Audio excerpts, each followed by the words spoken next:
pretty much left off with the group following, Morren, Andra, and their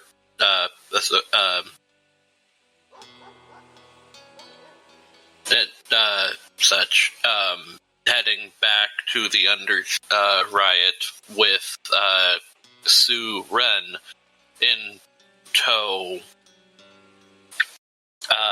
so that she could actually perform the ritual that would apparently connect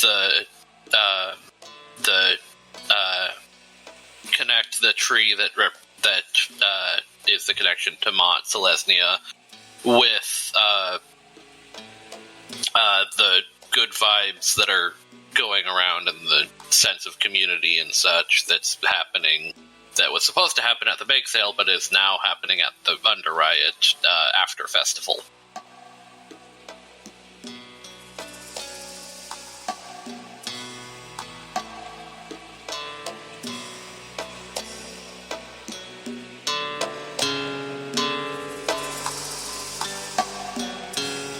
Alrighty, so who are we starting with? Well, considering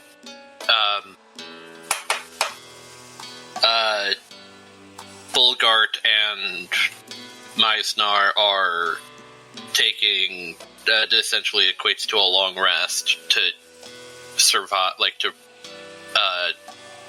mend their wounds with, after getting attacked by the frost elementals. We should probably just follow Andra and Morren back down to the festival.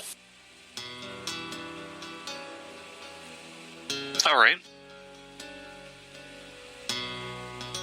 Sorry.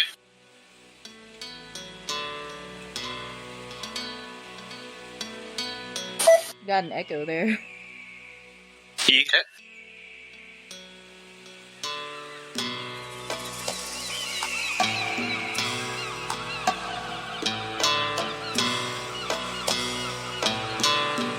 Okay, yeah, you can get down, the precinct down to the, or from precinct 3 down to the,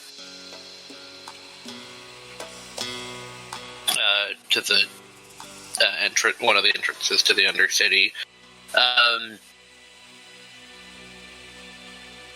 Yeah, we're basically going as fast as possible, so we can get this over with. Yeah, nothing's necessarily in your way this time, so you can get there. Oh. There goes Myznar.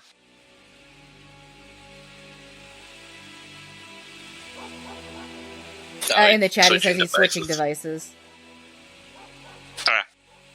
Okay, well, we can still work on this. So yeah, when you get down there, she's kind of bundling the trail of her dress in close to herself because of all the muck and everything, and just generally being unpleasant. And welcome back. Generally being unpleasant, and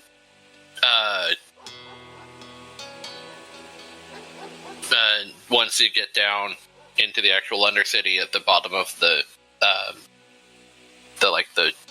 stairs / ramp, such, all right, where's this festival going on? I point towards the sounds of merrymaking and cheering and such over by the cave. Yeah, it's a bit further away than that, but yeah, I guess she follows your direction. She can say, and you can actually see stalls being put up and such, and she kind of mellows out a bit, oh, didn't expect this to actually happen. It looks nice. And yeah, just following quietly, politely. Yeah, the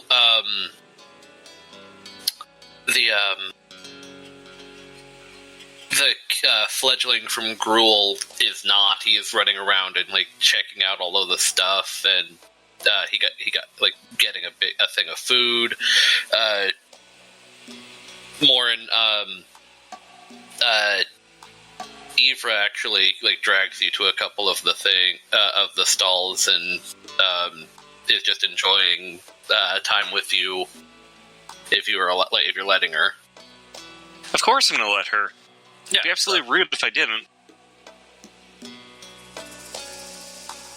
And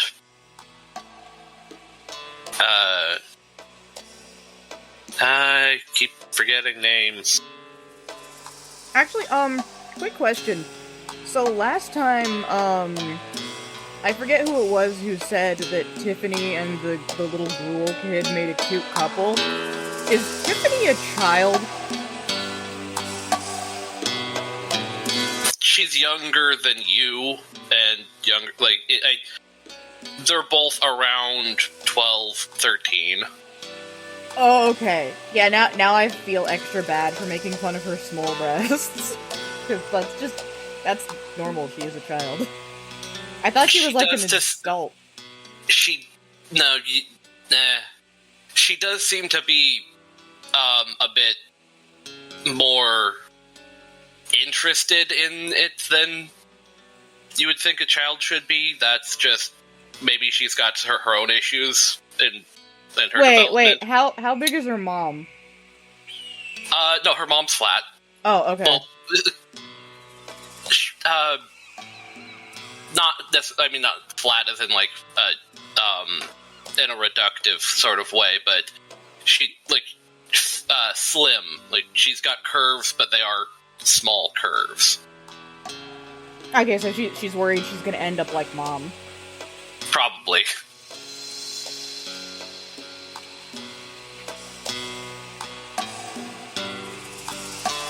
Alright, yeah, I feel like I would have been far less of a dick if I'd known she was an actual child. Like, I just assumed that the person who attacked us in the dark was like an adult person.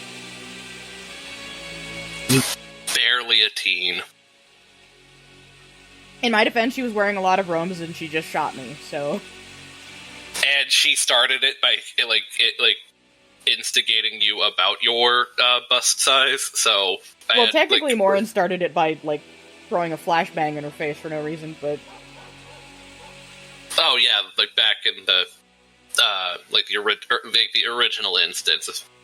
Yeah. So, yeah. Self-defense, castle doctrine. It wasn't our castle. Not with that attitude. Well, I guess you could lick it and claim it as your own. If you really wanted to. It tastes like rock.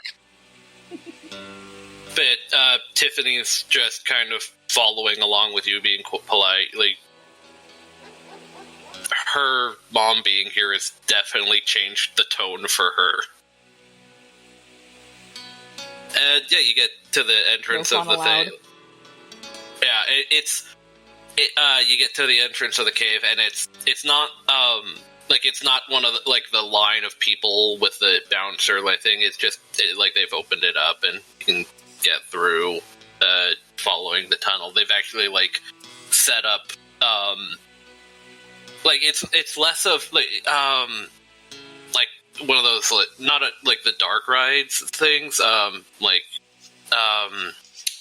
not one of the, not necessarily horror based, but the light up animatronic things. What are those? The dark rides, I think that's what they're called. The Five Nights at Freddy's monsters? No. Are you talking about Haunted Mansion? Yeah, Haunted Mansion, Pirates of the Caribbean, those kind of interactive rides where you go along a slow moving coaster, and there's a voice that talks to you, and it's technically in the dark, but it's a bunch of light up things to show off stuff at a time. Oh, like that thing in Jurassic Park with Mr. DNA? I think so, I guess. I don't remember that. I have never been to Disneyland. Okay, well, I haven't either. I just know of the thing. But if we're on the same page of it, it's that kind of thing where, since the cave itself is a little dark, they've got a bunch of these like glow-in-the-dark, like painting and stickers and stuff that's just like meant to be entertaining while you walk into the actual main like the main nesting area. Was this already here, or did they do this while we were out? Because that's actually really cool. Somebody did it while you were out. That you can actually still smell a bit of the like wet paint, and there's signs up saying "wet paint."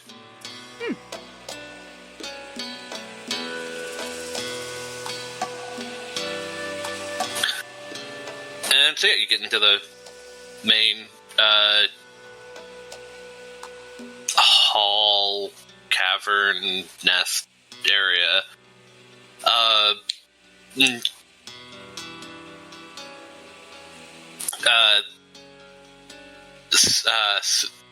Sue has kind of like wrangled in the Gruul kid to keep to make sure he stays close while they go, so that he doesn't run off and things. But like once you get out there, he runs off and goes checks and back, keeps checking the stalls. And yeah, so Sue actually, like, once you get out of the Sue looks back to you and the group, and I have to say I was wrong. This actually looks very quaint, and I'm surprised that. Well, I don't know. I always felt like the Selesnya were needed to provide a sense of comfort and home for people, but it seems like they are doing well without us. It's not that you're not needed, it's just that, I mean, nobody really owns togetherness. It's for everybody. And that's where I was mistaken on it, and maybe I need to let go a little. Not here, because letting go of my robes we'll get them all gunky, and they're still like a little like damp and gross as they even the amount that she can't pick up is trailing along the ground a bit. A little dirt won't hurt anyone. Spoken like a true farmer. That's where the bacteria live. Yes, and? Right, she just, huffs, turns around and walks off, and you can see you can tell she's making an effort, but she's trying to believe everything she's saying at this point. I mean, she's not wrong that it is full of bacteria.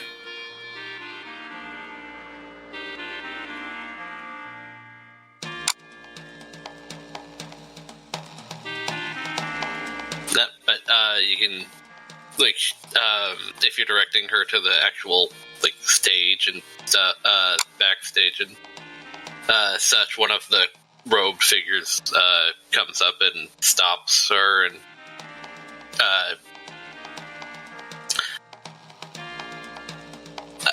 and she's, I don't believe this. I was invited here. Do you know who I am? No, that's why I'm... Karen? Sorry. Are you saying that in character? Because... No. Okay. I don't think I would know the concept of a Karen. Well, that's what the character's based on, so... So, yeah, She wants to see Ravnica as manager. If it kept going, I was gonna say it, but, you guys are there, so... You're the folks with the backstage passes, right? Yeah, come on. You're this lady with you? Mm-hmm. Alright. Sure. Please, I would pay to have her see Rakdos as manager. Well, right now that's Gorthos, so... Maybe if she has problems with Gorthos.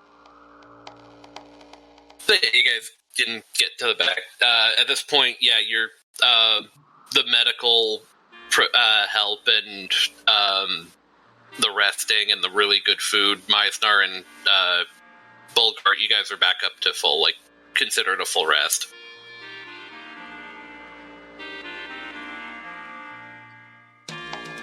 And yeah, you get back there, and the band's just kind of taking it easy. There's been some cycles on the open mic up on, actually on stage and such.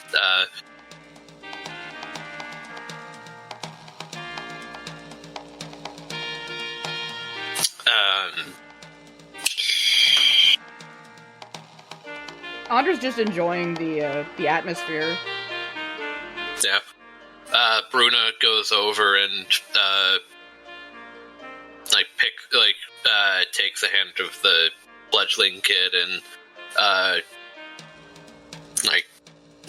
brief interaction between her and Sue and they go over and Bruna goes over to wherever Myznar's been sitting and resting around now that he's done healing. And so yeah, Tiffany takes Sue up to Gorthos, and the three of them start talking. Well, Sue, Ren, and Gorthos start talking, and Tiffany is quickly shut out and cannot get a word in edgewise.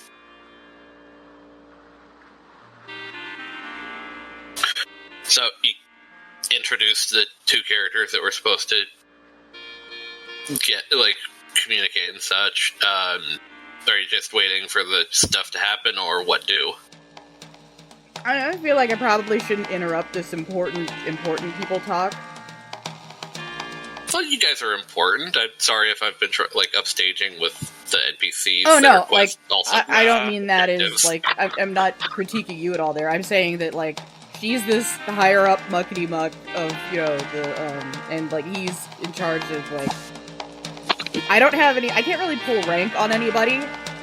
And if I do, they're probably gonna get mad because the rank that I could pull is I am a cop, and that's not exactly something you want to crash a fun concert type thing. I'm just a farmer. It is a relatively peaceful squabble between the Rakdos and the Selesnya by comparison to what they normally are. You do not want to throw "this is a Boros" in there. Yeah, if it looks like they're about to throw down, then I might slightly object, but if they're just having a conversation... if they're not going to throw down, you saying that may encourage them to throw down. And if they do, I'll put one into a hole. Yeah, no. They are... doesn't look like they're getting anywhere with their... they keep on arguing in circles, but neither of them are coming to, preparing to trade blows, if that's what you're asking. But it doesn't look like the talk is going well. Nope. Tiffany kind of walks over and sits down next to Bruna and the rest of the group and just kind of huffs quietly. That doesn't look like it's going so well. What are they talking about? I don't know. Sorry. Well, Sue just is... My mom's coming in and telling everyone that just doing what she does, where she's controlling and just, she's telling them that this has to happen, which it does, I know, but she's not asking permission, she's telling them what to do, and that Mr. Madcap does not enjoy being told what to do by a stuffy upper crust Selesnya mom.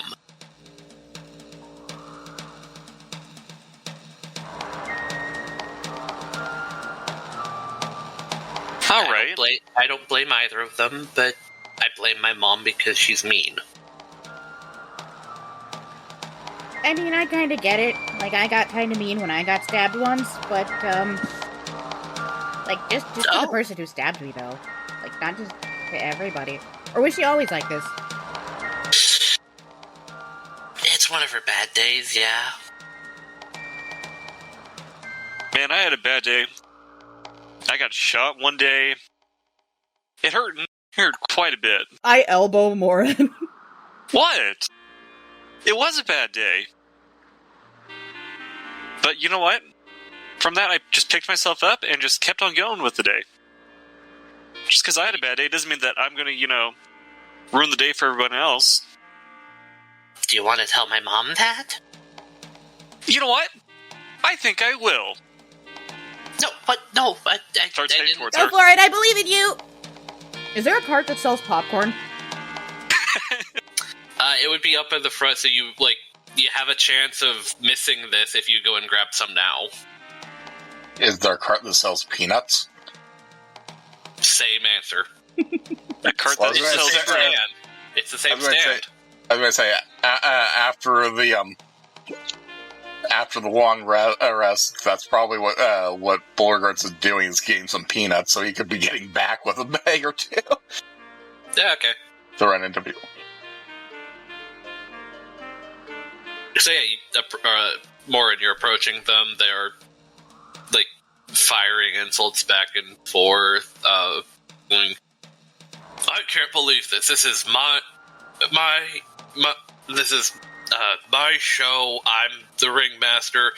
It's a big responsibility for me to get this thing, and you're just barging in here and telling me that you want to do this big thing to fix the good vibes. They're already good. Everyone's already fine, and I cannot believe that this. I cannot believe this. I cannot believe how I am. Excuse me?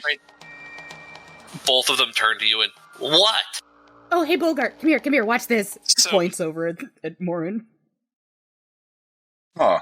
So what's the problem exactly? I hate to be too much of a bother, but what's going on here? The argument here, it's kind of throwing off the vibe of everything. Let's talk this out like, civilized adults that we are. They both turn to each other and almost verbatim, see? Do I need to separate you two? So what exactly? Bulgart's whispering this to Nidra. Andra. Andra, and Miss Brass. So what exactly is going on? I'm not exactly caught up to speed. Oh, Morren's trying to break up an argument. Over... Just elevator pitch this, please. She needs to Was do a having a rather ritual to rough save morning. the tree, and, she's being really pushy, so he doesn't want to let her. Okay, so what chance does this ritual pertain? I don't know, but Sue Ren's the only one who knows how to do it, I guess. Unless... Looks over at Tiffany. Looks over at Tiffany.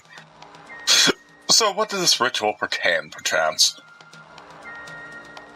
I wish my mom had asked me. She doesn't even know that I know. I've just been paying attention the last few months. She's been practicing. It's a big speech, and technically that speech contains words of power, but it's we've woven into the speech itself. And then the material components are provided. I have them in my bag for when we were planning on doing it. So it's a speech. Do you need a large attention crowd? Or does it just have to be an... Not really, it just... Points over at the open mic. I was going to say, if you have any more fireworks display set up left over, I'm pretty sure you could get some of the band together. They're still around, and you could probably do an improv performance if you're wanting to get the area worked up.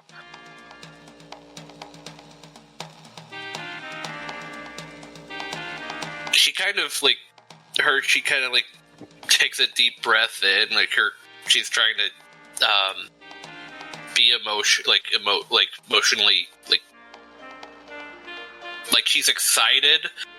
She's also trying to channel it rather than just panicking of it. Like, and if we can do that as a cover to prep for a speech or get the audience riled up, then if you need us to do anything prep for ritual prep for your speech portion of it afterwards, then we could probably set it up and do it all in one go.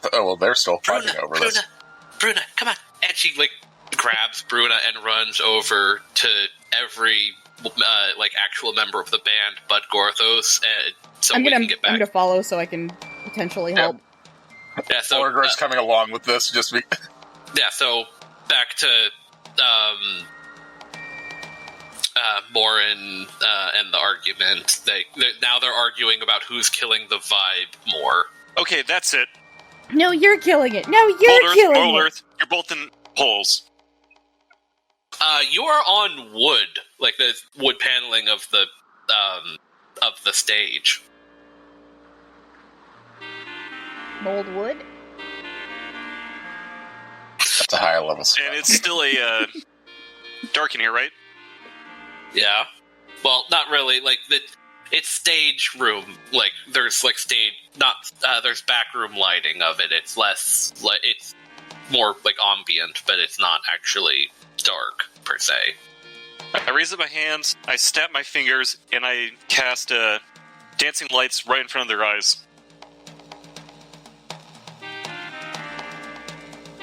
This is how you get yourself shot. Yeah, roll intimidation. Alright, this will be a straight roll.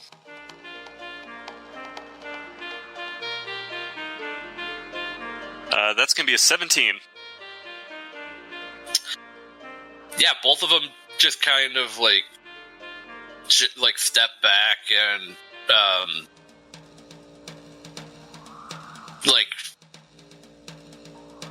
Sue is looking at you incredulously but not saying anything, and Gorthos looks over to you, looks over to her, looks over to you, and hey man, you haven't steered me wrong yet, so hey, sorry. If you can, if you really need to set up this ritual thing, then to heal whatever spiritual, and then the band starts playing from up front because that whole thing has been going on in the background. And they oh wait, that. Do you have a song set up for without you? No, I don't. And yeah, and he goes over to the to the side curtains for the crew, the transferred from backstage to stage, and yeah, they're so back to this. Tiffany had and Bruna had moved everyone around, gotten everything set up, and and Bruna actually pulled Andra up on giving you the robes and the mask again, and pulled you up on stage to be accompanying vocals for. I assume that's what I was doing. I followed for that express purpose. Yeah, because I figured they were going to be down a person because Gorthos is busy. Is busy with Karen. They actually set up a thing up next. What's the a microphone up next to the drums, and sits you down on the drums because that's what Gorthos does for the band. Haha, I'm in danger. I guess I need to roll something. Yeah, just preemptively a performance check with advantage because, again, they're helping you. Alright, hopefully the advantage helps. Let's see. First one... Alright, first one is a 12 on the dice. The second one is a 15, and with performance, that's an 18. Okay, yeah, like in the when when Tiffany's going around getting everyone like psyched up, she actually shows you what the like the document and stuff like that, and so turns out she had not had an idea during what you guys were saying and what was going on. It turns out that the speech is in meter, and she's providing you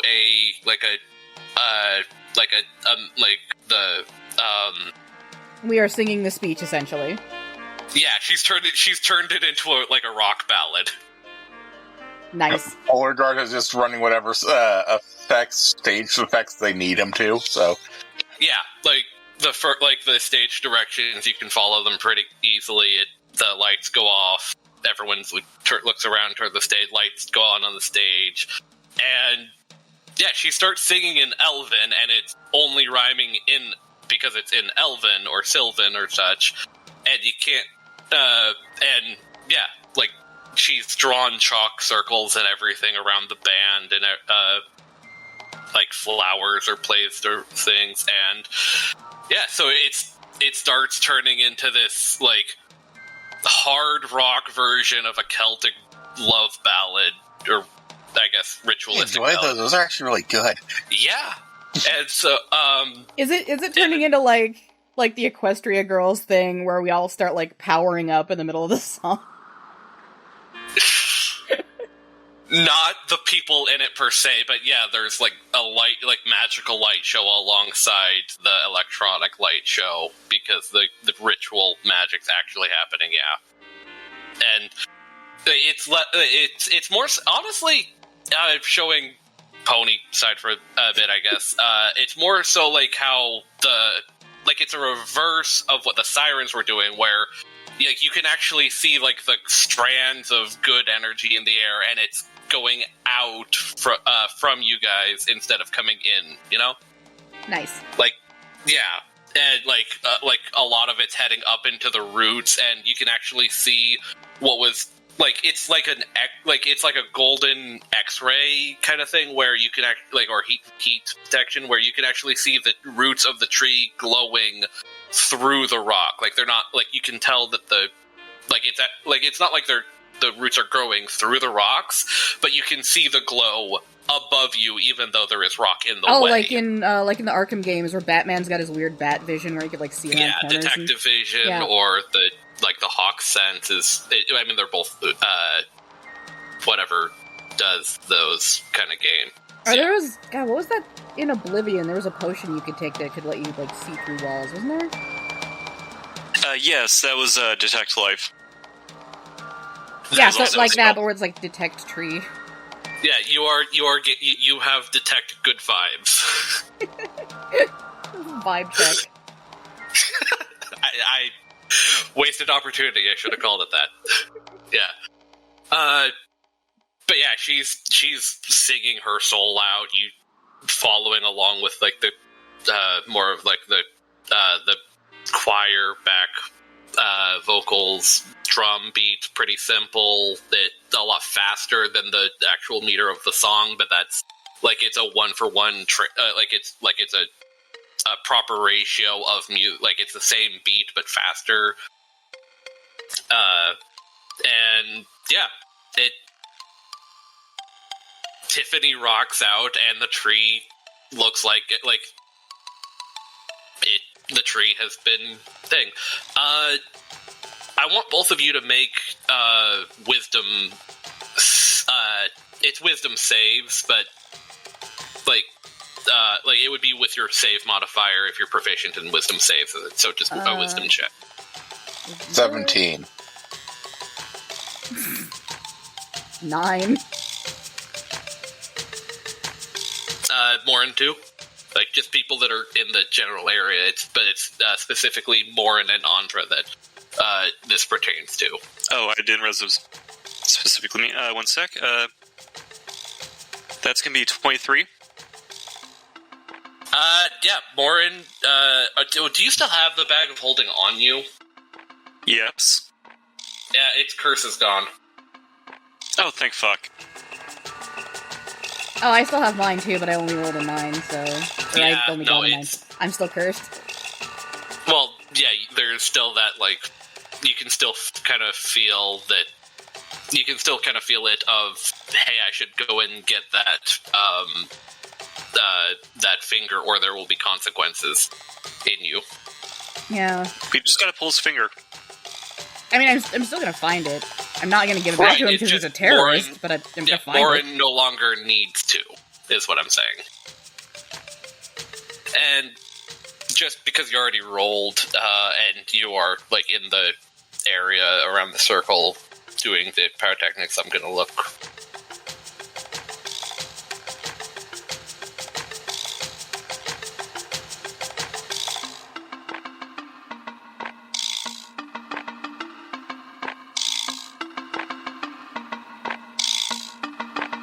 Yeah, for the next minute, Morren, you've got the effects of Bless, so you can roll a d4 to an attack roll or saving throw. Sorry, I'll attack Gorthos. What? Sorry, yeah, Bulgart.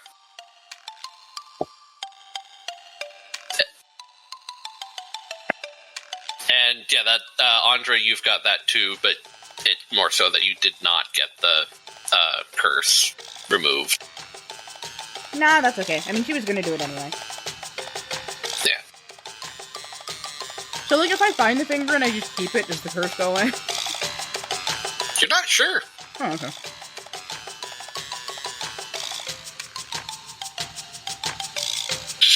But that's future me's problem. Right now, we're rocking out. Yeah.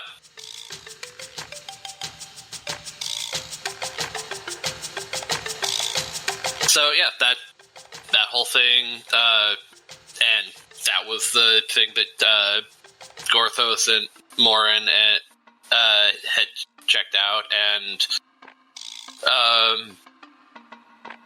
well, I knew she was repressed, but like she's been working on handling it in a healthy way, and I think this is one of them. Yeah, I think it went well. And yeah, like once she hears the actual lyrics, Sue like runs up to like alongside Morren and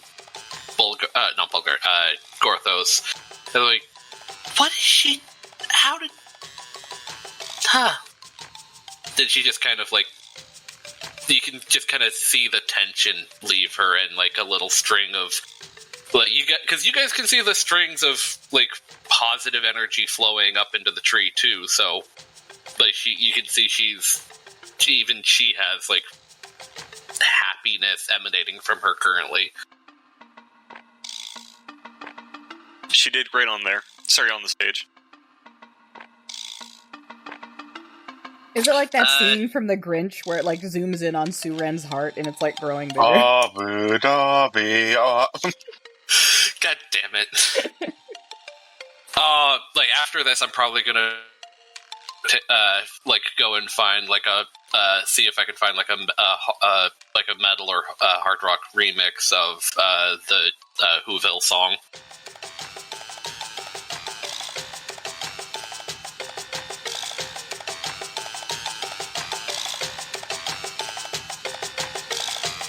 I both find that hilarious and appreciate it. Yeah.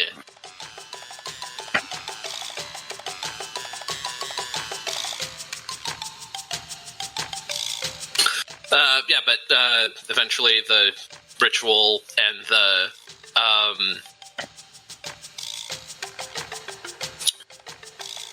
ritual and the song and the tree fades, slew things, everybody like uproars, applause and all of that. Party kicks up and the festival like kicks back up and to like it was starting to die down, but now it's just like another festival on top of it, I guess. And yeah, Tiffany runs back, hugs her mom.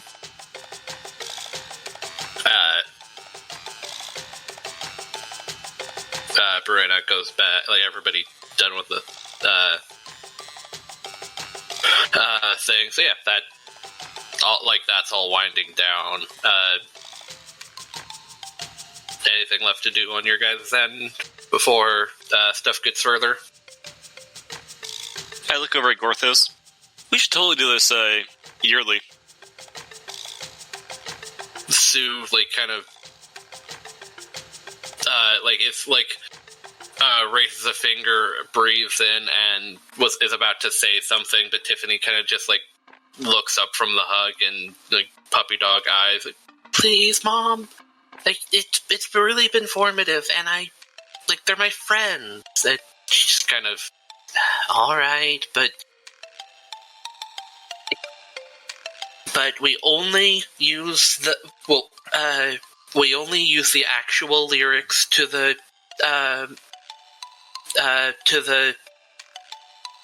ritual when it seems like Mont Selesnya actually needs our help. Deal. Ma'am, may I take it that you're her mother? Yes. Please make sure your daughter is well away of construction sites in the future. She very nearly put herself in a dangerous situation earlier where we were removing some very heavy placards.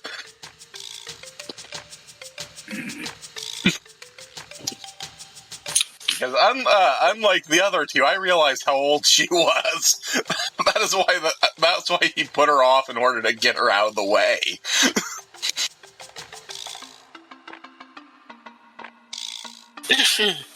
In my defense, out of game, I had no idea. Yeah, I didn't do a good job of explaining that.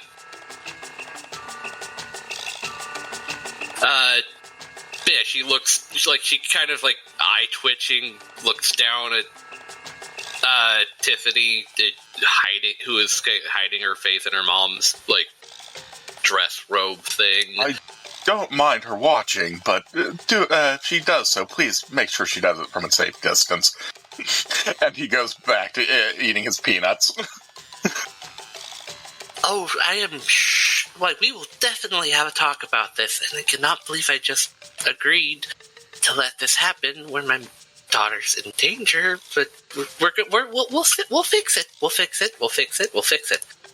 And she kind of grabs Tiffany's wrist and okay, as much fun as this was, and as happy I am that the community has grown more than just us, Selesnya. We're going home now, and I don't want to hear a peep out of this. I'll consider giving you a bit more freedom after you're done being grounded. Hey, freedom is good for growing adults. Not if she ends up squished by metal placard. And, Tiffany just kind of, alright, and, it's, this is the line where the difference between bad mother and good mother is being contested. She's not, you can tell she's a bit high-strung again. There's no way that this would have been solved in a single song in a single afternoon, but you can tell that both of them are relenting to each other, which is probably the healthier option, and so they head out. Tiffany waves goodbye to all of the lactose and such. Waves. Same. Yeah. And so yeah, the rest of the stuff.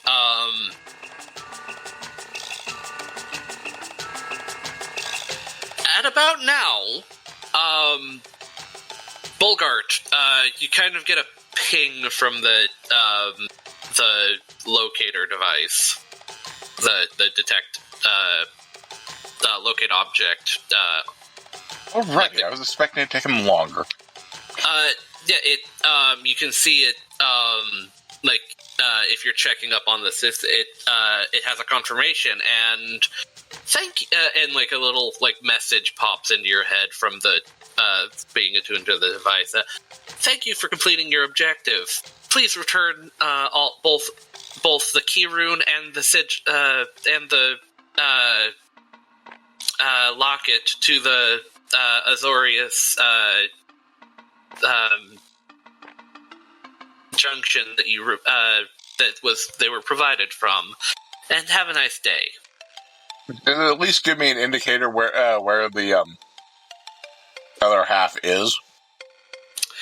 It's where you left it, in the building.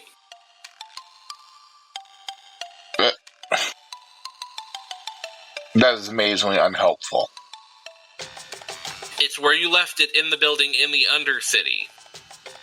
So the building hasn't moved? No, it's been demolished. It has been, like, it's saying that his job is done. Wait, so the building... Eh? Yes, but it's still doing the compassy thing so that I can get back to where the... Oh, yes, it is still pointing in the direction of the... That's the important bit, yes. But who was phone? Like, why has the building exploded? That is very soon future me's problem. So yeah, you've got the rest, like, a bit of a wind down time. Bulgart, you've got this pressing matter, but everything else, like, what's everyone else up? Well, Andra's going to grab herself some hot buttery popcorn for later. And just, like, stick it in the bag of holding so I can pull it out at opportune times and munch on it. Where's Ivra? She's been following you since she let you, like, go up and, like, have your moment with, Sue and, Gorthos, but, so she's waiting behind with the rest of the peanut gallery.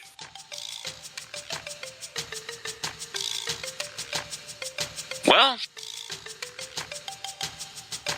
goes over and hugs Ivra. Oh, and whispers, "Oh, that was scary. I didn't think that would work." Well, of course it did. You're very charismatic. That's why I fell in love with you. Oh, thanks. Well, do you have anything else to do with the group around back here, or can we go and enjoy the festival for the rest of the day? Yeah, we can enjoy the festival for the day. If you don't mind excusing me, I may need to get some help from a few people, but it appears that a building scheduled for demolition was demolished before it was supposed to be. That's good. Is that the one that you were supposed to blow up with that, Yes. that spiffy little super weapon thing? So, at the very least, I want to make sure it didn't do any long-term damage to the area where I put it. Wait, was it that teleporting building that you brought down here into the Undercity? Yes. Wait, what? Morty face.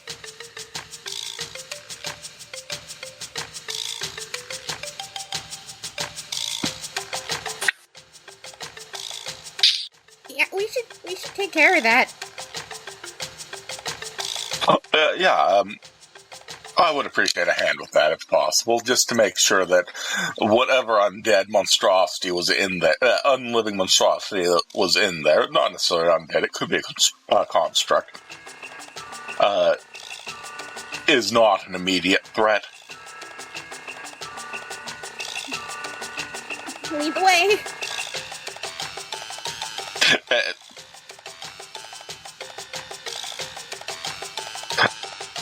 I'm going to get Myznar first because he was already helping with this. She nods and follows.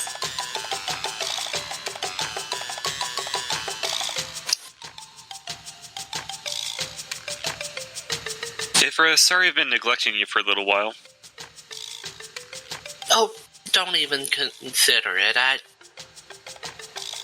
don't even know why you're apologizing. You've been doing more important work, and now we've gotten in the good graces of the the sisters, and we're moving up, and you're gonna be more busy now and then, as long as you come home and have a hearty meal and come home safe, then that's all I ever would want. It's only slightly different than you spend in the days out in the fields while I'm cleaning up around the house. I suppose that's fair enough.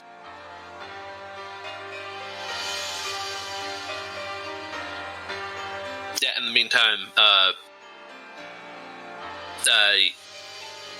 you actually hear a little bit of commotion and outside the thing, and or outside the back entrance, and Gorthos actually walks over and starts chatting with someone, and you can comes in, you see it's Laros, and he's actually got a bunch of his wrangling tools and such, and they've actually started communicating on doing turning this into both a haven for the beetles and a proper festival area. It's a little unfair to the beetles because this is their town, but they're making sure that their impact is lessened as much as possible and keeping people safe. You're pretty lucky that there hasn't actually been an incursion of beetles during the festivals, but they're going to prevent that going forward. I'm sure Laros was making sure there would be no beetles. It's a fair assumption. So, Myznar, you turn.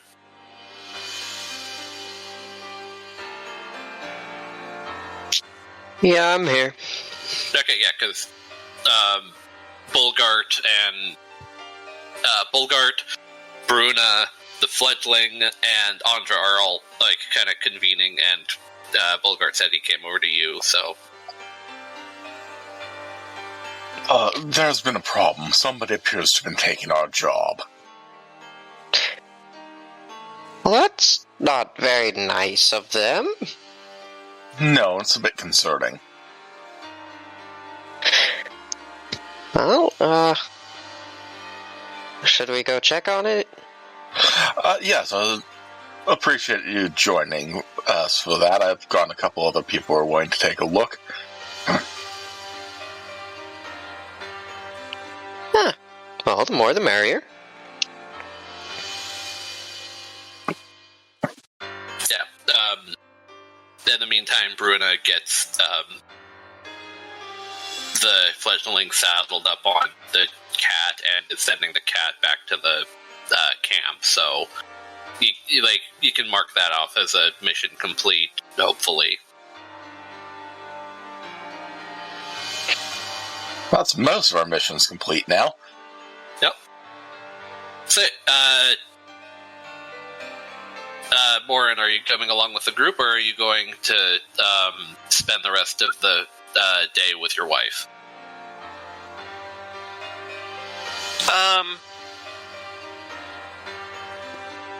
I'll probably spend the rest of the day with my wife. I think the others got it. And you're good with letting the rest of as a player, letting the rest of the group go on and do their stuff. The party splits again. Woo! We're having this conversation off the stream kind of stuff.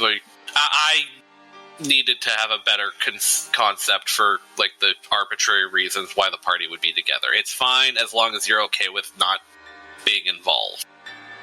Yeah, I'm fine with not being involved. But, probably though I should stick with the party though. I mean, it is literally just up to you. Yeah, it's probably for the best I join the party. Okay. You just had that conversation, so Eva understands. She's going back to running the original potluck banquet table that she had set up. That the festival kind of sprawled from, and lets you go along with your thing. She talk like, that's okay. Come back safe. I would come with you, but I'm already a bit spent from removing whatever was keeping the stuffy lady from being coming back to her senses. All right. Thank you very much. Hopefully I'll be home by tonight. You better. Yeah, I'm gonna run up to the party to catch up. Okay. So, group can head out. Yeah, following the compass. Yeah, it is right where you left it, right, like on the edge of the stone garden that used to be the the unliving farm fields that used to be a living farm fields. And How exploded is it? the building is in rubble, like it is just all the way down, and like as you get close enough to like as you get to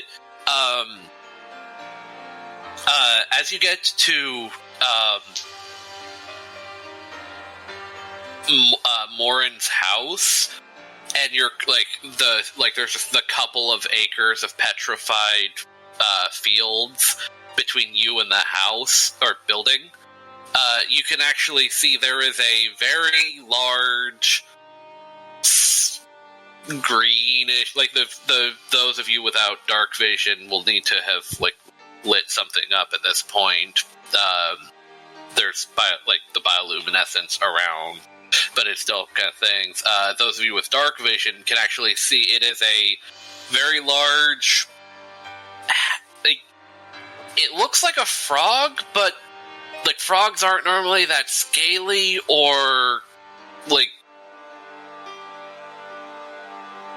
toned, and like it is not, or big. Like it is a very, very large animal that happens to have the proportions of a frog, but a lot more mutated. Huh. I'm gonna poke with my stick. Oh, well, if it's one of four things, and no, I don't like any of them.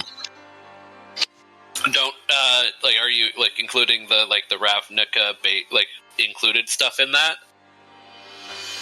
One of five things, and I don't like any of them. My guess is it's something that escaped from the college. That is one of the better options, actually, and it's still. Well, yeah, still probably horrifying, but at least it's not part shark. Hopefully. But you just jinxed it. You just jinxed it. You gave the DM an idea, is what you did. Oh shit! It unzips and it's a shark underneath. At least it's not the basilisk. Oh, fuck! It only has 4 limbs that are vaguely frog-like, but are you guys approaching? It doesn't have a rabbit on its head, does it? No, there's no rabbit on its head. No I'm pulling the staff out. It's slightly eye stalky, like they're kind of bulging out of where the eyes would normally be. But they're not on like one protruding antenna on the top of the head. No. Okay, that's good. It's not one of those. It has a very wide like there's actually a picture of it that's the baseline. So when you get are you guys approaching it? Well, I have to get closer to poke it with my stick. I'm waiting somebody else to approach it first. Morren, what are you doing? Don't worry about it. Here's the little diagram thing of it in the in the book that I'm posting in the chat. This is the Ravnica. So if you're getting closer, it is also it looks like halfway between frog and crocodile or alligator. alligators are the ones with the Froggadile?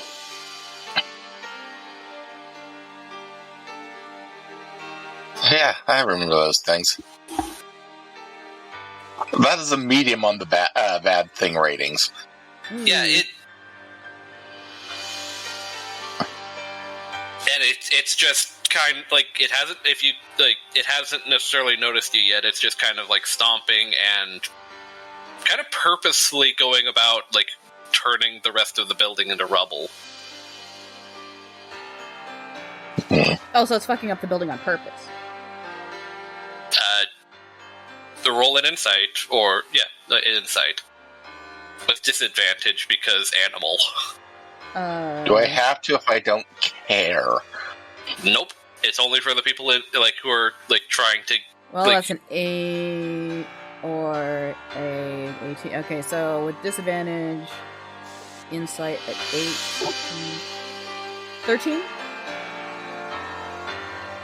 It's weird that it's not going it's not spreading the destruction any further than the building's limits, but you don't necessarily see if it has any sort of intelligence to it right now. It's weird that it's only wrecking the building. I mean, I'm not going to complain, but I'm also... well, I am. It's taking my job. Well, do you still get paid if the building gets blown up either way? Or are they going to give the lizard your pay? I get paid. Oh, well, wait, you don't get paid? You would get housing board as well as a stipend for actual living. Stipend, yeah. But I don't actually get paid per job. I get paid. It's not set up that way. But you are getting your stipend in room and board regardless of what this lizard does, right? Indeed. So what's the problem? It's doing... We don't get to destroy it. Indeed. Okay, I suppose that's fair. But it's mostly destroyed already. Like, what... That's the problem. But we just created a cool new device to test out destroying it with. And I don't get to try it out now. Yeah, Well, I mean, you could always... Does the lizard look like it belongs to anybody? Does it have a collar? Nope. I mean, you could always test it out on the lizard, I guess. Yeah, on that note, you guys are getting closer, and how quiet are you actually being? I am moving slow but steady. Quiet? Yeah, we were having a conversation. I don't think we were being quiet. You're not going to be able to roll any stealth or anything, so it turns around and just kind of looks over you, and kind of growls and hunkers down on the... It's weird seeing a reptilian thing growl. Normally they hiss. Whoa there. Calm down. The face is definitely more reptilian than it is amphibious.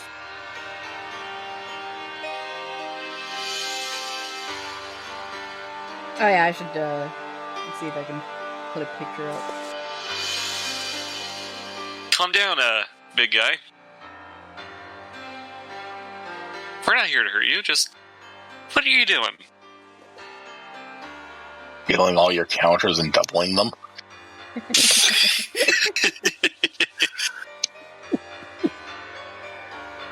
Sorry, I had to say it. No, you had to. Can I roll an animal handling to try to calm it down? Persuasion. Fuck. It's sapience. Yep, apparently. Alright, and here's our Lizzie boy.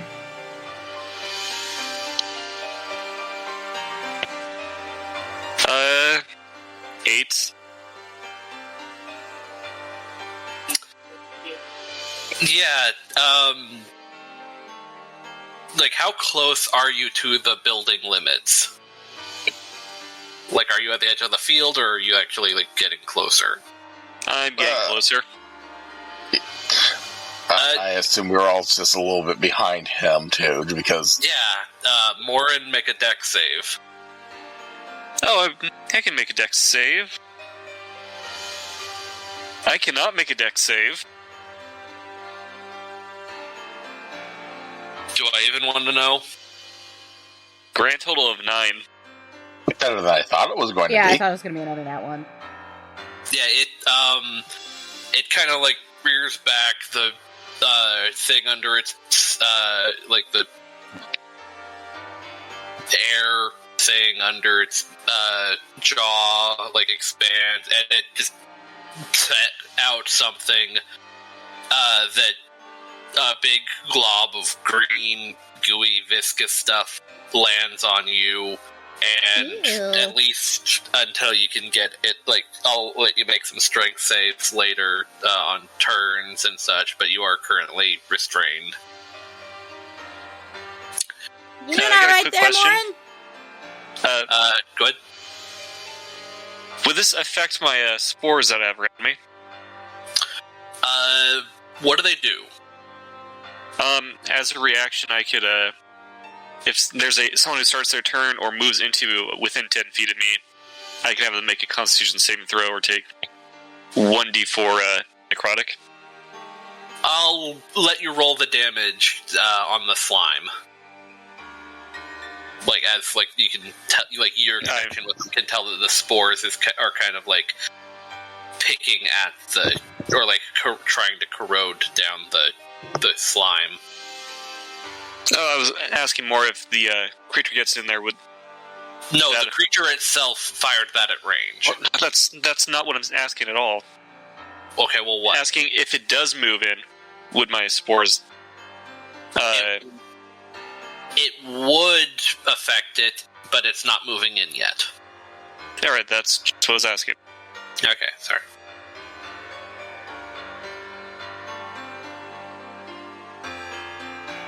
I think I got this under control, Andra. Yeah, roll initiative. If you say so. Initiative.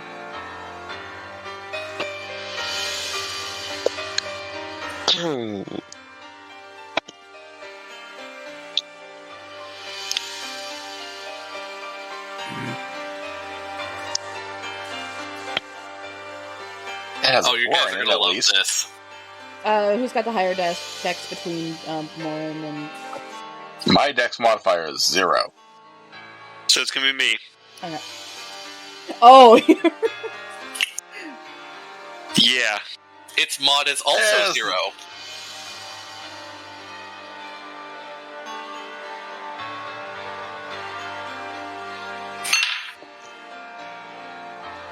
So, yeah, Myznar, it just launched a glob of adhesive at Morren, and it's kind of like standing its ground.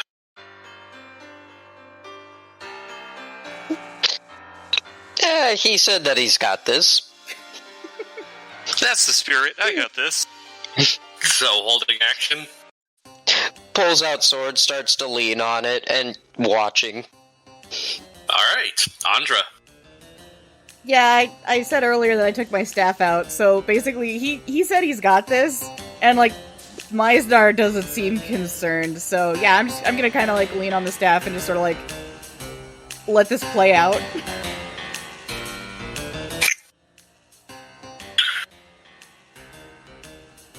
And Morren. Actually, no, wait, can I use my turn to retrieve the popcorn from my bag of holding and start snacking on it? Yeah, that's fine.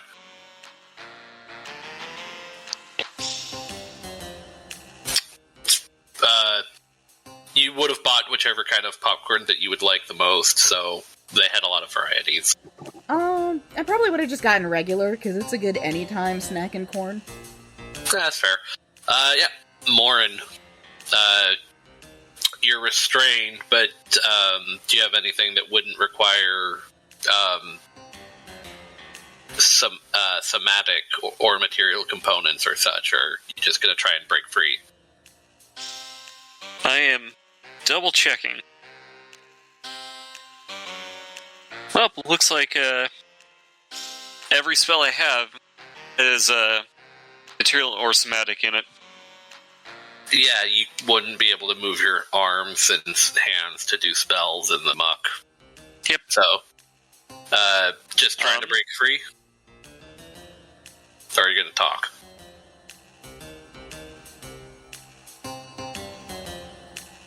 Let's see here. I'm trying to double check. Wild shape. Is there a limit on how big I can go? It's based on challenge rating, right? So there's only certain animals that you can do. Correct. Yeah, if you can find something big enough that's low CR, you can turn into it. And it is it's only beasts. Yep. Fortunately, some of the first things that come to mind, there is no stat block for. Even though I do remember the card saying it's a beast. Oh? There's these giant llama things I remember from Return to Ravnica. Ah.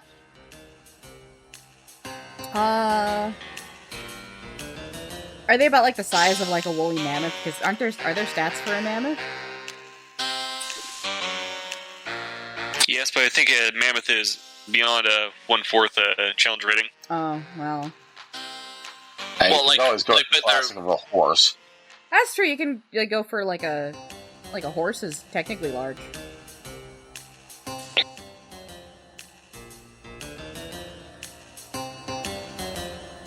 Alright, I'll turn into a draft horse.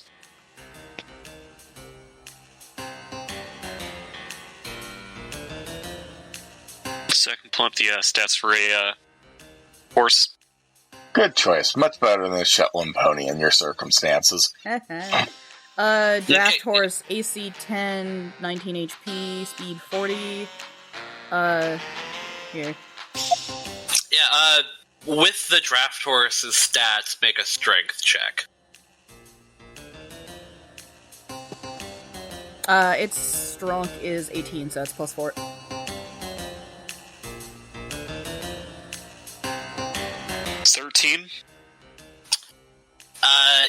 So you're a horse now, but it's still like it's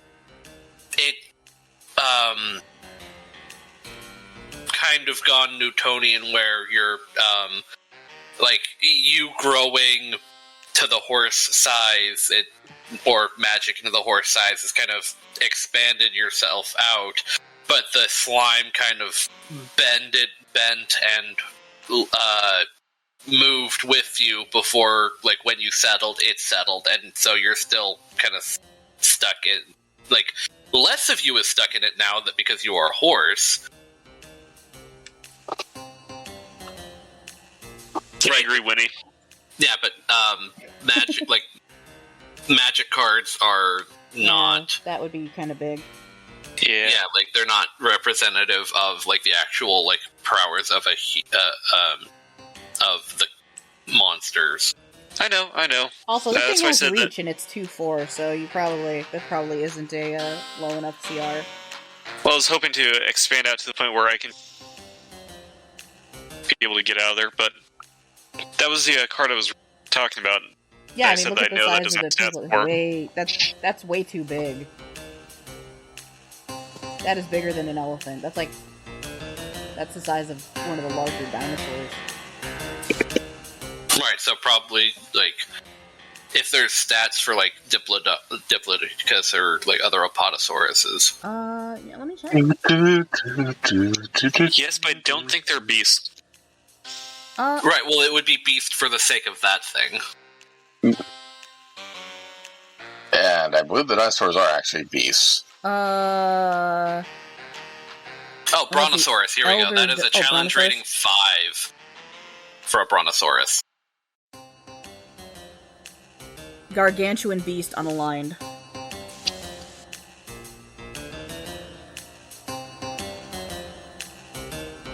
Yeah, the lowest you can go is either the claw feet from Eberron or a Deinonychus, like the raptor-sized one. Oh, well, I guess there's also... What's the CR, the sheer limit? 1/4. Oh, yeah. Nope. So, like, Dimetrodon, Fastith, or the Hadrosaurus, which are... Oh, the Hadrosaurus is about the same size anyway. So yeah, like you would only be able to get up to like the draft horse sized animal anyway. But yeah, like at the very least, you're on the same size rating as this creature. So Yeah, and the draft horse has like a poof attack that it can use. if you weren't stuck, Yeah. but you did say you were just like, do your spores still work while you're beast shaped? Let me double check the exact wording real quick. Okay, because I think it should, like, it would say if it didn't, you know?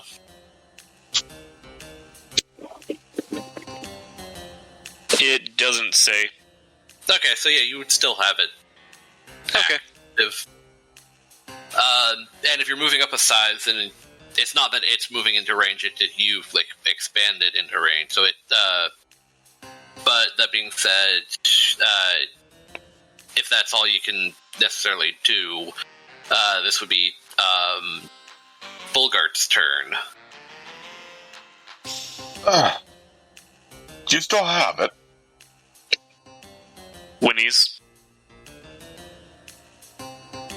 Is that a yes, Winnie, or a no, Winnie? Winnie's again. Yeah, I'd say insight. I will roll insight.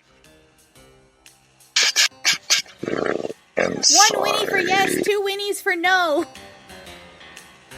That's a 15. Yeah, Morren, was that an affirmative or a... Affirmative, yes, I need help. Well, Okay. so, like, it was a distress. It was in distress, yeah. Okay, I will drop a second spell slot on Magic Missile. Alright. That's just straight up damage. Yep. Targeting the lizard or the horse? The lizard. Just making sure. See here. I don't know, I don't trust the horse. And that horse is kind of sus. I know, right? How many of that is there? Target. So it's 2 darts at 1d4 plus 1. Okay.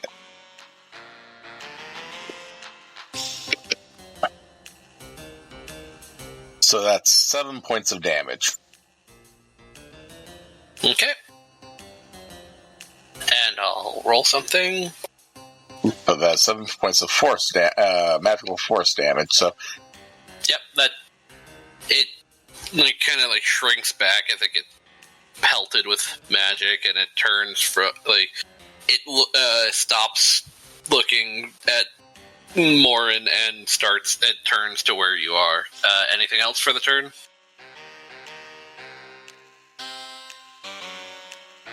no.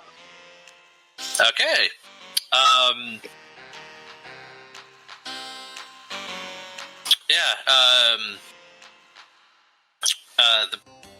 The croconer frog lizard, Lizrog, I think it was, turn. It moves up toward out of the. Actually, let me check something. Yeah, it moves up out of the range of the building to like past Morren, which it is coming in range. So if like you want to use your reaction for the Roll me a con save.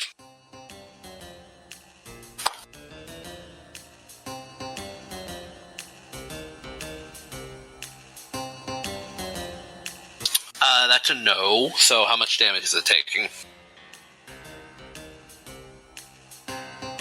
1 sec.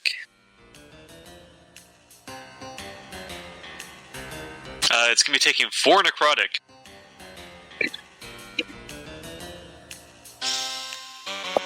Okay, yeah, like, you can tell that, like, spores have kind of, like, gotten onto it and eaten away at it, but it doesn't seem to necessarily flinch, as it, like, rushes past you up to base with Morren and the rest of the group,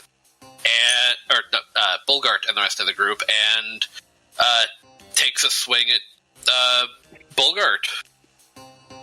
Okay. So, let's see.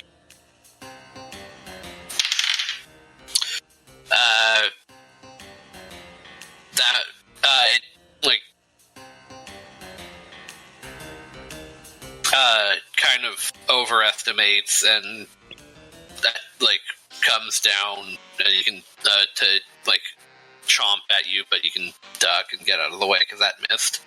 And then it, swings one of its...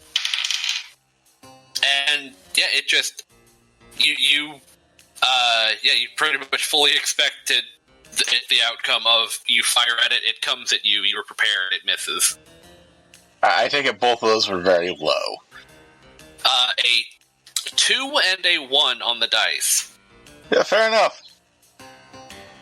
So, yeah, that's this thing's turn. Myznar, your turn. It is now right up next to you. You leave my friend alone. It was supposed to be his fight.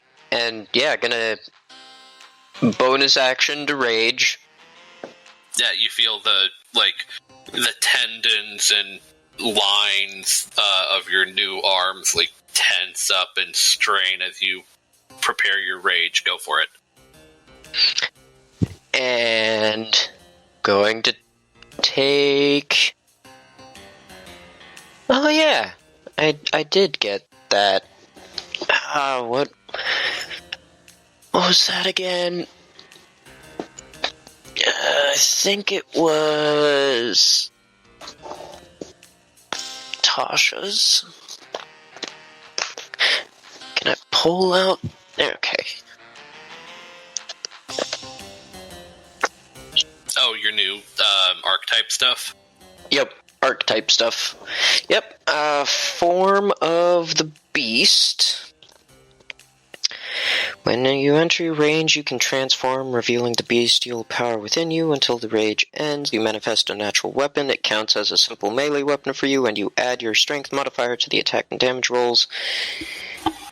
When you attack with it as normal, you choose the weapon's form each time you rage. Bite, your mouth transforms into a bestial muzzle. Once on each of your turns, when you damage a creature with this bite, you regain a number of HP equal to your proficiency bonus, provided you have less than half your HP when you hit. Claws. Each of your hands transforms into a claw. You can use as a weapon if it's empty. It deals 1d6 damage on a hit. Once on each of your turns when you attack with the claw using the attack action, you can make an additional claw attack as part of the same action. And tail, you grow a lashing, spiny tail, which deals 1d8 piercing on a hit. Has the reach property. If a creature you can see within 10 feet of you hits you with an attack roll, you can use your reaction to swipe your tail and roll a d8, applying a bonus to your AC equal to the number rolled. I'm gonna grow a tail. Okay. And then... Oh, where did my d20 go? I just had it. Oh, it's over here. Okay. And going to swing with my sword. Two-handing it, so it will deal a d10. Yep. What's the roll on the attack?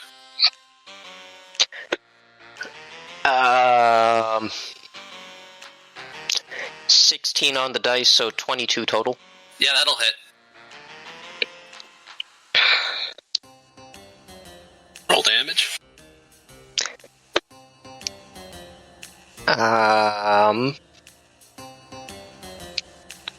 So that's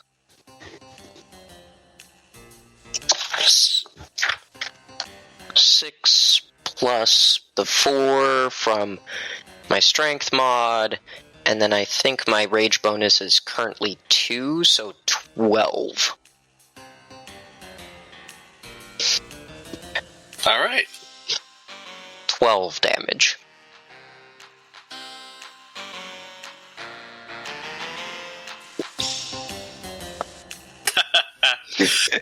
Okay. Yeah, anything else that you can... Nope, that's all I can do until level 5, where I get my extra attack, but until then, nope, that's it. Okay. Andra, it is right up next to you. Well, I don't like that. Let's see. Can I...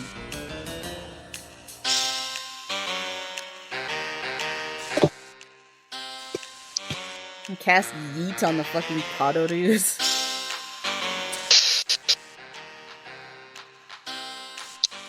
Andra, I need you to cast Fist. I will cast Bonk on the lizard with the staff. Yeah, roll for it. Yeah, it's 1 second. It does. Okay.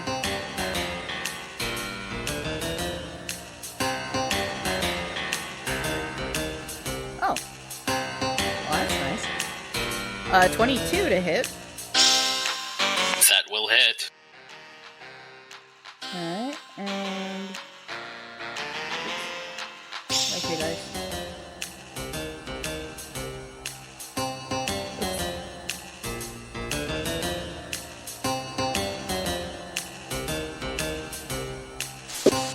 4 points of damage. Okay. And it's a magic stick if it counts. Or if it matters. Good to know. Anything else on your turn? Nope. I think I can only do the one attack because I am not a fighty type. And nothing bonus action-wise? Bonus action-wise...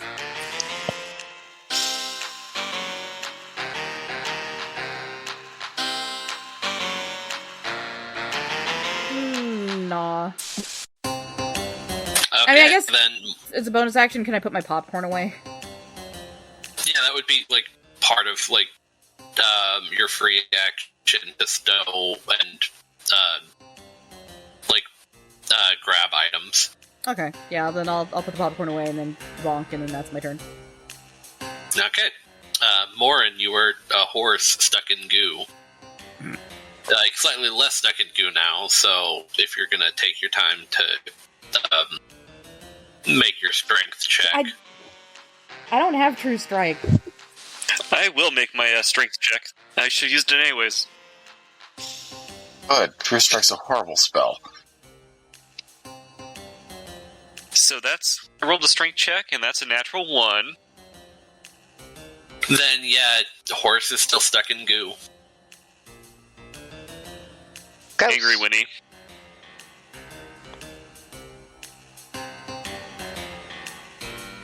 Yeah, that's my turn. Okay. It is the Lizrog, turn. And...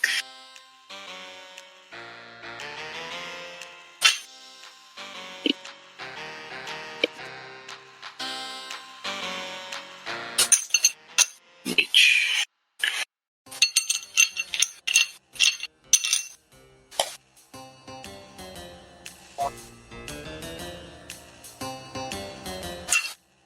It will keep swiping at Bulgart. So first,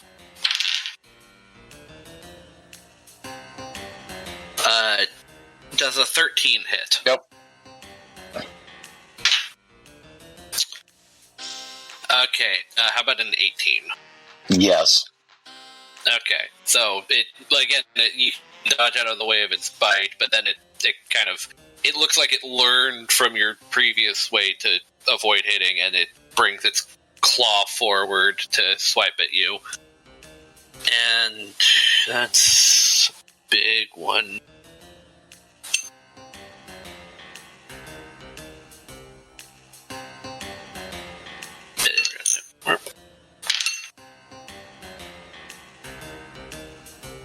That's 9 points of slashing damage. Okay, 9 points of slashing damage. But that is its turn.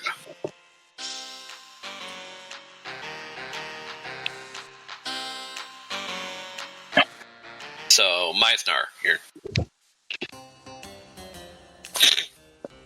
Yep. Just taking a double-handed swing with the longsword. That's better to hit with an 18 on the die. Yeah, that'll hit. And that is max damage, so 10 plus 4, 16. Okay. And that's all I can do.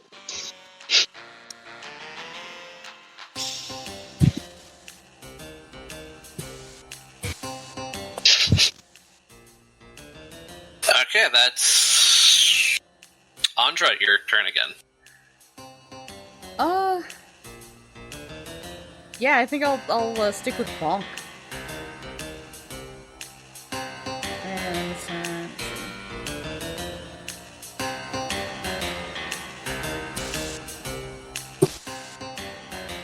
Get on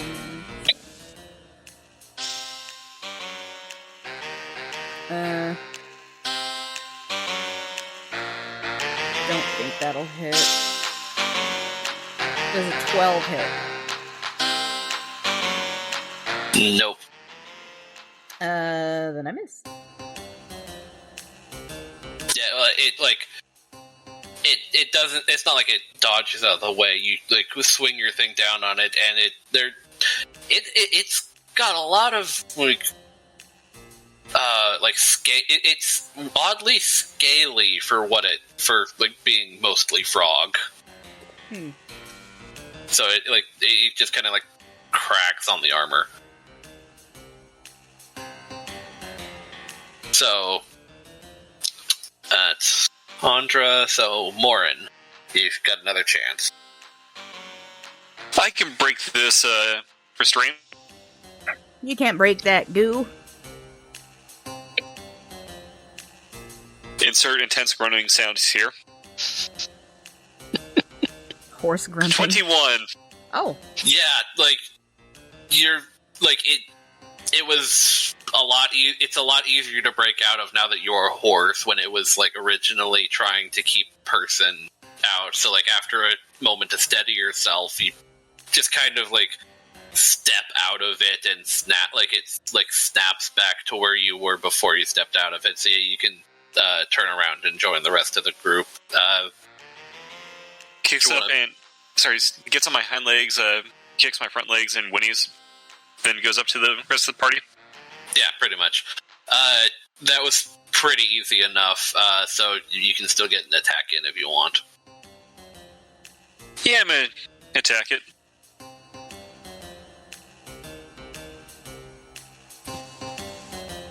Alright, rolling hit.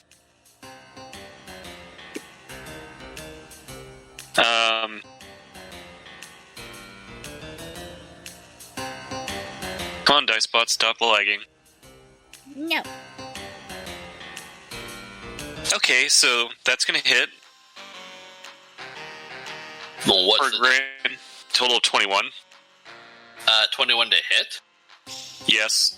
Okay, yeah, that will hit. Go ahead. 4 plus 4.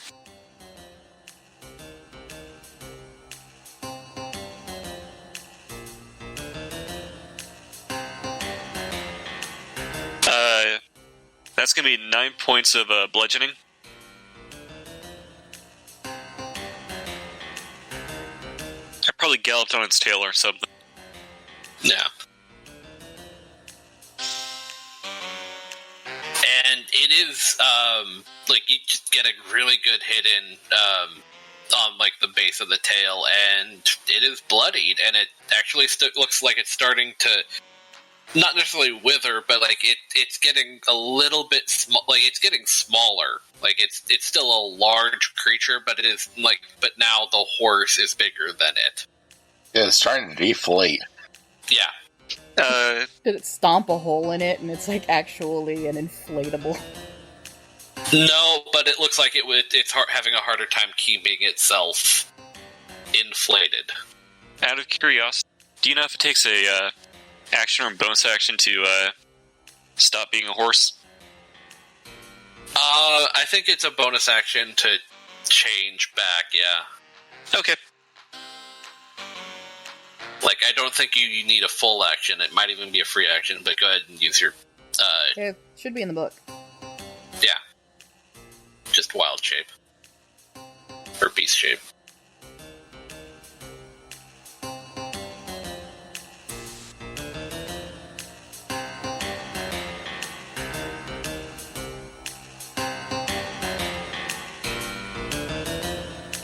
Alright, it's a free action. Okay, so yeah, you drop down to your normal size, and you still have your bonus action. Well, unfortunately, the thing I want to do is a full action thing, so yeah, that's the end of my turn. Okay, but you dropped horse. Okay. And that's Bulgart. This thing was kind of focused on you. Okay, magic missile number 2.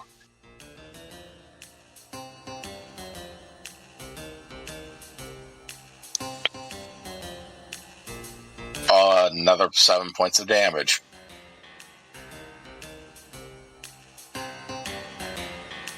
Okay.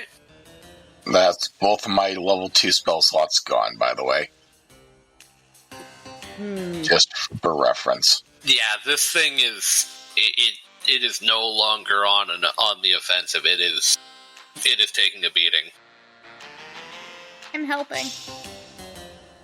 You are helping. Yep. It is its turn now.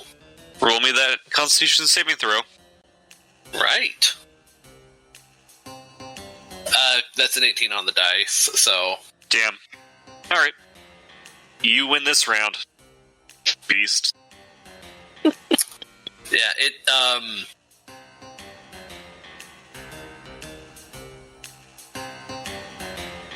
start just kind of, like, panicking at this point, and... Are you going to drop wild shape? Nope, it's gonna keep on swinging at you, Bulgart.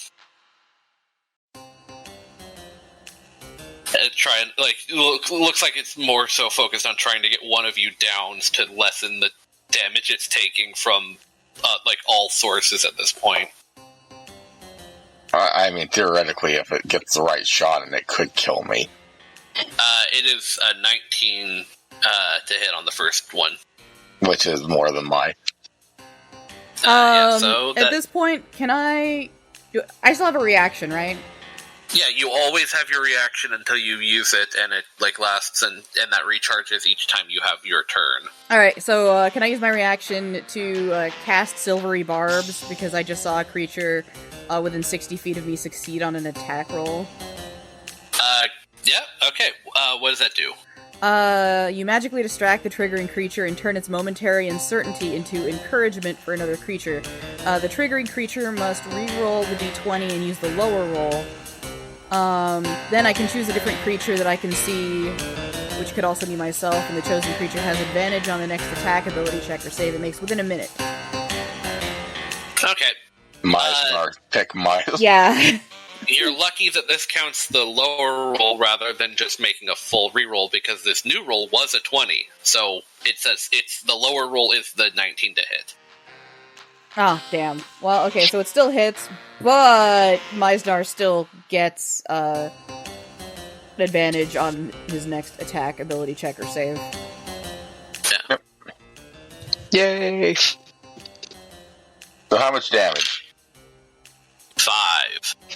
Okay, I'm still up, but I am officially bloodied. Yeah. But because you did a thing to interject, it as it gets a bite in on Bulgart, it turns lets you out of its mouth and goes and takes a swipe at Andra.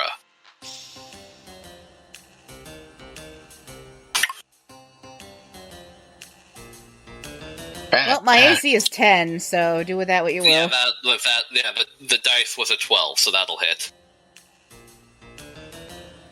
And you take 14 points of damage. Ow. Bloodied? What? Yeah. I mean, I was at 21 HP, my max is 27.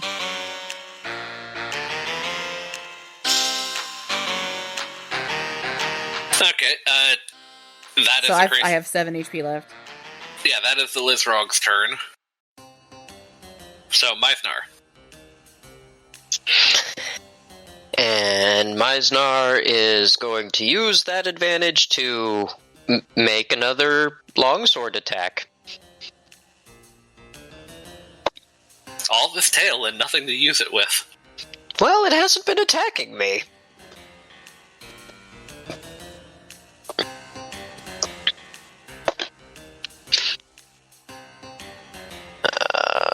Well, it was a 14 and a 19 on the dice. So, Yeah, that'll hit.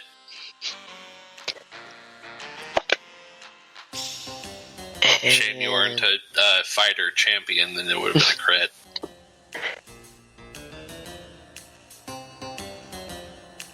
So that's 7, 11, 13 points of damage.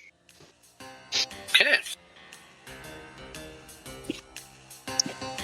Come on, you beast! Look at me! Look at me! Yeah, this thing is very, very hurt. You are kind of Andra, the shortest it's your one turn. in the group, so that's probably why I didn't see you. My turn? Yep.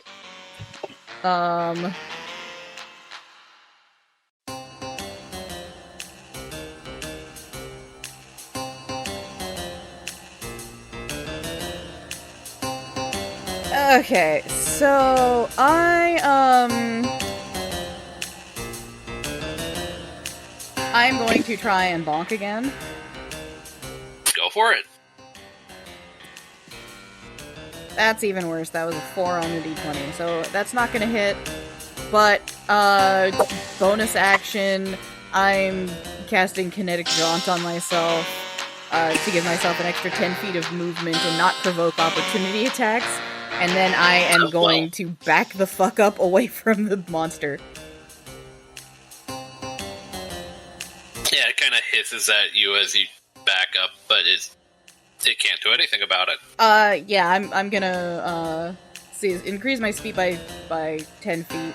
So I'm gonna move 40 feet away, just sort of backing up and shuffling, and I'm flipping it off as I go.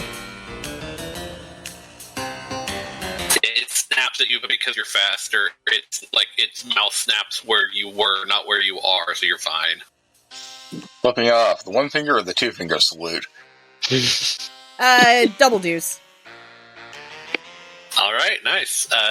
Morren, you're no longer a horse. Morren's gonna... Well, as the shrooms on his body armor starts spewing out more and more spores are visible enough to see. I So, appreciate for my- that no one made a Lawson's joke on that. So using the last bit of my wild shape, I am using my ability that I got called Symbiotic Entity. Alright. So for the I've awakened the spores. I now gain 12 temporary HP. Roll double damage with dice that my spores will do. And I deal an additional 1d6 necrotic damage whenever I hit with a melee weapon attack. And this lasts for 10 minutes or until my temp HP goes away. Okay, and that's your, that's a bonus action? Unfortunately, that's a full action. Ah, well. So, yeah, you're prepared for next turn. Do you have anything for bonus? Nope. Bulgart.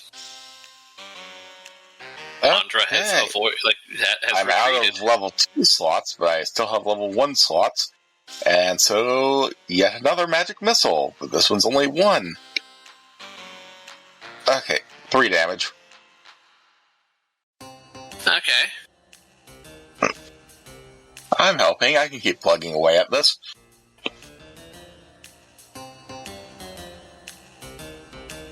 And anything else? Never give up, never surrender! Okay, it is... Yeah, go ahead. No, I'm joking. He's never going to give you up. He's never going to let you down. It is... Myznar should stick the flute, or the bagpipe thing in it, like, in the guy's face and just blow it. It is Lizrog's turn, then. I'm gonna roll something. Okay, yeah, it kind of, like... Oh, right, that is not what I intended for the dice, so this will be the Constitution saving throw. Yes, it makes it with the 18 on the dice. Damn.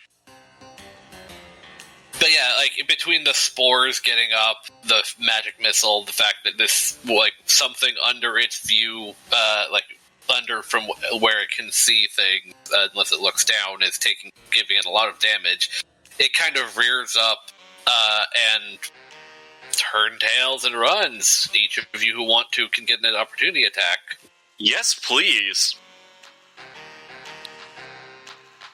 I have no... Andra. It's for me, because I backed off. I was about to say I don't have an opportunity attack spell, but in fact I do have an opportunity attack spell, Shocking Grasp. Yeah. That's a 9 to hit, so no. 15 to hit. Yeah, that'll hit. 17 on the die. Yeah, go. Okay, yeah, you two can go for it.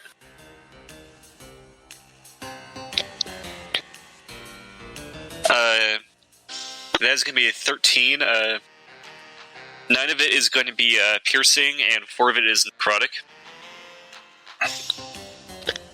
And 13, 15, and I will use my Fury of the Small to bring it up to 18. So, how is Myznar actually delivering this attack? Like, how? Like, what's the like? I believe the phrase is, "How do you want to do this?"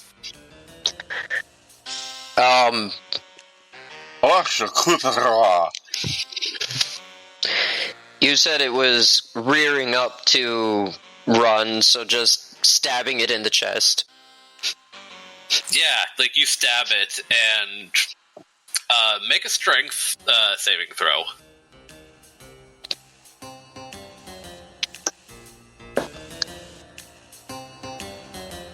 Um.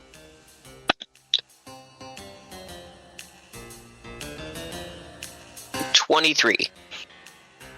Yeah, it falls backwards, and you have to like hold on and pull back to keep it from it, like as it's falling backwards, to keep the sword from being pulled out of your hands as it's falling. But you keep a hold on your sword as it falls off of your blade.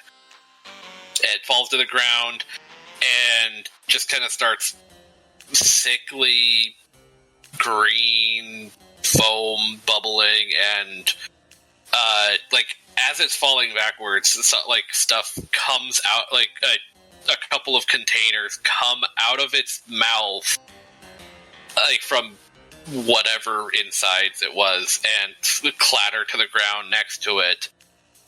One of them breaks open. Actually, the other one stays relatively safe. But the Lizrog falls backwards, foam bubbles, and in the place of the foam as it ends is this very chubby merfolk in very official looking attire and such. And he has the same stab wound on him, and he just kind of falls over unconscious. Does anyone here have healing magic? I'm pretty sure he's out of it, but I'm also pretty sure there's justifiable reasons for our friend here to put him under arrest. For suspicious behavior, at least. Holding for suspicious behavior, at least. Walks over and lightly slaps him on the face and casts Cure Wounds. Roll it. Healing, you don't have to roll to attack or anything, but roll the healing. Slaps him in the face to cast a, Cure and he dies. 15 to hit. No, I'm kidding. I got a 7 for healing. Okay, he's not reacting. Well, I tried everything. Time to bury them. As you're healing him, you can tell he's still breathing, but as it is right now, that was not enough to heal him. The point was to make sure he wasn't dying. Oh yeah, he's he's stable. Good. At this point, Which means we can assist our cop friend, who is the only cop around at the moment. He was bleeding profusely, actually. Into taking this individual into custody. Are you okay, Andra? I'm not dead. Coughs up a little bit of blood. Yeah, isn't it exhilarating? Throws sword into scabbard, starts pulling out the salve and greasing up his arms. Yeah, thank you for keeping tabs on that. Goes over to Andra. Everything and holds out my hand. Takes his hand. Here, take one. All right. As soon as my mission is done, I will although I probably should get it, I am actually going to reject the healing at the moment so that I can get a couple days off. 13 hit points for Andra. Yay!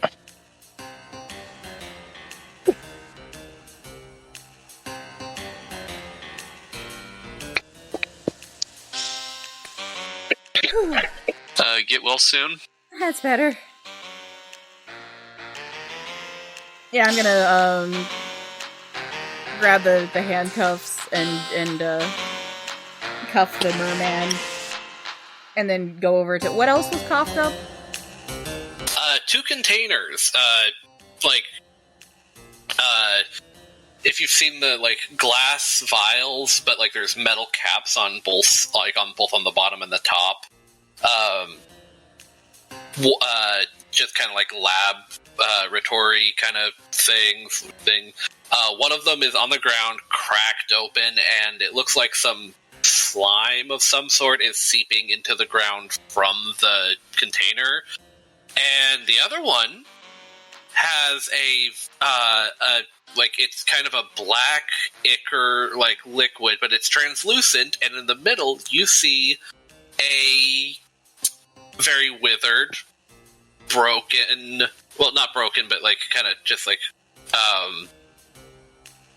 not fractured, disjointed finger. Yeah. Oh, there it is. Part of its bone, part of its flesh. It's kind of suspended in the this gross black liquid. Can I prestidigitate the goo off of that container and put that in the bag of holding? No, the yeah. I mean, you can prestidigitate it cleaned up, but Like, I meant, like, the weird foamy vomit that was on everything because it came out of the Lizrod. Yes, you can clean them. You can clean the container up. Okay. Like, the gross black liquid is on the inside. That's what I mean. Foam is...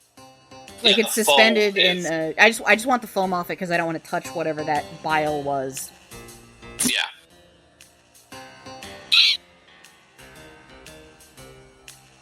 Oh, into the evidence bag. Tosses it in the bag of holding.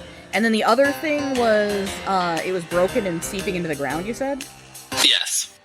Would I be able to, like, with a combination of, like, mage hand, prestidigitation, get all of it, like, all the stuff sort of cleaned up into the, like, the part of it that's not broken? Because I don't have mending. Make a dex check. Alright. Yeah, I do ask Bulgart if he could mend the container. Yes. And he does. Alright, that way I can put the stuff With the caveat that involves him touching it. Damn it. That's a 3 on the dice. Just making sure if there's ramifications for him touching the goo. Oh no, I was prestidigitating the outsides. So we wouldn't have to touch the goo. So the 3 on the yes, dice. But it's leaking, well, I'm... Oh yeah, the goo itself that was inside of the thing. So you're going with, trying, like, using your scooping up with the mage hand and trying to grab it.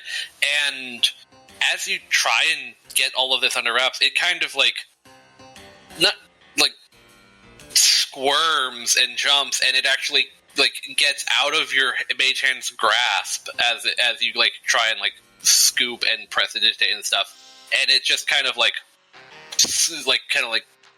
moves out of the thing, out of the, in that case, a shocking grasp. Yeah, if it's alive, I'm gonna try and prestidigitate it. Yeah, when you prestidigitate it, it looks like the dirt and the foam that was on it is on, but, like, there is a tangible slime creature underneath whatever gunk was caused by the fray. If Bulgart, you're there for that, roll the hit for the shocking grasp. Yeah, because I don't want this escaping into the ground and causing more problems for the farm. 21? Yeah, that'll hit. Roll damage. 6 points of... That's lightning damage. Okay, I have it here somewhere.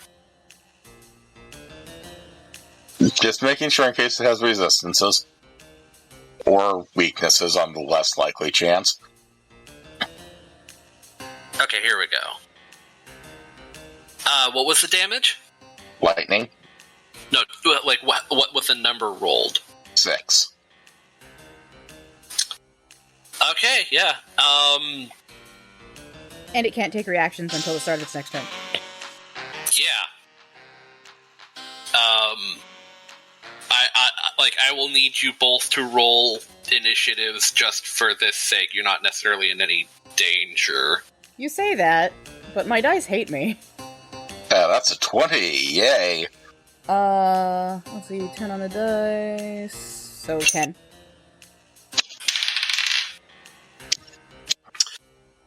Yeah, this thing burrows into the ground before either of you can get another grab at it. It disengage action. It's faster than the 20. I rolled a 19, and it has a higher plus than you, so yes. Morren, that slime thing is burrowing really into the ground! Oh, what? Earth, 5-foot cube, pick up whole cube. Okay, you have a cube. Roll perception.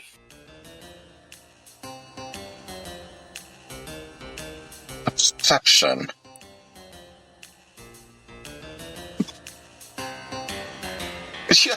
Yes! Fuck. Just him Well, or... that's my next 20 quota for the night. What was the roll? Well, he said nat 20, so I don't know what the total is. Yeah, what's the total? I had no modifier, so yes, 20. Yeah, it's starting to leak out the bottom. Can I, like, plug the hole with my mage hand finger? Roll a dex with your mage hand. God So damn it. I'd say spell modifier, Dex. like, as well. Spell modifier? Fire everything! Fire everything! I don't have a fire spell. He is screaming. I don't have a fire spell. What do you want me to do? On this thing! Light it on fire, I guess! Okay. What am I lighting? Everything! The floating cube Everything? of Alright, I'll dirt. light everything on fire. What doing? Hold on, let me roll my dex thing. Well, that's a natural 20, and you said it was spell attack instead of dex? Well, yeah, because you're using your mage hand, and that's, like, you, like, ambulatorying with your, Then that would be 25. Then, yeah, you've got it, like, by the, like, you can plug, like, keep your mage hand where, like, padding where it's trying to leak, like wiggle out of the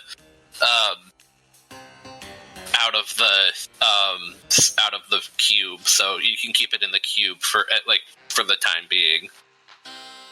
And what were you doing, Morren? Well, I was told to burn everything. The closest thing I got is Moonbeam. Oh, shit. Are you following through with that?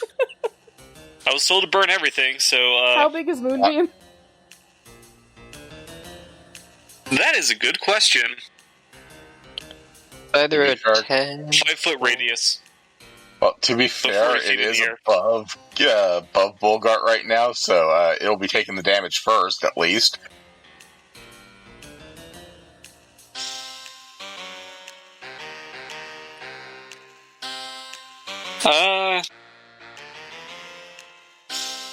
I'm just double checking my spell to see if I can cast something else. Actually, how big is the symbiote? It is a tiny. You had to call it that. It is a tiny creature. Because part of my gear, I have a as part of the scholars small. pack, I have a bottle of ink. Would I be able to like dump the ink out and put the thing in the bottle, or is it too big for that? Oh, it's good ink. We should really be going by initiatives. So it had a thing. It was more. What was on Andra's? My question was, would the starting gear like scholars pack? It comes with a bottle of you ink. could empty out your ink and get empty out the ink and get the vial of ink prepared for that. Okay, but it will fit, right? It's not like too big for it.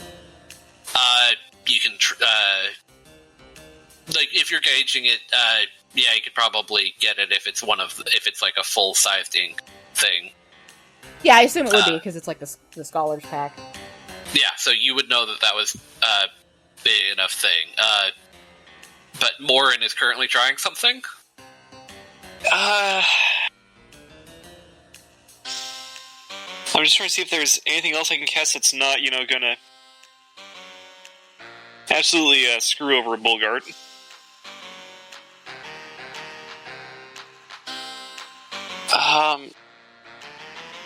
I'll just cast Ray of Sickness and call it good. Is that an attack or a save? It's an attack. Okay. Roll the attack. 12?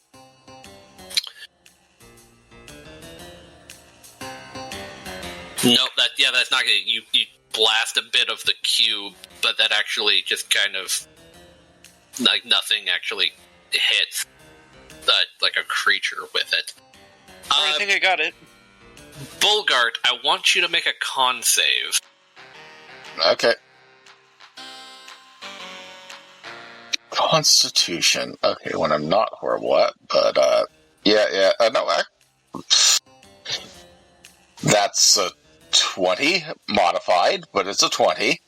Yeah, so this thing, like, tried to jump into you, but you can just kind of, like, keep your, like, mouth closed and face away and everything, and so when, like, as it does this, it just kind of, like, returns back to the,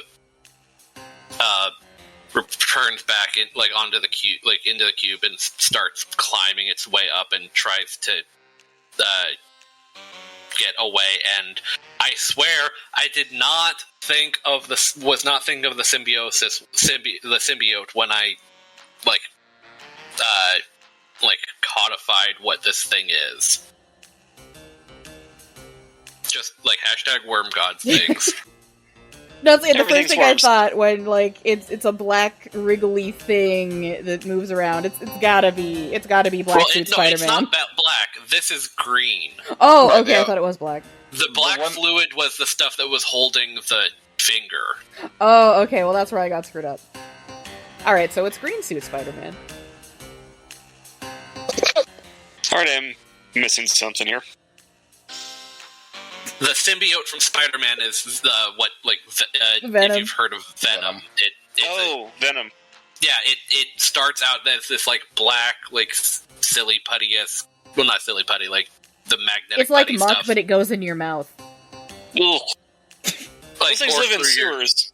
or through your skin and stuff like that, and like turns into the Venom suit or Black Suit Spider-Man or Symbiote Suit Spider-Man specifically. Yeah. But like the important thing is that like it bonds to the person who like accepts it or doesn't. It's such so that like superpowers. And crazy, because that one's messed up in the head. Yeah, it went through a lot. Depending on which canon, yes. Even more so. I don't know, the one from the recent... Well, okay, I haven't seen the sequel with Carnage in it, but like the one... Like, he was actually kind of a cinnamon bun, honestly. It's just like, yeah, he eats people, but he's not doing it because he's a mean person. He just kind of... Yeah, he's following his biology, but he's kind of He's a like very a really- affectionate lover. Like a murder puppy. Yeah. Yeah, I've not seen Venom.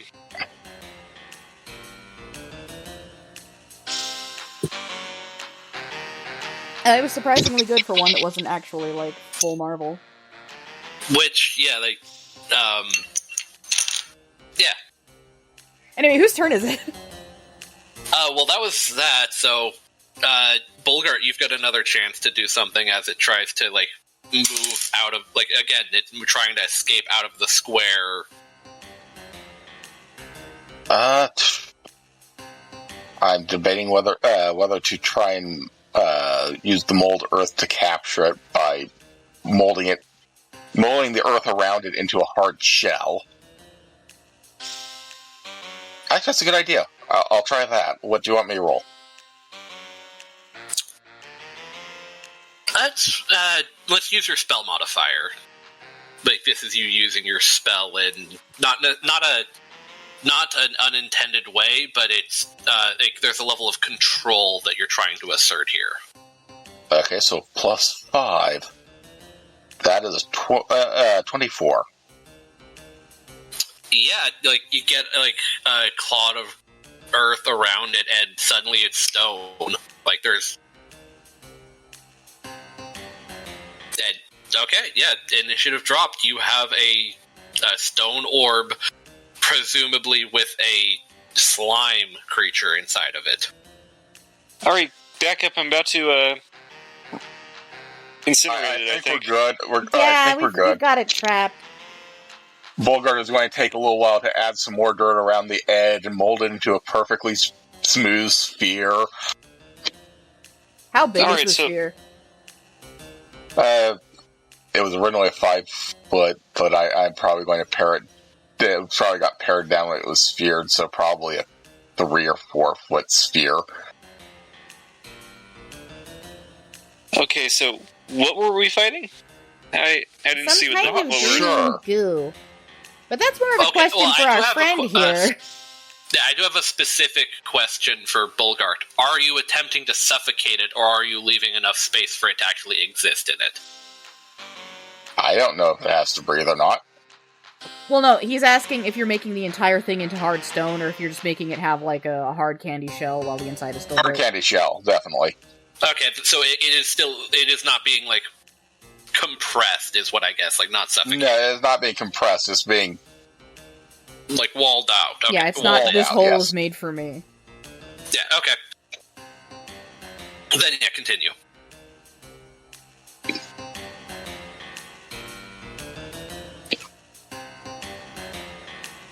So, turning our attention back to the merfolk, who is handcuffed, right? And unconscious.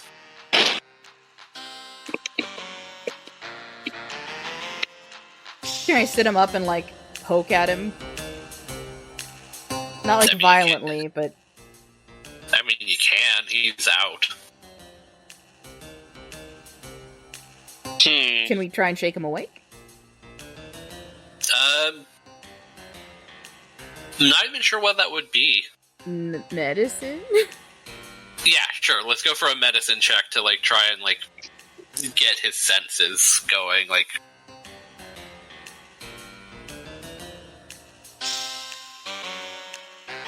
Oh. 21. Yeah, like, you get him at, like, specific points, and it's like, when you poke near his head, his eyes start to twitch, and like,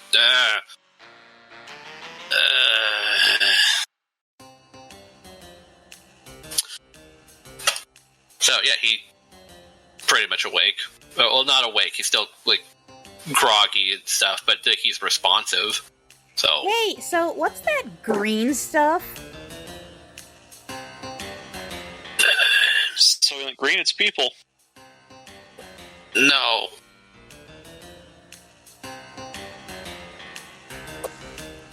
You know, the squirmy stuff? Tried to hop into my buddy's mouth over there. I have no idea what you're talking about. Came out of that Container points at the broken container that's still sitting on the ground.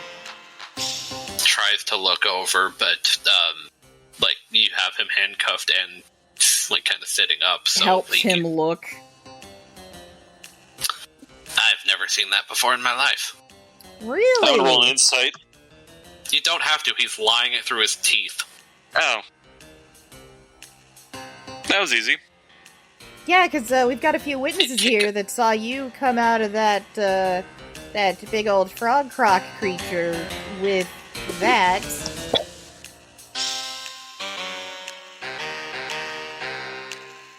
Oh, thank goodness, you must have saved me. Now you can roll an insight. I just use the I roll mean, that I earlier I still know that he's... Like, do we even have to? Because that is obvious. No, you do not. Like, if you can, like, gauge that based on, like, gauge that just based on what I'm saying, then yeah, you can Okay. tell he's full of shit. But, like, Guys, I think he's being really honest. He doesn't know. I Hey, Morren. believe he may have to have a conversation with the Orzov who was hired for the job that he was somehow in the building involved in. Well, see, we have a few choices here. I'm sorry, the Azorius. The Azorius. Yeah, either you can have that's a a nice. good point. I want a lawyer.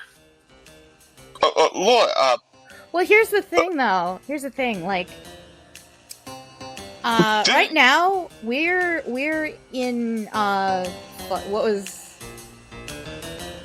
We're in Golgari territory, so What crimes have I committed to the Golgari?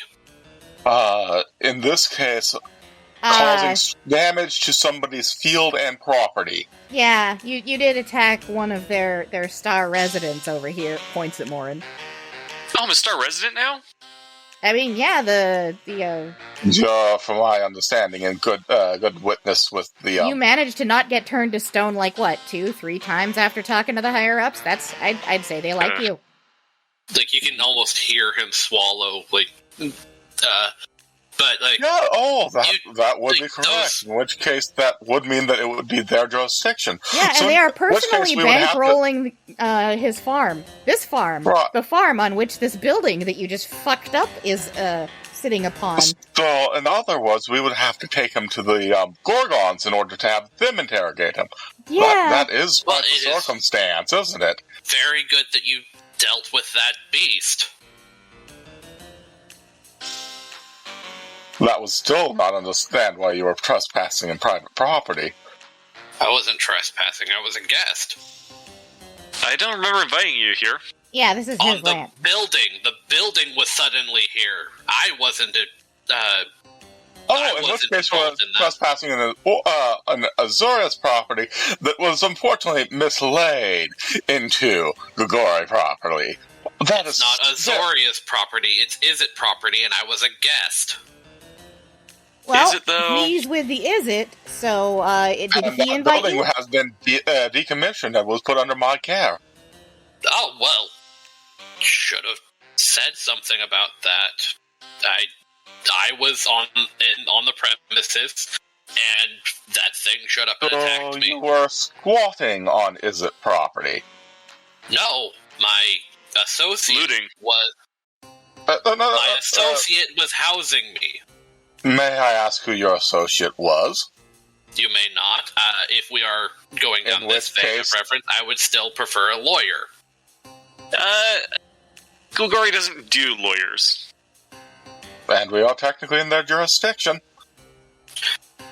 But if we're dealing with the crime of apparently if we're dealing with the accusations of squatting or trespassing, then that would Well, deal the biggest with crime at ups. this moment would actually be damaging a property, which...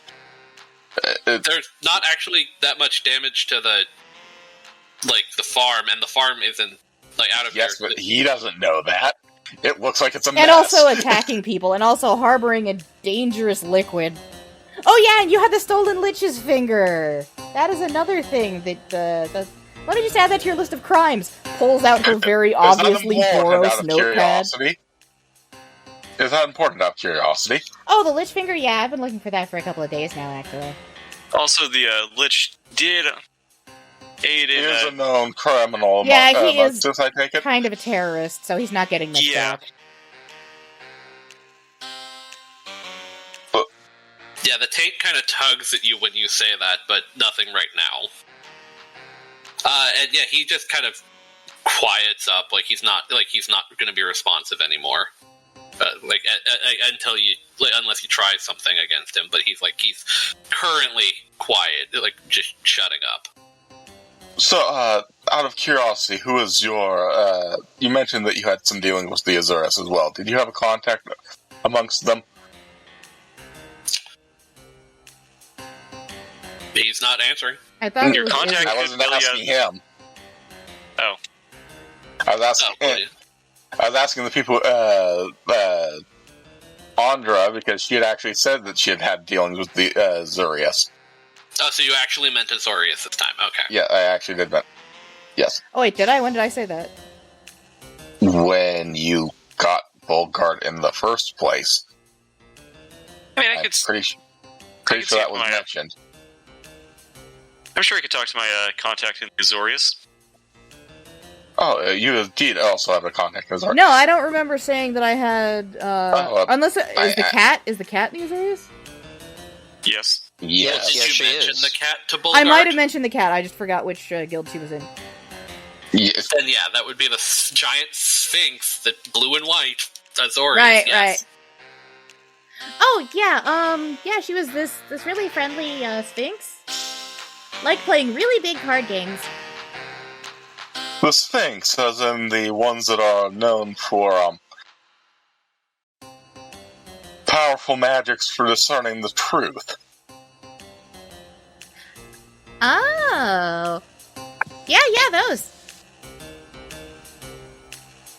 Don't you think we might be able to pay her a visit? I think we might. Any good at cards, buddy? Looks down at the merman. Just not saying anything.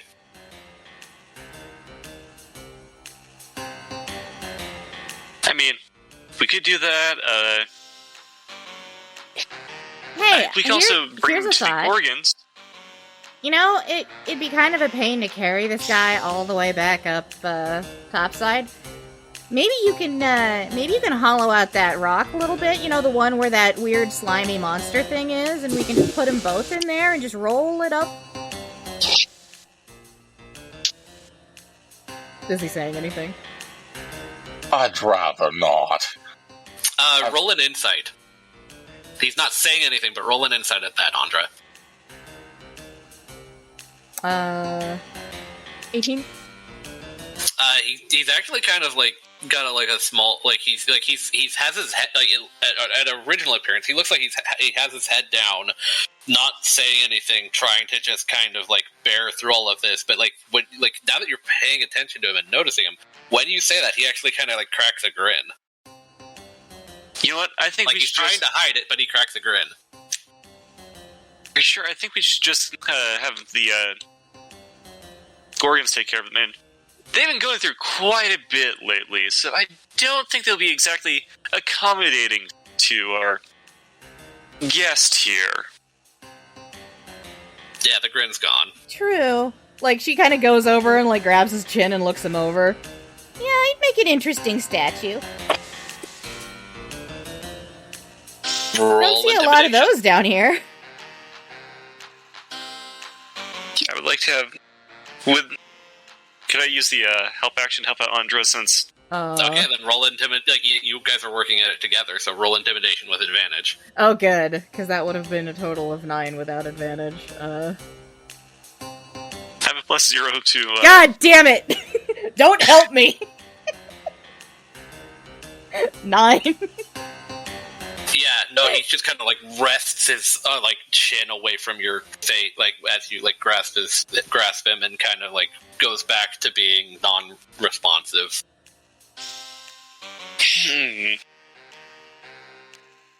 I mean, I'm not in favor of putting him with it because I don't know what this thing does or is. On the flip side, the pulling out a spear and rolling him up the hill, I'm perfectly fine for that. Hang on one second. So, I cast a... Does it just pick one, or... I'm just going to deafen him. Can you roll me a Constitution saving throw? What's the save? 12. Yeah, he makes it. Bulgart is going to... This is brutality. One moment. So, and Bulgart is... This is Golgari. Is going to use mold earth to basically take a lump of dirt and shape it around his hand so he cannot make hand signs. Yeah. Just being a little bit precautious here. Oh. Good idea.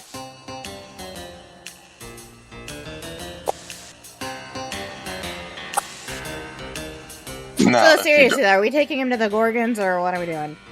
I actually believe they take him to an individual who has... You know that the Azorius Guild actually has... the Azorius Guild actually has anti-lying magic placed on the entire area. Yeah, that makes sense.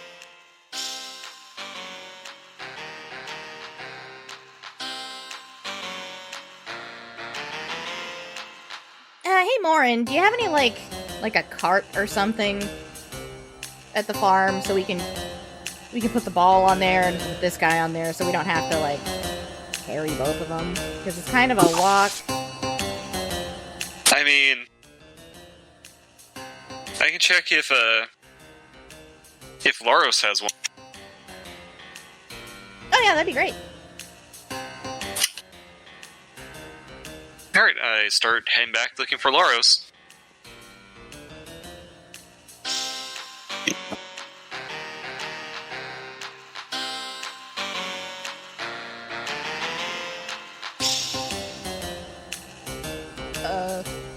I guess we're waiting here with the prisoner.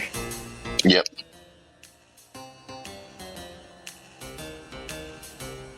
How, is there a duration on the mold earth effects? Or there An hour. is, but it's a long time.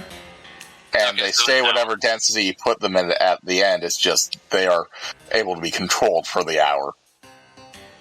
I'm looking it up because that. Here. Oh, okay.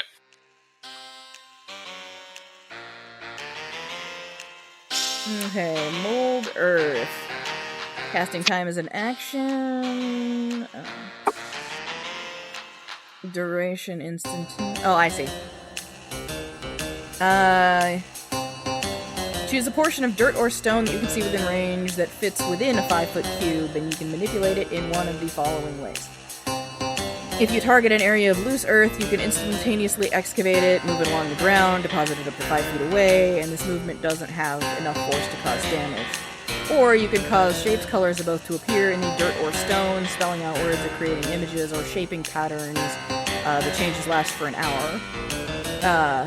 If the dirt or stone you target is on the ground, you can cause it to become difficult terrain. Alternatively, you can cause the ground to become normal terrain if it's already difficult. Change lasts for an hour. You can cast the spell multiple times if you and you can have no more than 2 of its non-instantaneous effects active at a time, and you can dismiss such an effect as an action. So I more or less just have to keep them up. And I can Yeah, ready like the you're bottle a of little- ink. Like, Yeah, just in you- case. Yeah, you're a little stretching the actual like explanations of the spell a little bit, but like if you're keeping it like your concentration on it, Yeah. and you've got other If I options. can keep two going, if I can keep 2 going, then I'm going to keep my concentration up on these. It's not a concentration spell. Like, it's... Okay, it's... well, not concentration, but like reusing it every Yes. hour Oh, or yeah. such. When Well, when it you need hasn't... to. I mean, we'll deal with it when it comes to it, but I am readying the bottle of ink. Because like there's different stuff like the difference between mold earth and move earth, and I'm sure there's like other spells that do bigger things that you're trying to do. Yeah, like the spine of the earth or whatever, or bones of... It's the one that makes the spikes come out that actually do damage. Yeah, Bones. Well, no, Bones of the Earth is not a damage dealing spell.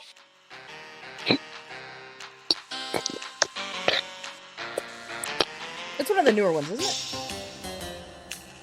Yeah, from Xanathar's, and it's the one that creates 6 pillars. Ah, okay, well... But it's specifically creating, like, But a it rib cage out of it. can deal damage. If you put a pillar underneath somebody, it and brings them up to a point that's higher than the ceiling that they're above, it will Smush bludgeon them them? with the yeah.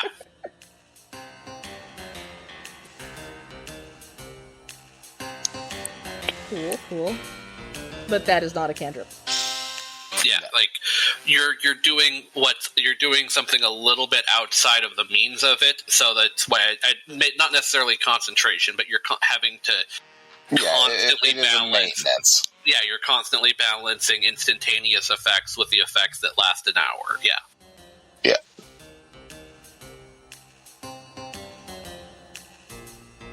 And I would not have tried the handcuff, the thing around the hand if she wasn't handcuffing it as well to support that too. Yeah. So Yeah, like his hands can wiggle and everything like that, but if he had the ability to move his hands away from each other, he probably could have broken free as you tried to mold earth around them. But right now they're just kind of you're getting his fingers and everything gunked up, so he can't. Yeah, you can't cast spells. right, just it is a precautionary. It's Yeah, you guys got him. Yeah. He's just not answering things, and Well, Morren's going and getting a cart. While Morren's off doing that, wasn't there something you're supposed to retrieve from this building? oh yeah. 1 second, and we're going to find the piece of rubble that has the chunk in it.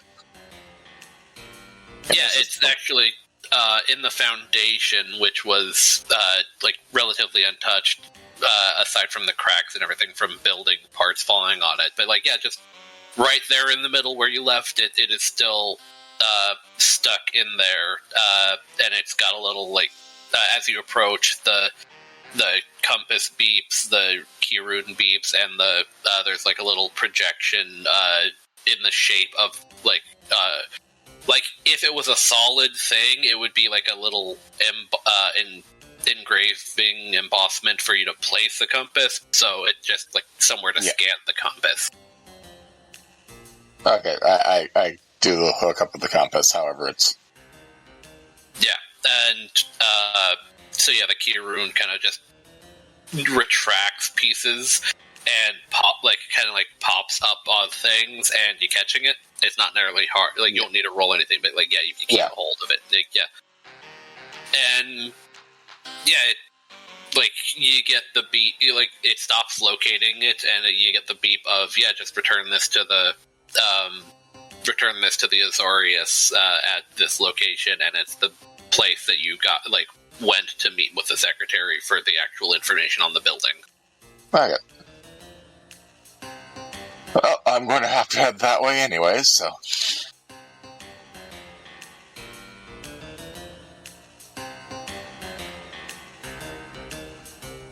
We're going to head back. Yeah. Okay, this is going to have to be delivered to the Azorius as well anyway, so.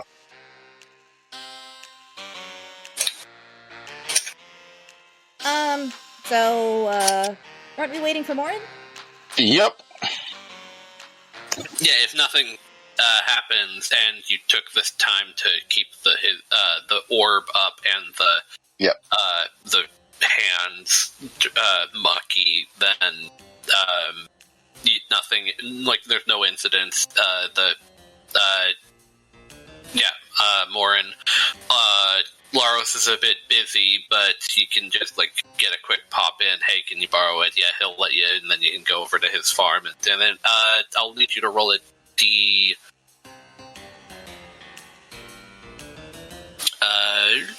10 on the encounter table, but nothing serious. You say that, but roll their 7. So, there's a bigger section of the festival, or there's a small section of the festival that is being not commandeered, but there was a bit of a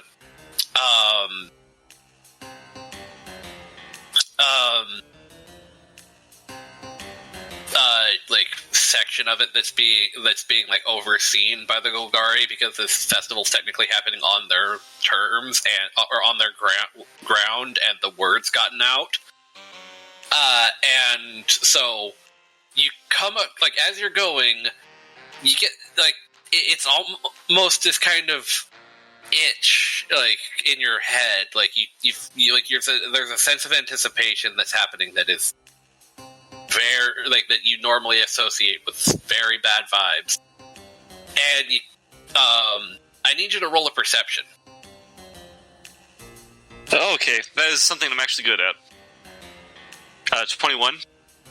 Okay, so you notice the statue bit immediately, but then you notice that it is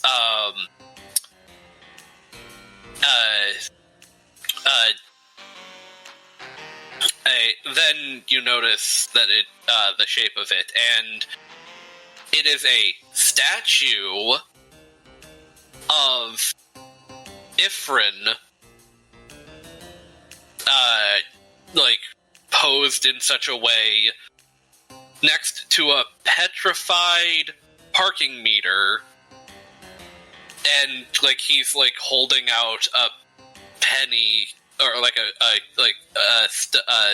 coin, and he's about to it looks like the statue is about to put the coin into the thing, and there's an engraving at the bottom of this art piece that says, "Let not avarice feed you.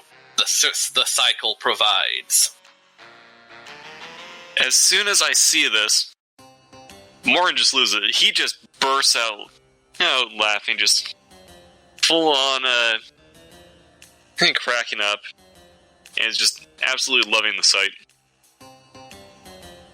Yeah, a bunch of people start looking at you strangely, and the person that's kind of like standing next to the statue like looks over, like one of the crawl guard like standing by the statue in kind of like a little security uniform with the Golgari symbols on it. Like, oh, did you know the person that was made an example? Yeah, he was an asshole.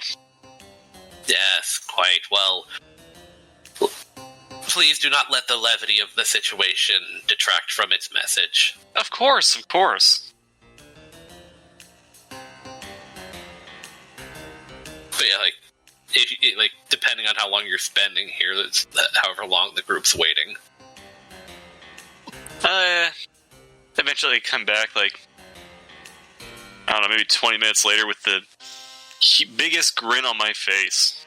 It would take a little longer than that to get the permission, go get the thing, get the cart. So yeah, like an hour or two, which would give enough time for you to need to be upkeeping the mold earths. So yeah. But yeah, you can get back, no incidents. Just needed to make sure you like see what kind of thing you would come across in the festival. Oh, that was good. You have a good time? Oh, the festival got better for me. Oh, what else have they added? Remember the guy with the parking meter? Oh, those stupid cursed parking meters that made you want to put money in them? Yeah, he's kind of a statue being forced to put a coin into the parking meter. Nice. Out of minor curiosity, what coin? Any coin. If the cursed parking meter just sort of made you want to feed it all your money until you ran out. I meant if it was preserved in a statue, what style of coin are they having it put in? Oh, I didn't get too close to it. I was trying to grab the cart and come back here as soon as I could. Nah.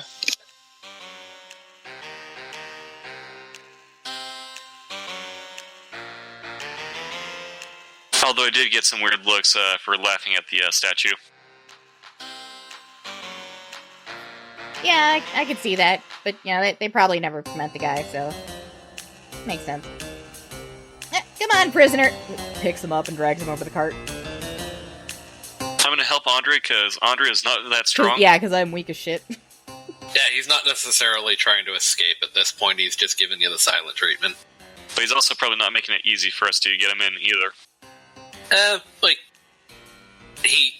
You guys have made enough threats and such that he's not, like, trying to, air quotes, resist arrest or anything. He's just kind of like, he's not dead weighting, like, he's letting you get him into the cart. Will the ball also fit in the cart? Oh yeah, there's plenty of room for that, and, the cart, him, and the ball in the cart. Actually... So, can I dump the ink out anyway? And, so, I want to try something. Like, you think you could maybe loosen some of the rock over on this side and we can try and force it into this bottle? I'm slightly iffy about this proposal just because we do not understand what it is. We don't know if it can break out of glass. That could be a very dangerous maneuver when it's already contained. If it was not potentially putting us at risk, I would be more inclined to do so. I'm gonna pull Bulgart aside, like, away from the prisoner, and just kind of, like, quietly whisper, Yeah, when earlier when I made that threat that we put him in the ball with the entity, he smiled. So I kind of don't want them to... Do you want me to open a hole and let you drink it? What? No! Yes, please. Looks over at Morren quizzically. What? Kidding. I can never tell.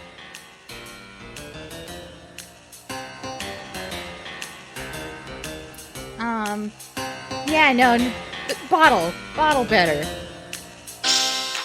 Or we could, you said you could mend the original container. We can try and put it back in that. I can indeed mend the original container.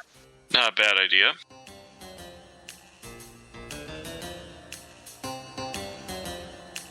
Alright. Gathers up the bits of container. Yeah, mends it really quickly. Yeah, okay, when the glass is together, the top of the... Then you can tell it's the top because the metal part of the canister starts to glow and it, like, swirls into the simic signal. It's a wave that kind of turns into a tree. Just kind of glows on the thing, and like you, whoever's actually holding the finished capsule can see that it's can kind of feel that it's requesting attunement. Yeah, Bulgart's going to attune to it.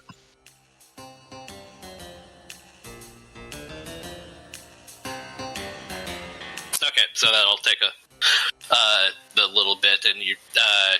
Where are you heading? Like, where? Like, is like you still have this kind of like conversation happening. So, what? Like, what is the group consensus on where you're taking him?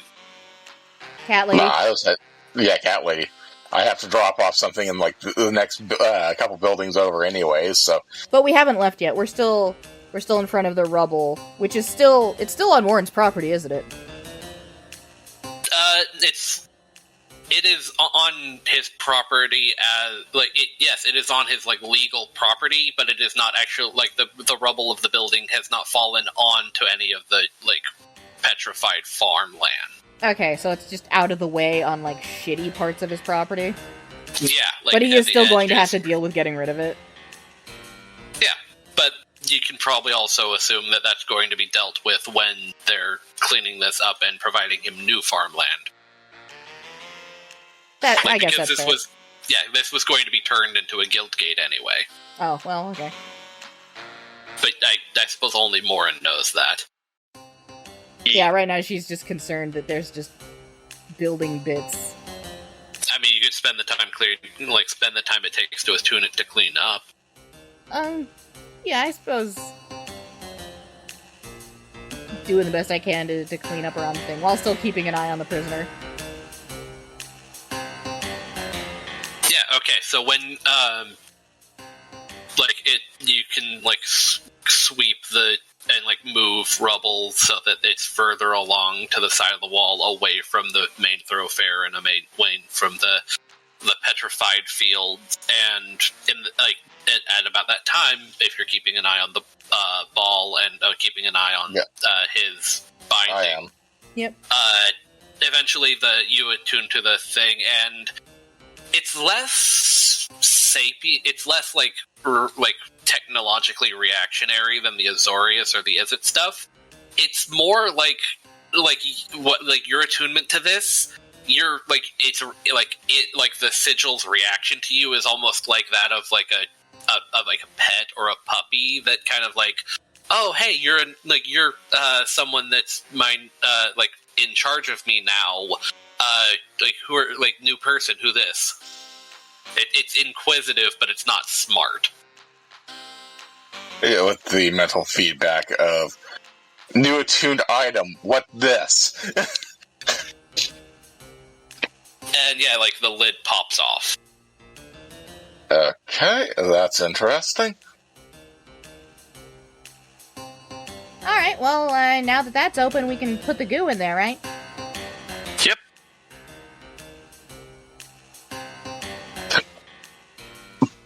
Pops a hole inside the sphere and plugs the vial into it. Yeah, use your roll your I guess a spell roll a d20 add your spell modifier. So yeah, I guess an attack kind of with a spell modifier and do that with advantage. Oh well, okay. Then, I was going to say 22, but if I'm going to do advantage, let's see if the other one. Or 17, yeah. Yeah, the 22 will get it. It the thing tries to get out as you're opening the hole, but then it just kind of into the container, and you get the kind of on.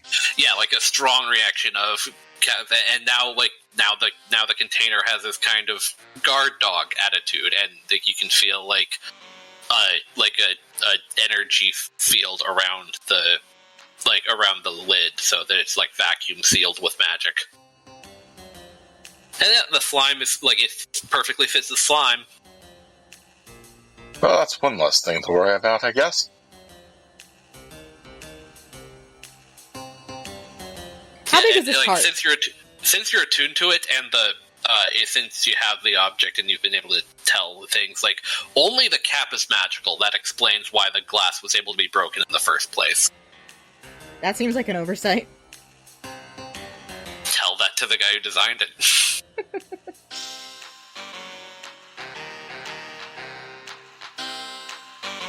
Ah, yes, the inventor of this bottle, Abraham P. Security Risk.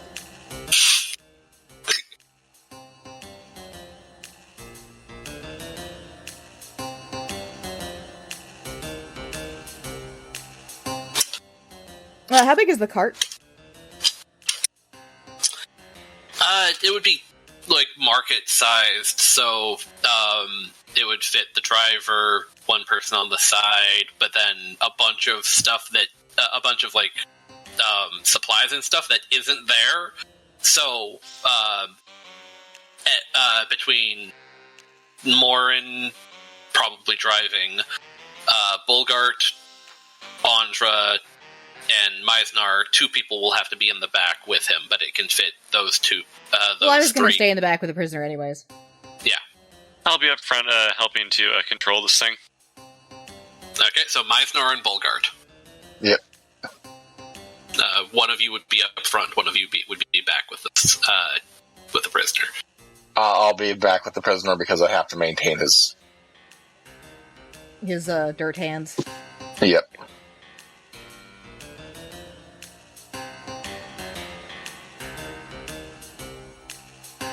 Okay, then yeah, Myznar's up front with Morren, and you can start making your way to the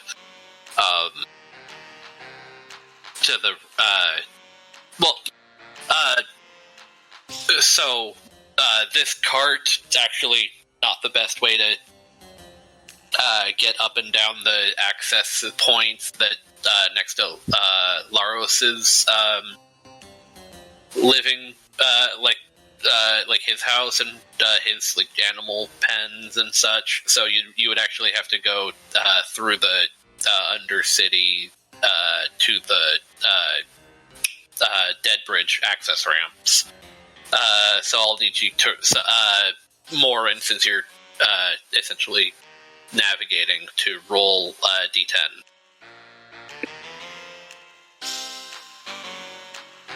10.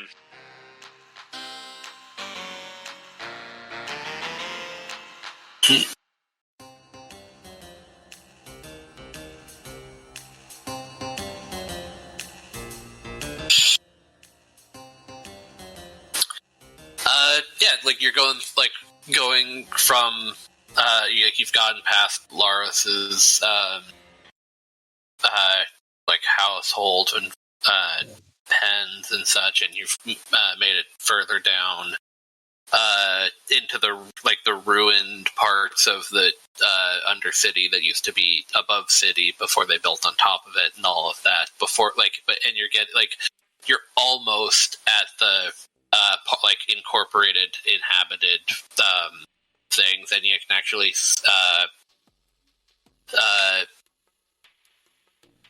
see off. Roll a perception. Oh boy. 23. Okay. Yeah, you see some a bit of a bit of something that doesn't actually look degraded or broken or rubbly or ruined amongst some of the abandoned buildings in the off to the side.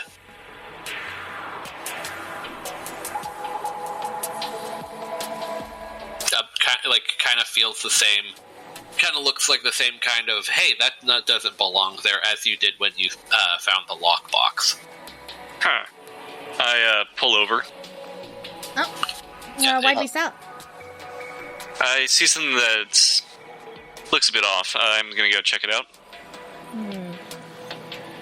Yeah, you can. It's an open cart, so you guys can roll perception as well, with advantage because you probably like. Alrighty.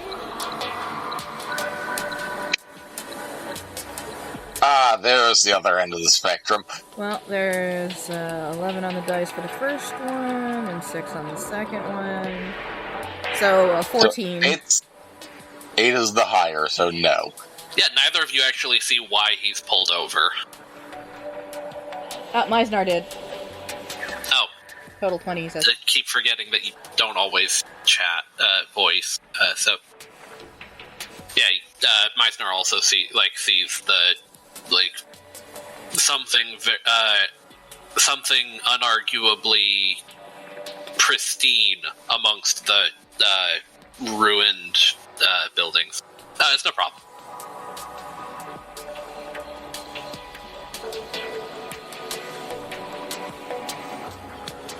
So yeah, heading towards the glint. Yeah, and you're going into the remains of the house not house, but building this was in. Yes. Okay, he's following Morren. Okay, so yeah, you two go in and just kind of clearing the rubble away. Yep. We'll need you two to both make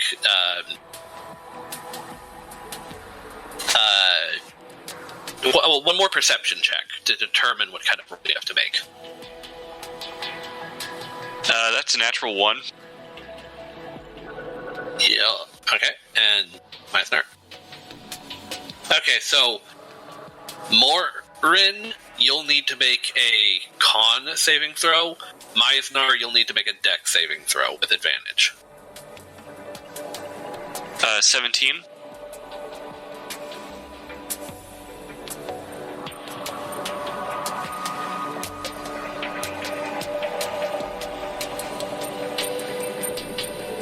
Okay, waiting.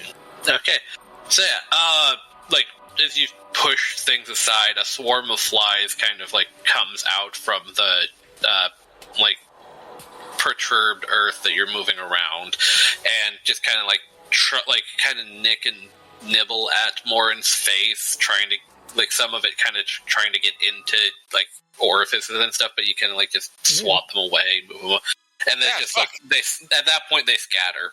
They were just bugs, but they were dangerous, and so yeah, you get 1 point of piercing damage from the nibbles. But yeah, it's actually a pretty fancy circlet with Golgari sigils inscribed on it and such. It's actually pretty regal looking. Huh. Myznar, do you mind if I keep this?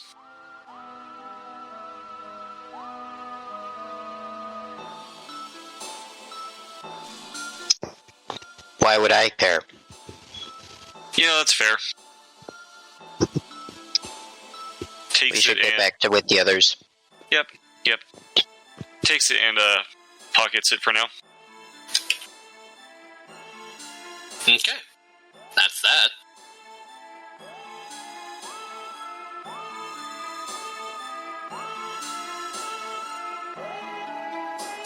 Alright, gets back to the cart. Mm-hmm. Find anything interesting? Yeah, very pretty necklace. I think it'll look nice on my wife. Pulls out the necklace. Oh, fancy. I'm sure she'll love it. Actually, I should probably get it checked out to make sure it's not, Oh, cursed or something? Yeah. Or belonging to somebody who could turn you into stone. Yeah! Ooh, good point. Because last thing I want is my dear wife to get turned to stone. Yeah, that would be ill-advised.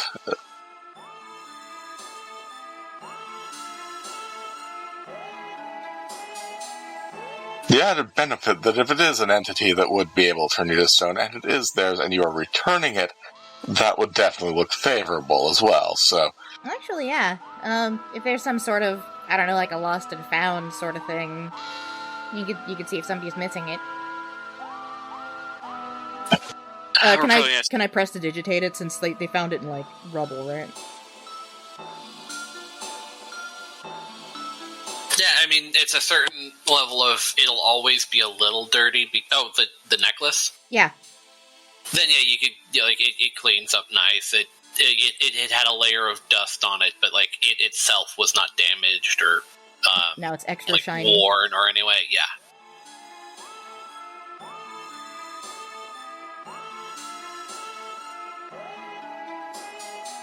I don't think I have detect magic or anything like that. I do. Oh. But it's a ritual, and I don't want to do it at the moment. Yeah, you would have to choose between maintaining. Well, I guess you don't have to maintain the orb anymore, but like maintaining his fingers or preparing the ritual. Yeah. Right, it is something that is not the best use of time Well, at the it's moment. just the ritual only it'll take like 10 minutes, right? Yes.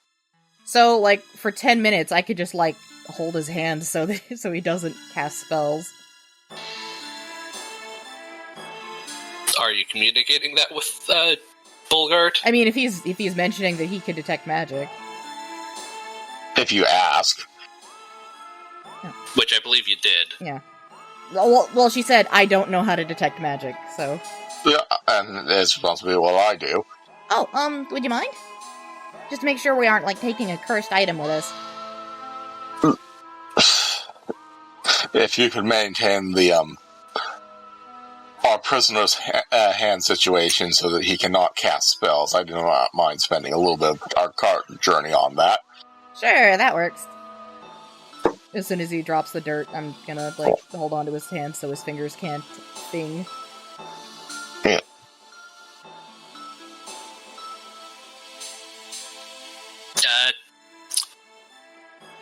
When detecting magic, Is it magic? yeah, it is. It's actually like very, very old magic. Like you can like tell that this is like magical all on its own. It's not necessarily magic through like the legal systems of enchanting and such that high arcane stuff or the arcane tech stuff of this is like natural magic from the earth itself, and it's enchantment magic. Oh, I can't tell you if it's cursed or not, but I can tell you for sure it's magical. Oh, nice. And the old off-the-book stuff, too, not the, modern artificy. Oh. This is not That's not necessarily a good thing. I would suggest getting it identified properly when you get the opportunity. Yeah, this is just making me think that this is probably one of the higher-ups' necklace. I would at least run it by them to see if they're missing such an item. Of course.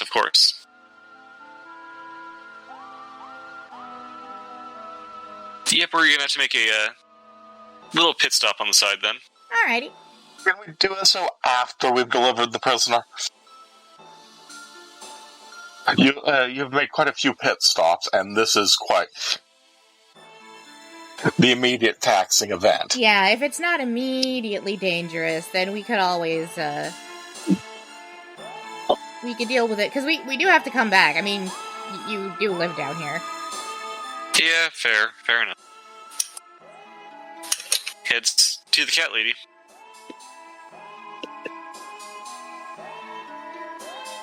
Okay, yeah.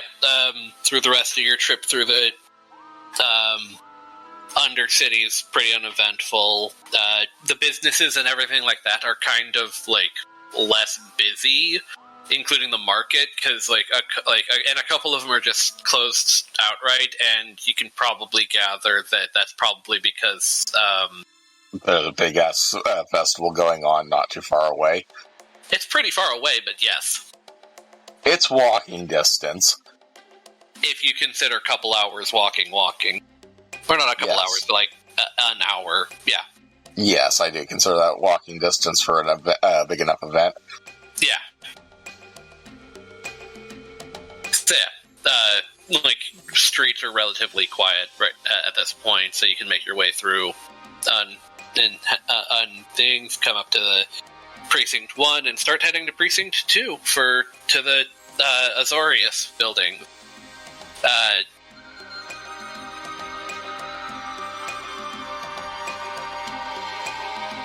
Alright. Which that's as busy as it ever is. Yeah.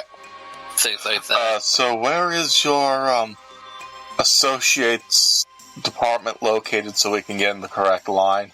Well, first we're gonna have to park this thing. And the parking And area's Andra. over here. Yeah, you would know exactly where to park. Yep. I take the group over to the parking area. Let's find a spot that's not metered. Oh, no, I can deal with a metered spot if we have to. Pulls out the bag of Ohms coins. Yeah, I go over to a free parking spot, or like an empty parking spot. Unless there is one that's free. You remember from your time with Susie that the parking spots are free. There might be fees if you use them incorrectly, but you were not charged when you dealt with Susie. Okay. Yeah, in that case, I park, go through the song and dance with the machine. Yep. And how long are you expecting to stay? 2 hours. Just in 2 case. hours set? It's okay if we leave early. Yeah, there's nothing against leaving early, so. Heaven forbid you leave late, though. Yeah. Yeah, they'll probably send those weird ghosts out of the ground at you. Yeah.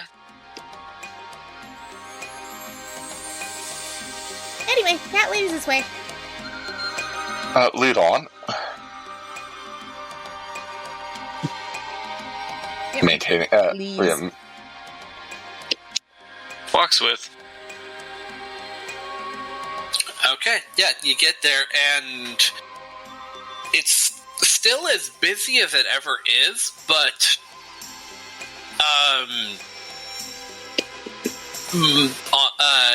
okay, who has been here? I know Myznar and Andra has. Has Morren been there? To the cat lady's place? Yep. Yeah, we Okay, played yeah, a children's you- card game. I Yeah. believe Bulgart is the only one who hasn't met her in person. Well, about that, you notice that the small, the office that it, the desk that is in front of the big doors is gone, including the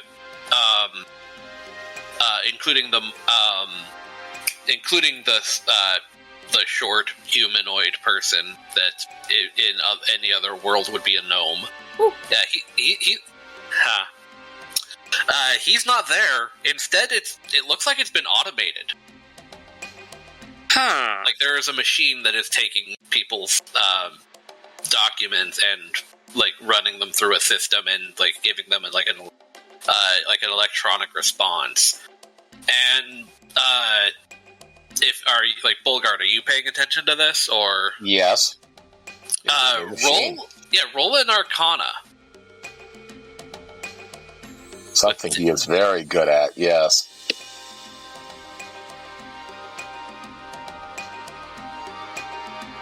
That's an 18. This isn't tech. This is just this. Yeah, This looks foreign to you as your current understanding of your like mechanical fields. It's like there's some variation because you're working in architecture rather than engineering, but this does not look like it's made from the same kind of like weird science that isn't due. Like this is almost too clean, too pristine, too perfected. There's no sparks flying out of it, and it's not on fire.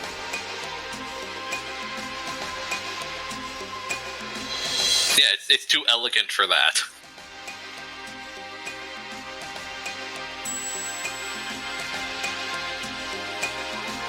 Well, that part's not a big surprise. Huh. The little guy who usually works here is gone.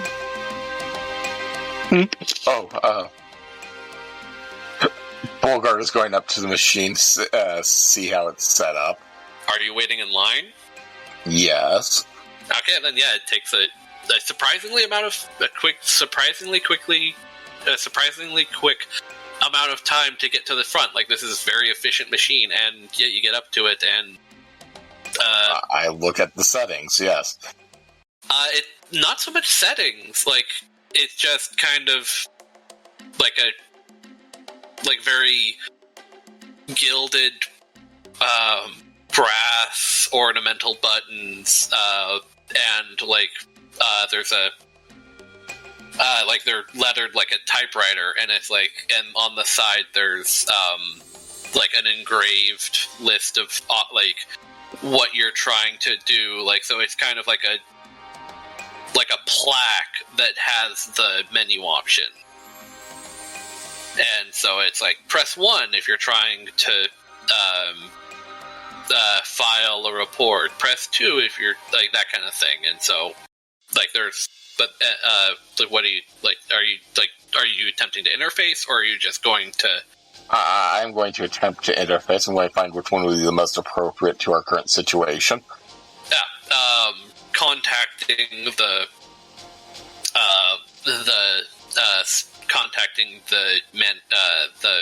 supervising person, and that would you can press that button, and a form spits out, and it's essentially what are you trying to why are you contacting this administrator? Names, affiliations, all of that. It's the regular Azorius kind of. Going to be filling out properly, or as properly as I can. Yep. And the instructions at the bottom: please return this to the machine. And there's this, you can see. And do. Yeah,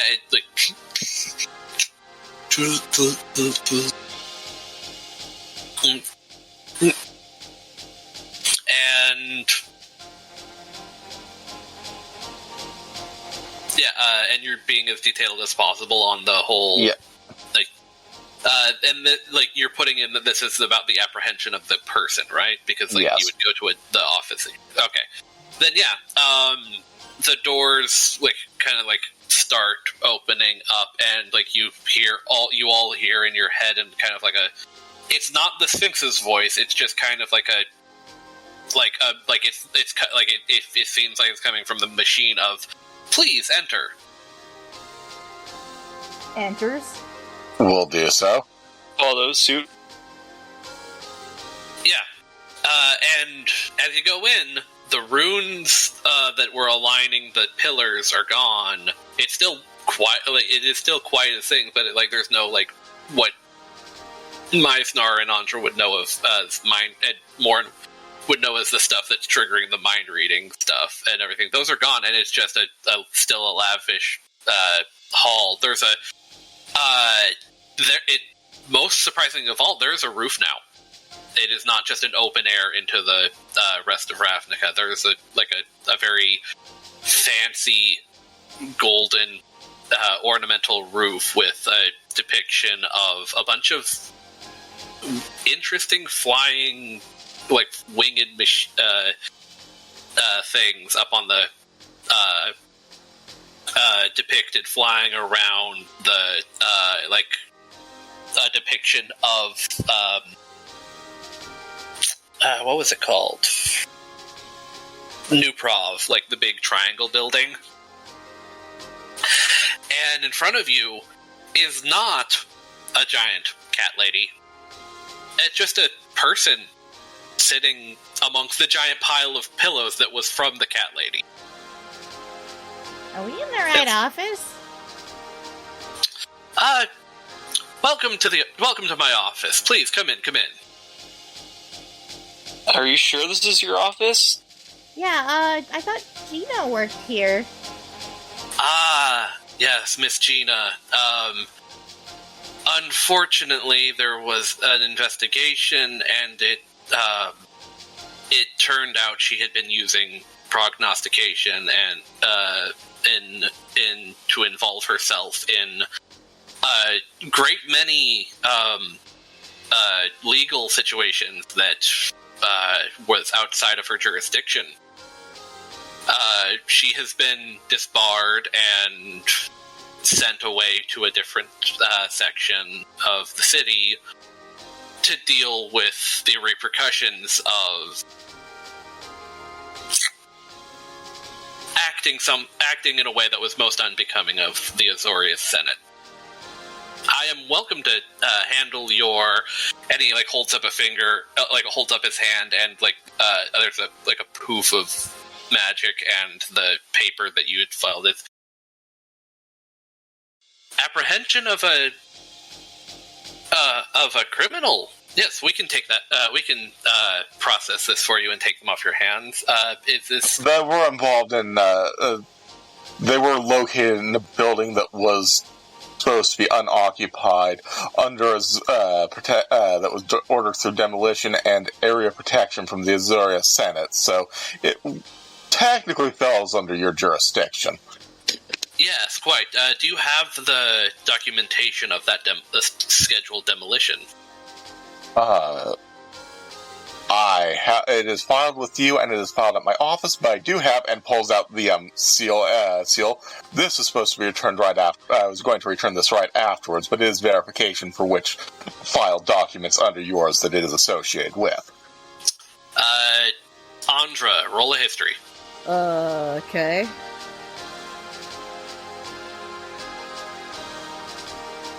Oh, wait, no, never mind. Your paperwork was having to do with, yeah, that's gonna be an 8 anyway. Then, yeah, you wouldn't have remembered it if it was a thing. If it might not even be a thing, so never mind. Yeah, so, the paperwork that I had was the stuff regarding the potential cave-in.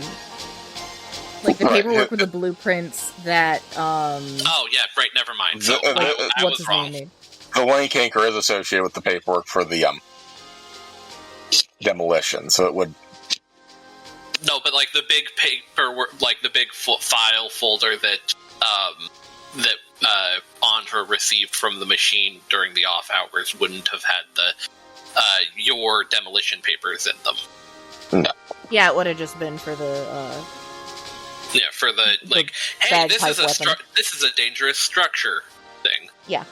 So never mind. So yeah, he this is a Vidalcan, by the way. So the blue skinned people things. He holds out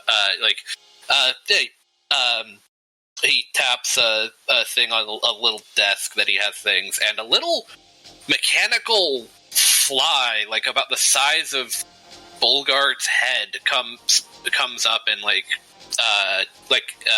so a large mechanical fly. Yeah, it is. Well, it's a medium. It's a small creature, but that's a small creature about the size of a cat. Flies up and waits for, and it has a little tray for you to put the device in. And he does so. And it flies over to him. He picks it up. Looks at it. Because it would be involved in the investigation, I will either need that returned to me so I can return it to the proper department, or we'll have to file paperwork that you are returning it to the proper department. Yeah, as you're saying that, actually, he places something into the tray, and it flies over, and the same flying device flies over to you, and there's a paperwork for relinquishing the key rune and the Much appreciated. Thank you. and the sigil over to him to hand over to the proper part of the Azorius. Right. I just need the paper trail. Thank you. Yeah.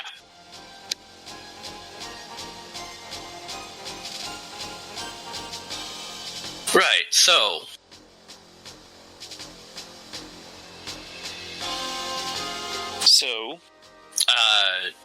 This apprehension, you have the guy with him, right? You didn't leave him. Yeah. I'm not just gonna leave him at the cart. We left him in the cart. The windows are all. He's listening to his favorite song. No, the AC is off. The AC's off. The windows are up. He doesn't have an iPad. He's suffering. No, we brought him with. Okay. I just assumed that he's still giving us the silent treatment. Yeah, he's struggling every so often, but he's not necessarily trying to evade. This man was insistent that he gets legal counsel from this, but we wanted to make sure that he was under your jurisdiction first, due to the fact that it was a mission that your organization had ordered. Even though it technically took place in Golgari territory. Yes, this is quite interesting issue, and I can and you're still in your Golgari tourist duds, right? Yes. Okay. Then it does certainly roll an insight. Yeah, because it does certainly seem like this is quite the inter-guild issue. There may even be that's a natural one. Yeah, he's very hard to read. He's genuinely concerned. He's genuinely looks like he's working through a puzzle in his head. And not only that, he did attack a member of the Izzet, a Gruul, and I myself am with the Boros Legion. And was harboring this and this. Oh yes, and he was also harboring a stolen artifact that belonged to a terrorist. As well as holds up the vial with the slime in it. This, yeah, which I am going to have identified by the. Unfortunately, I'm going to have to head to the Simic after this in order to get this identified and properly dealt with as well, because we are unaware of what it is. But it does have, and points at the glowing symbol, Azorius. It does have Simic protective seal on it, which means that it is. He was transformed into a giant frog lizard at the time as well. If that. Quite.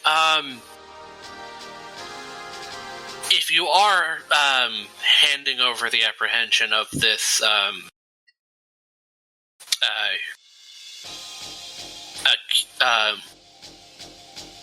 what's the term when it's the court is accusing someone of a murder, suspect? But it hasn't been proven? No, it hasn't been proven in court yet. Not suspect. That would be suspect. Because we suspect that he did it, but we don't know for sure yet. It's a different word that I'm thinking of, but sure. Accused? The accused? Accused? No, but it's if it would be the replacement for just straight up murder, it would be blank murder because it hasn't been proven in court yet. Attempted murder? No, because that's still. We've gone through all the legal terms here. I'm missing it, so yeah, sure, just suspect works of. If you are handing over the apprehension of the suspect to my section of the Azorius and this case and the proceedings afterwards, I would ask that the evidence be handed over to my. I would request paperwork on it as well, but I am not objecting to this. It was underneath the key rune and everything like that. Right. Not the key rune, but the paperwork for the right. Making sure that this paperwork's in order for that, and then puts it in the little bin. Yeah. Yeah, also puts the lich finger in the thing. So I found it, so does that... Like, now that I know where it is, am I still cursed?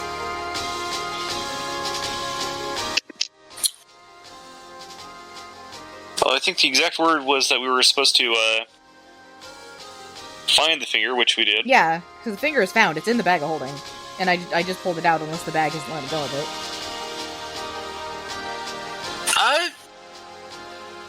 I'd say roll a wisdom save. Alrighty.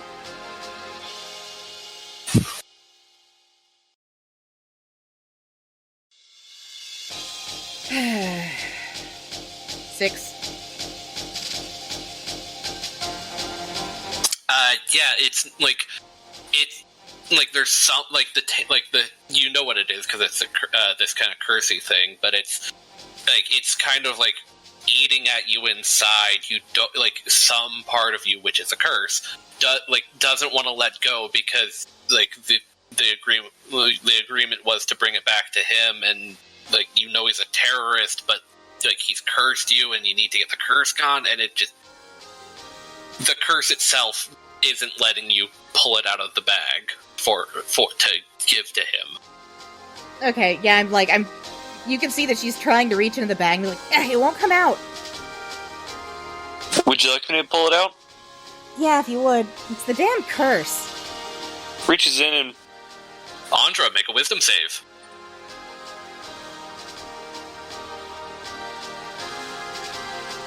Uh, 15? Okay, yeah, that's reasonable. Like, you get this pained ping inside of your head where he wants to, like, somebody wants to intercede with your ability to finish this fetch quest, but you shake it off and Morren can pull it out of the thing, and the taint goes back to making you feel like you need to get it, like, need you to, air quotes, find the finger. Right, but I already know where it is. I know where it's going to be. I know that I can just, like, fill out the paperwork. That's why I said air quotes. Okay. Like, yeah, like, it is trying, like, the curse is trying to turn into an obsession for you to get it back to the person that it belongs to. And it's not heavy, but you are now unable to let go of the bag of holding. Pardon me. Can you guys do anything about curses? See, this stolen finger belongs to a lich that's also a terrorist, and he cursed me to bring it back to him, but I, as an officer of the law, cannot in good conscience do that, seeing as he is a terrorist. Also, he might be a statue right now. So, is there a way you guys could maybe, remove the curse? Could I, give it a go?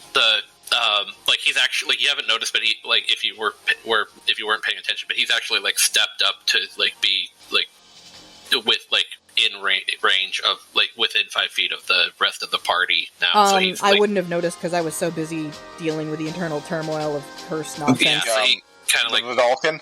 Yeah, the Vidalkin has stepped I up. would have noticed, but I wouldn't have done anything. Yeah, like, even though you noticed him, like walking, he very quiet. Like, yeah, may I? She nods. He, like, takes his hand and things, and, again, Andra is kind of in,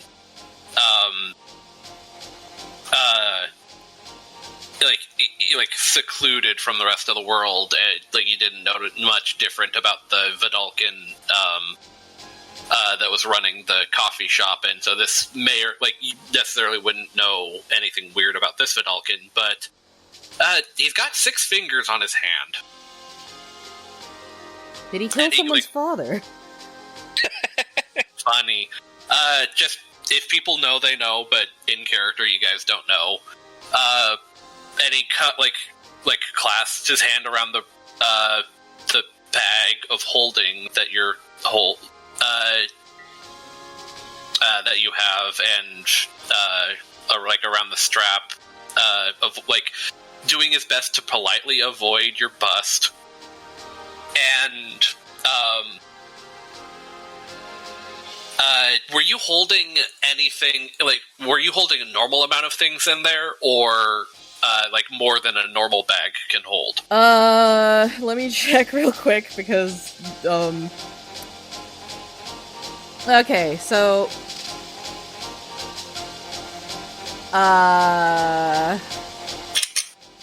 yeah, the staff was in there. And the crossbow was in there. But I guess those could well, no, the staff would be a bit long, so the... Actually, no, I never said I put that away, so I still have that out. Yeah, because I've got, let's see, things that were in the bag.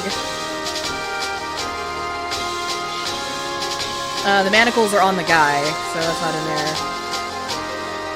there. Water skin, mess kit.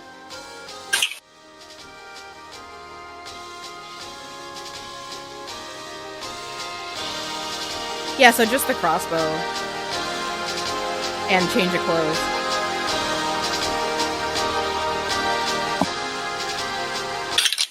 And so those would normally fit, like, would those normally fit in a bag about the size of a good duffel bag? Yes. Yeah. Then yeah, like, not, you don't, so nothing, like, leaves the bag, but the bag is no longer magic. Okay, You so are just still, regular bag like, now. Yeah, you are still tainted, but it is no longer a cursed item itself. It's just a normal bag. Okay, so so wait, so I'm still cursed, but the bag isn't? Yeah, you can let go of it and such, but like the bag is not cursed, the bag is not magic anymore, but you still have the whole need to provide the finger to the lich. I mean, if I see a statue that's vaguely lich-shaped, I'm gonna flip it off. Will that qualify for ridding me of the curse? The magic lich finger that you Damn had it, found. alright. I appreciate it. It's not the spirit of it. It is the actual agreement. Various sentiment, yes.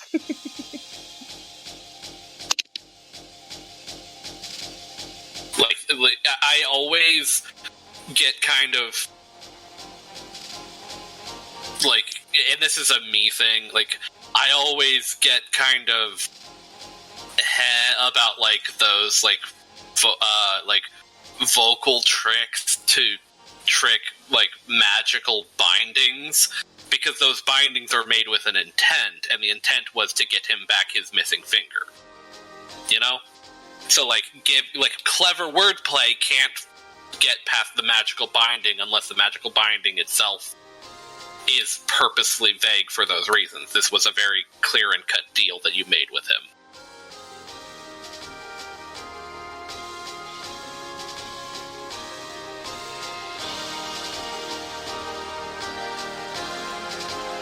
Yeah, okay. I mean, I'm still, like, at this point, I would have to, like, do a heist to steal it from them. Because I am, like, Morren's got it now, and we are giving it to them, right? You're putting it under their custody. Yeah. Oh, I did not realize it was not simply the spell itself. Here, another one of the Thopters comes by, and he, like, takes the paper from it and, like, scribbles something on it, and you can actually see that the writing he's glowing, like, he's writing on it is actually glowing, like, he's writing, like, with, like, arcane, like, kind of the spell scribey thing from the different game, and he hands you a piece of paper. Please sign here. I read it first. He is asking, it is a verbal, or like a written agreement, like not just written or not just verbal, an arcane agreement to take the curse from you and transplant it to giving him custody of the curse, essentially. Like, he would translate the curse from you to whoever, like, assumedly him, because like that's what it's describing. With the agreement of the fact that you're giving custody away to the finger's custody over to the Azorius. Oh yeah, definitely. I'm signing the hell out of that. Yeah. And yeah, weights lifted off your shoulder. You don't feel like arcanely gross for giving up on the quest. You're free. Breathes a sigh of relief. She kind of like relaxes her shoulders a bit. Just, finally. Better? You did valiantly what you did need to, and you should be commended for doing what you did. And he puts like his weird six-fingered finger hand on your shoulder, and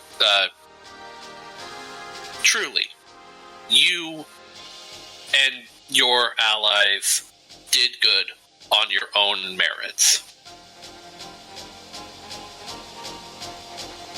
And like turns to you, like Morren and the others, and right, okay, and yes, he's an finger, and a similar kind of machine, but this one's on legs, comes by to retrieve the key rune and the sigil and the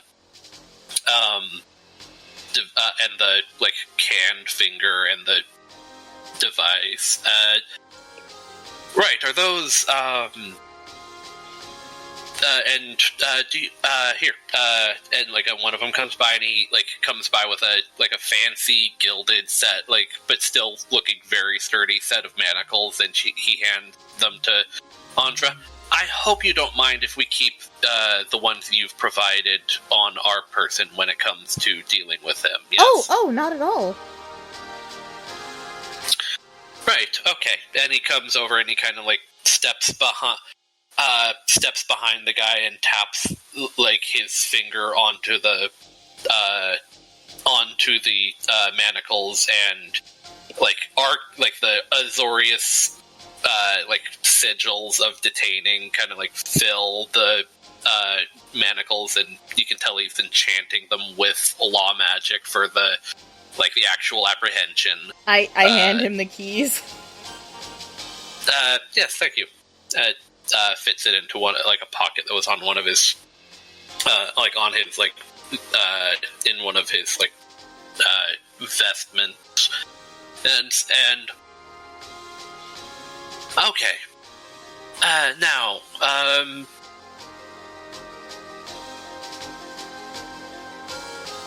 if you could, if you have any more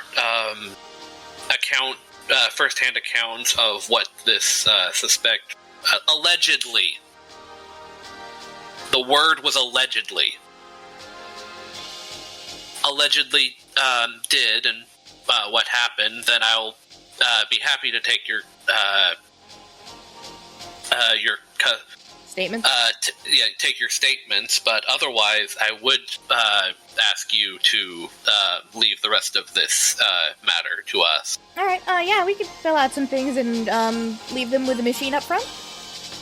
Yes, that would be perfect. And he hands you I already filled out my statement with the initial documentation to CU, so I believe that should cover my portion. Yes, you did very, very thoroughly. I'm sure you can come back to the Izzet with this as a success. I would most definitely say you've deserved some time off, but it's not up to me. Anything else from the two of you? No, I'll get to filling these out, and we'll drop them at the machine on the way out. Then he looks to Myznar and Morren. I've got nothing to add. Yes, well, very well.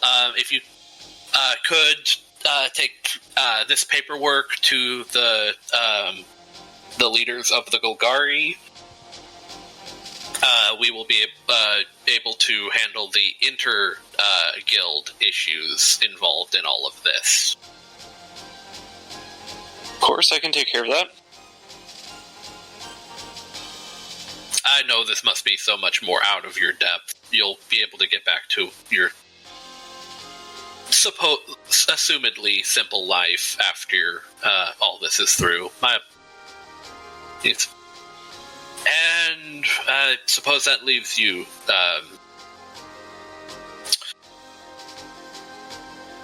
I'm sure all you want to do is just get back to where your tribe and not have to deal with all of this stuffy bureaucracy, yes?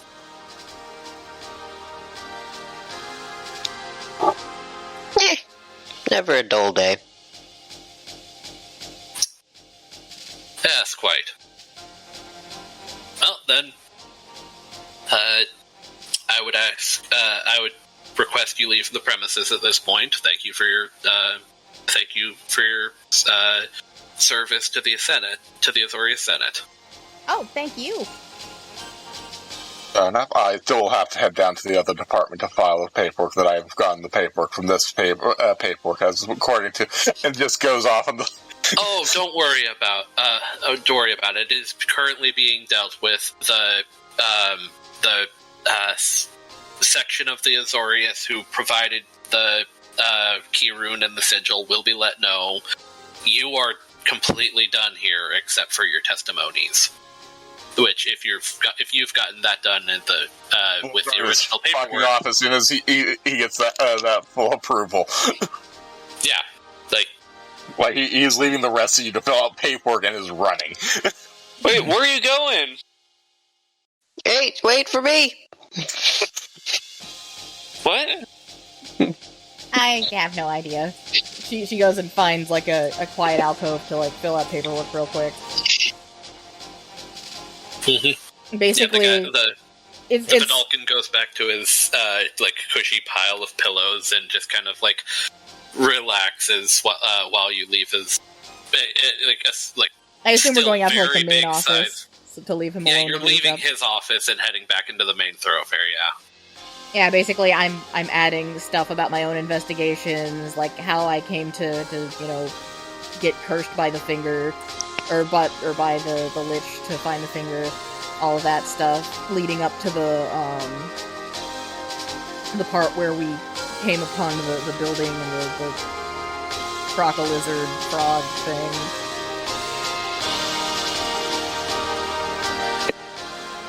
And including the part about how he seemed pretty keen on being close to whatever the entity was inside that container.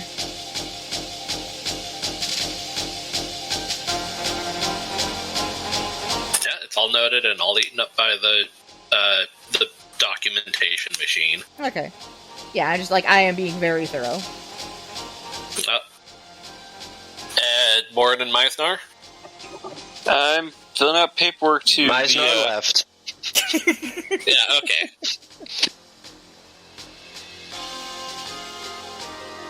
Just filling out paperwork to the best of my abilities. I'm adding a little blurb in mind that there was the Goblin with us, but that he might not know how to write, so that's probably why there isn't a fourth set of documentation regarding the incident.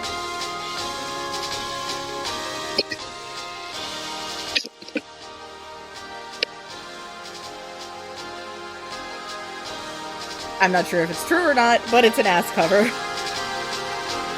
Yeah. So yeah, Bulgart's heading back to the, No, he's just getting outside of the Azorius building because he doesn't want to spend more time with these bureaucrats than he has to. Okay. What doing after that, though, or? How much time do we spend?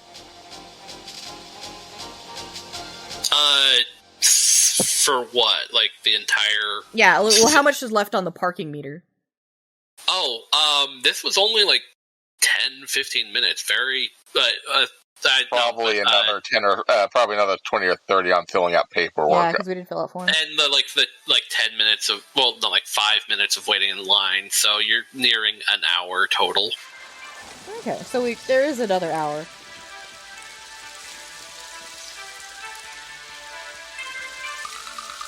What time of day is it?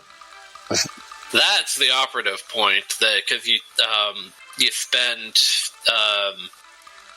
like, you woke up relatively early, got stuff done. We saved the concert. The concert happened, which was supposed to be in the evening. We brought Karen back to life. It should be either very, very late at night or very, very early in the morning. Yeah. Yeah, like, the sun has gone down at this point, so it's dusk. So, like, the coffee shop and stuff is probably closed. Yeah, like, you can see all of the businesses that are just straight-up businesses are, like, closed down with the, like, those, like, gate things over, like, from the mall, over, like, closed down over them. Like, there's a couple of them that are still open, but those are the things like law offices and, like, and I mean, like, the arresters, like the actual, like, Right. Azorius per police station. And there's probably the late night food joints as well. Yeah, there's a but that's more like a weirdly autocratic themed like cafe, like coffee stand, essentially. Yeah. It's just a place where people pick up food if they don't have any place else to go. Yeah. Like there's someone serving like drinks and small like mobile foods, but nothing. Welcome to Efficient Burger. Food, beverage, or both. Yes.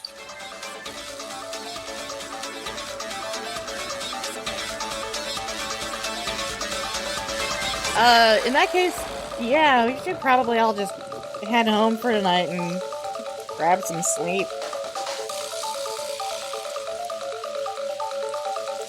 But yeah, after Bulgart gets out of the District 2, because he is beeline it, you guys can deal with the cart. It's not his. Yeah, you're just heading straight home. No, I'm heading out and then getting a bite to eat at some late night place and then heading home. Okay, yeah, you can spend the time there. And then I assume Myznar's coming after you. Yeah. I mean, unless he's not. He did say, "Hey, wait up." Say, like those two are going and grabbing a bite at a late night like steakhouse or something. Oh, not even that fancy. Greasy spoon. Greasy spoon. Which, are you heading just, are you heading to the, are you heading to the east, or just like you're just, you're beelining, like finding a place nearby and heading straight to them, right? Yeah, just finding a place nearby that's outside of the, outside this of their, one. Okay. Yeah, it's outside of the actual Azorius district, yes. Then, you've actually reached, like, just like a inner guild district that's no one guild has over the other, so it's actually just a business. It's not an Azorius business, it's not a Selesnya business, it's just some person decided to open up a food place instead of dealing with the guilds. Which is perfectly acceptable as long as they have something that's greasy and hits the stomach hard. Oh, absolutely. Yeah, they got a huge fat guy named Chungus, and he punches you really hard, and his fist is covered in grease. No. I wouldn't have it any other way. Only if you ask. Nah. Welcome to Grease Fist's S&M dungeon.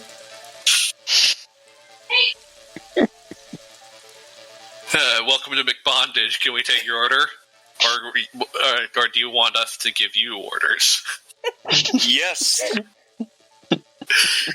Can we take your order or give them? There we go. Yeah.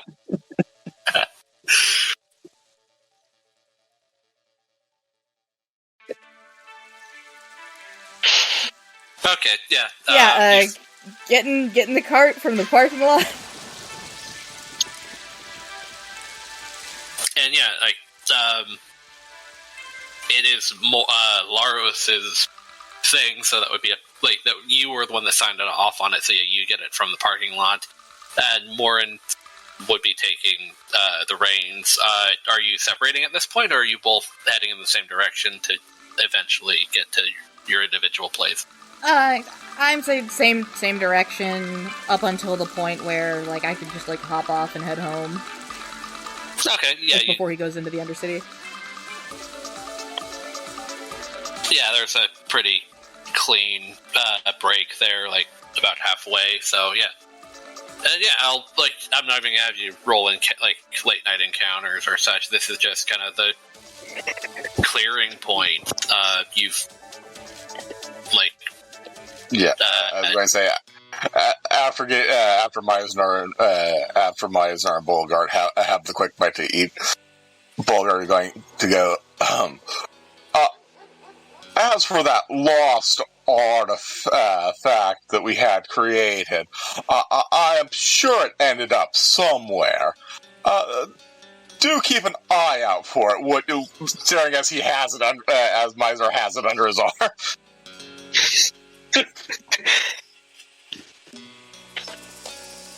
Yeah. Oh, the bagpipes. Yeah, the bagpipes. I'm sure whoever has it will put it to good use. Keep an eye out for it. I'll get the paperwork filled out on it being lost. I will need you both to roll deception.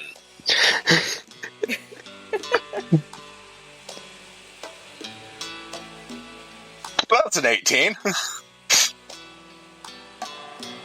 Yeah, 15. Congratulations. No one in this diner cares.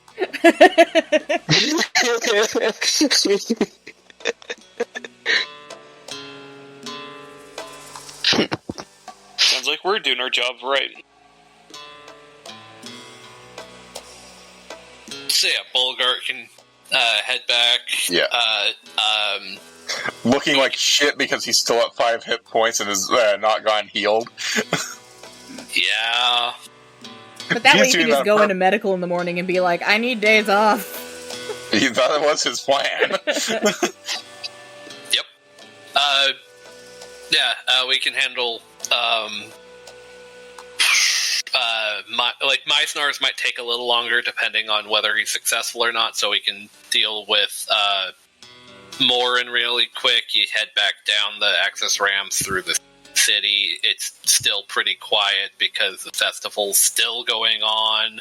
You pass by, you can leave the cart at Laros's place. Go ahead. I would actually stop before going to Laros's to return the... Right. Okay, yeah, The we can handle that. So...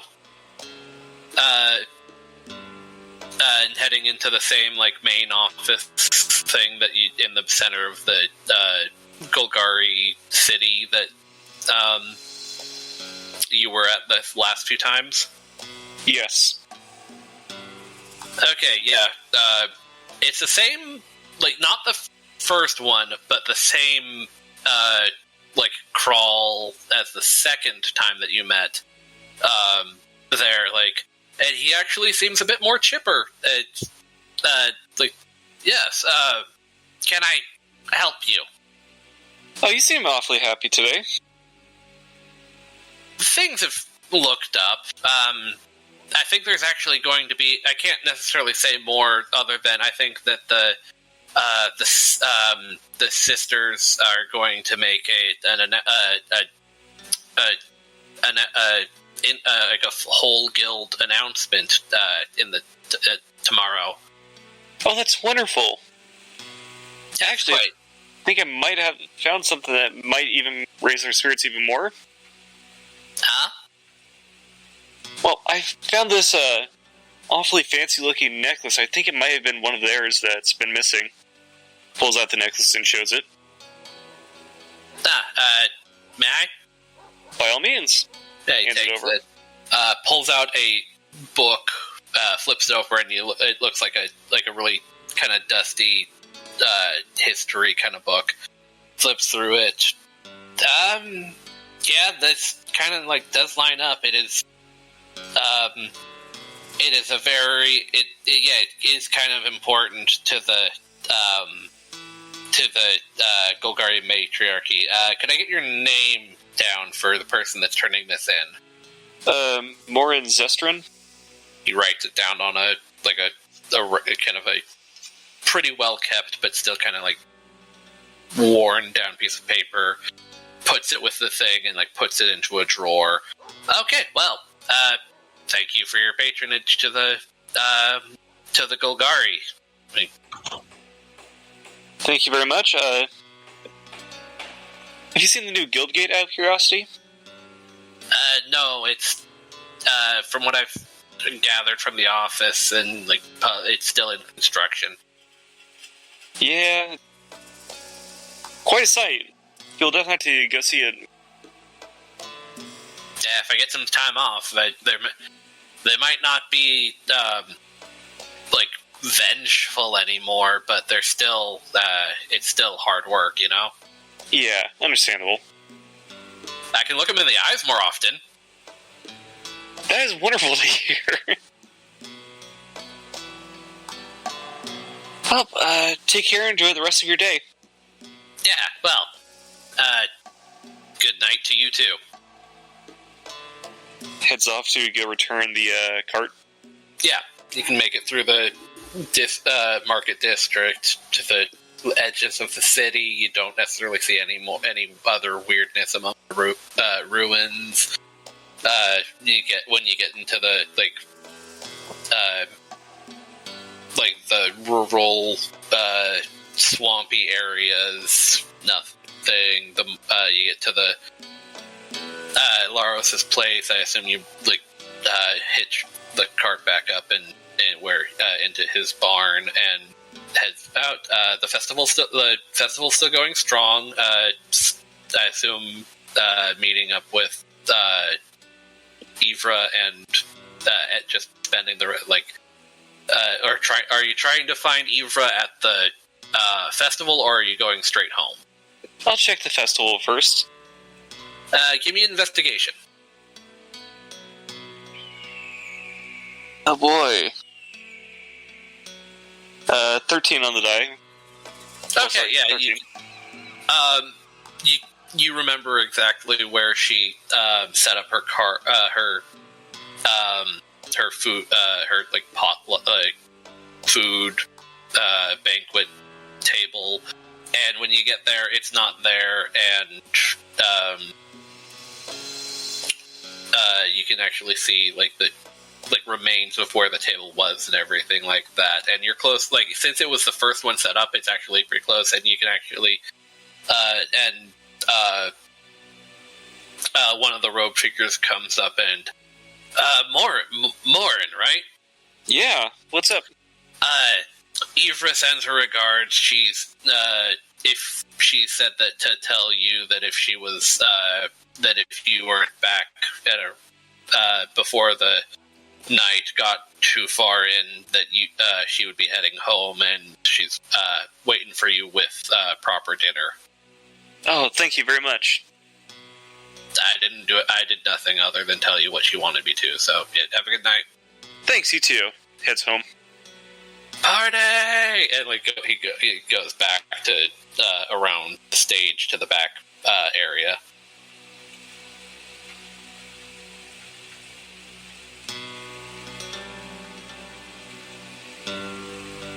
Yep. And so, just finishing off your day. Yep. Okay. Bulgart, I assume you're just clocking out. Actually, clocking out and then heading straight to medical late night. Yeah, there's the off hours receptionist who oh well, you certainly see bite marks out of the frickin' trunk.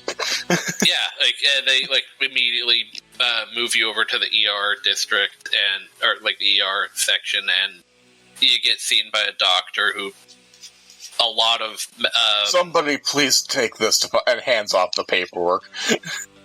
Takes us to our filing. Yeah, okay, and they file it in the to be filed part because it's not necessarily their thing to file, but they've got a filing system for the things that they have to send to the other filing systems because people are can't file things because they are in intense Or in this case, doesn't want to Distress. is abusing that system, and it's not a rush. You're pretty much damaged, pretty damaged, so like they won't even attempt to like insight into whether you're like trying to trick them or not. So yeah, the Shooting yourself in the foot to own the paperwork. that yeah. So yeah, you meet with them, like one of their like an actual like physician who's it's a physician. Like all of the medicine in the city is kind of done through the Simic, so this is kind of like one of those like transplant workers that you were like told about during your review interview. So this is actually a medical person from the Simic that happens to be working with the but that's because the medical people are everywhere. Yeah, that's completely understands. You get healed up. You don't like necessarily get any of your spells back or anything, but you're not like you're back to full. Yeah. And you're like given like a couple of the forms for like incident reports and such, so that like for the medical sense of if they need to deem this worthy of giving you time off, filling the whole thing out in detail. Yeah, it's essentially a survey for that point. Yeah, It's the Murph forms. And when you're done, you're discharged back to your board at the Nivix Guildhouse. And that's good for you. Myznar or Andra. I feel like Myznar might be a bit faster or a bit longer, depending on a few rolls, but I know Andra might take a little while longer. Andra was just going to go home and, like, crash. You're not going to clock out? Today was my day off, wasn't it? Oh, yeah, all of this was technically done Yeah, off this is all the time. same day. Yeah, so yeah, you go home and crash. So Myznar, you get out of the range of the city, and you're starting to get to the red wastes from where you were heading. Are you going to go through customs, or are you going to try and sneak your way past the Boros Guard, like before? The Boros Guard seemed empty earlier. Let's go that way. Okay. Roll the stealth. Oh, great, they're back.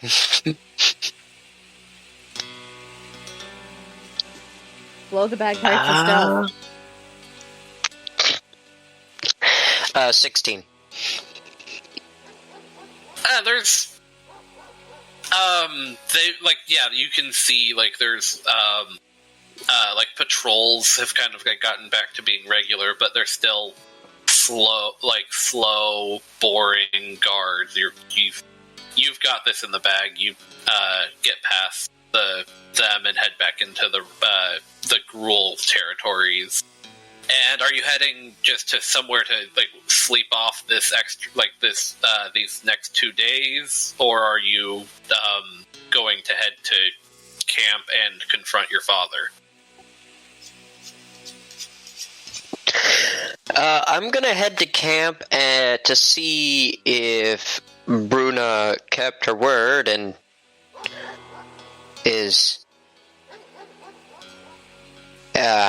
has the little one back at camp.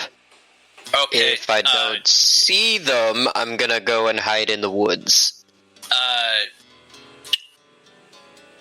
So you don't even need you won't need to roll like history or anything to remember. You've like the family that's or like the parentage that's associated with the fledgling, and over you can go to their sleeping place, and I'd say roll another stealth, unless you're not necessarily being quiet and trying to not like. Are you trying not to wake people up? I'm not trying to wake people up, so 17. Yeah, like you can like peek into where there's like where the children are being kept by the people that take care, like it takes a village kind of thing, and yeah, like you can see the fledgling there, sleeping pretty well. Like his sleeping bag kind of thing's rather close to the group of adults that oversee them as they're sleeping, because like that's one of the kids that got out and did various civilized things, and so they're keeping a close eye on him. And yeah, I assume going through the rest of the like places to make sure that everyone's, and you don't even have to check, like actually specifically check up on Bruna. I honestly forgot that Bruna was there, so was going to go to check out the buildings with you guys. So I guess because of that, retroactively, she would have specifically brought the kid back to the thing. So yeah, this cat is next to one of the 10, and so you can tell Bruna made her way back too.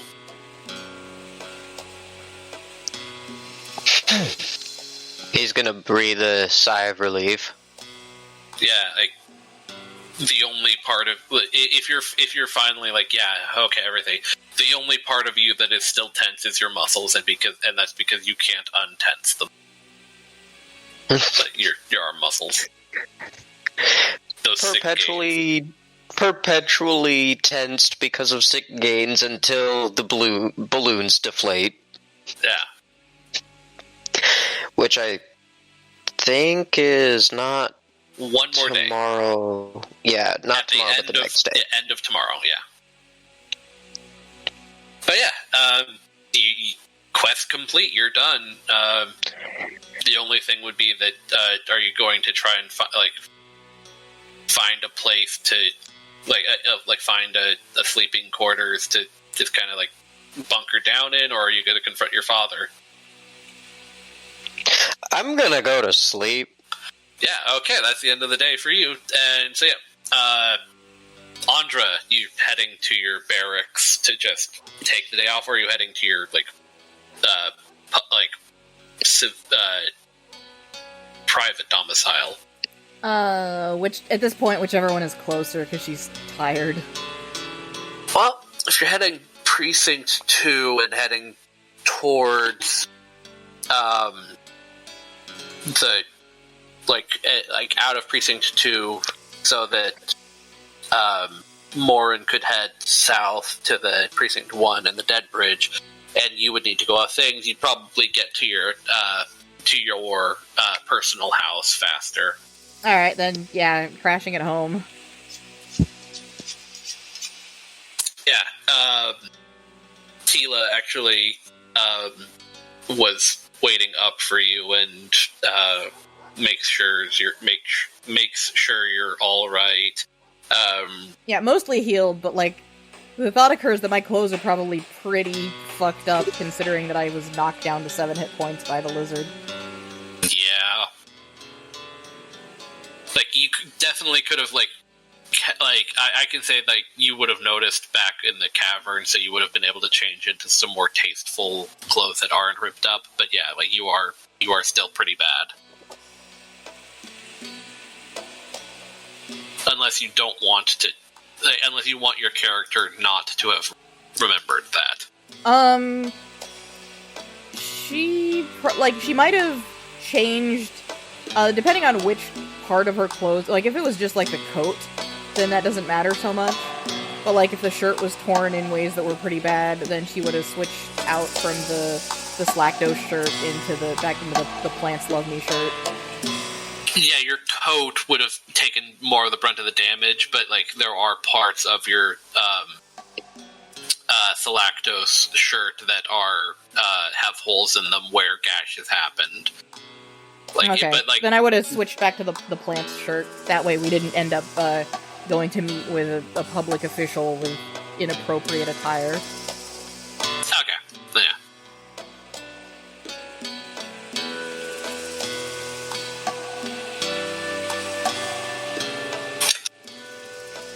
Basically, she's just sort of coming home and like...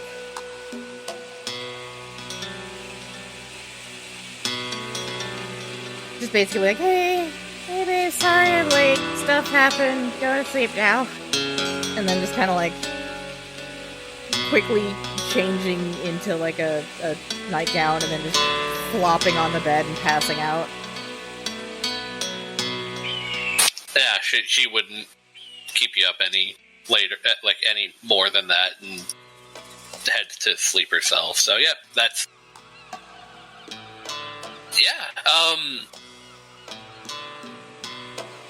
that's pretty much it. Aside from a few loose ends, so however much more you guys want to deal with, we might be able to have like an epilogue in next session, because like it is 8:47 and really only Andra has stuff left to do.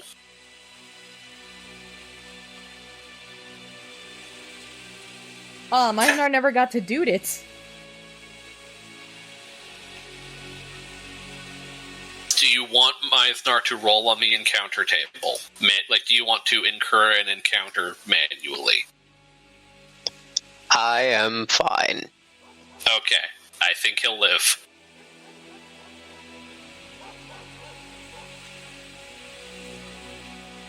So yeah, that's the Ravnican Goblin game. Everything that was...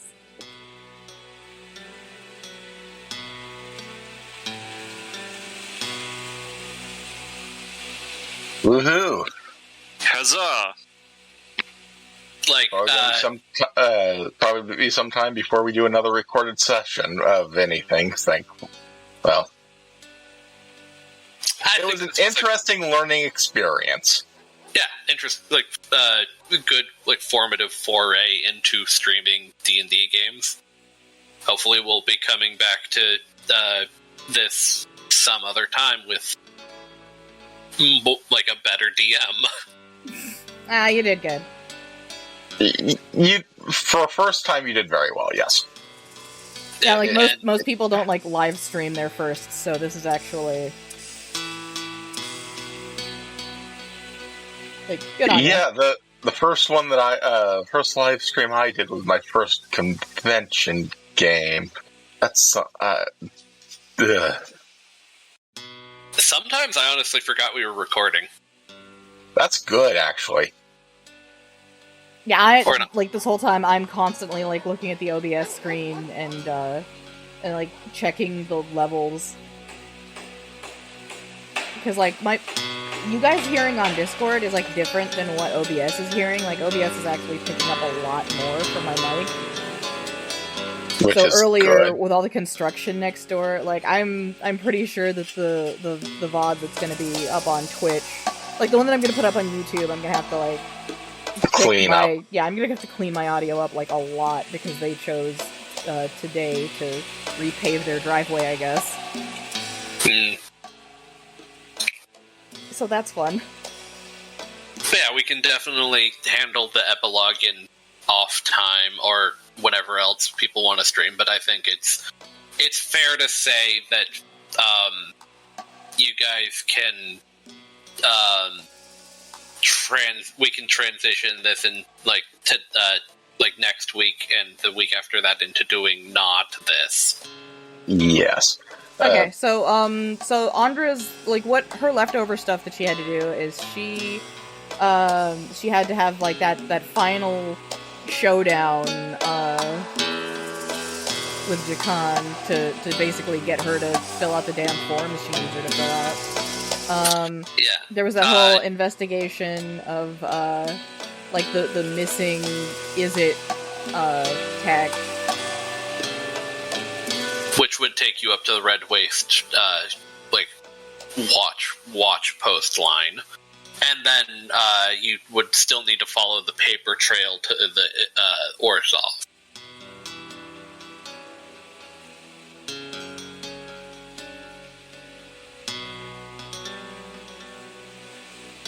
Unless you're planning on just saying, like, hey, here's the documentation that this was bankrolled by the Orzhov as well, and leaving it at that. If it is possible to... Well, because, like, right now, everyone else's arcs are wrapped up, and it'd be weird to just have another session that's just Andra doing her thing, especially if she ends up in a place where she could potentially run into the other characters, but they're not available. So, this is actually, like, a decent wrapping point, and, we could just, like... Well, yeah, do you just, like, for the rest of, like, for the last part of this stream, just kind of arbitrate what happens at that point? Yeah. Yep. Since this is, like, the end of the Ravnican Goblin game. Okay, so, let's say... epilogue for Bulgart after we're done with her, so... Okay, after the...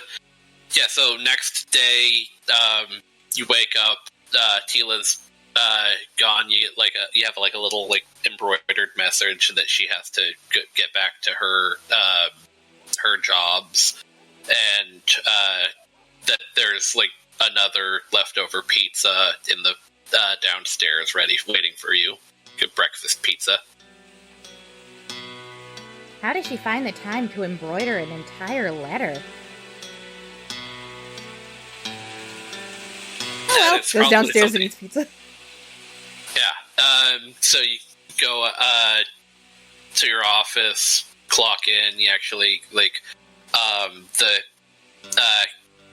Boros captain. That's the angel. Actually, as you're clocking, after you've clocked in, has kind of sidelines you to talk to you and tells you that at the Common Fortress holding cell down at the, where it is, next to the bridge, there's actually, you are actually being requested by name, specifically by someone that is being privately, not withheld, but, Detained?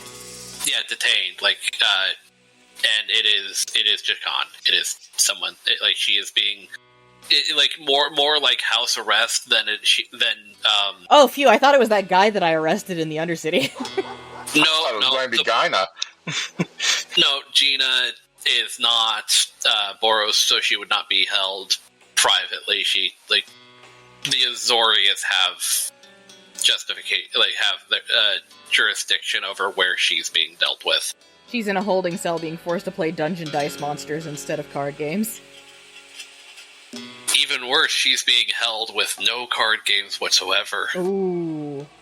Also, remember, she originally tried asking you to play chess, but just kind of, gravitated towards card games after you said you didn't know how to play chess.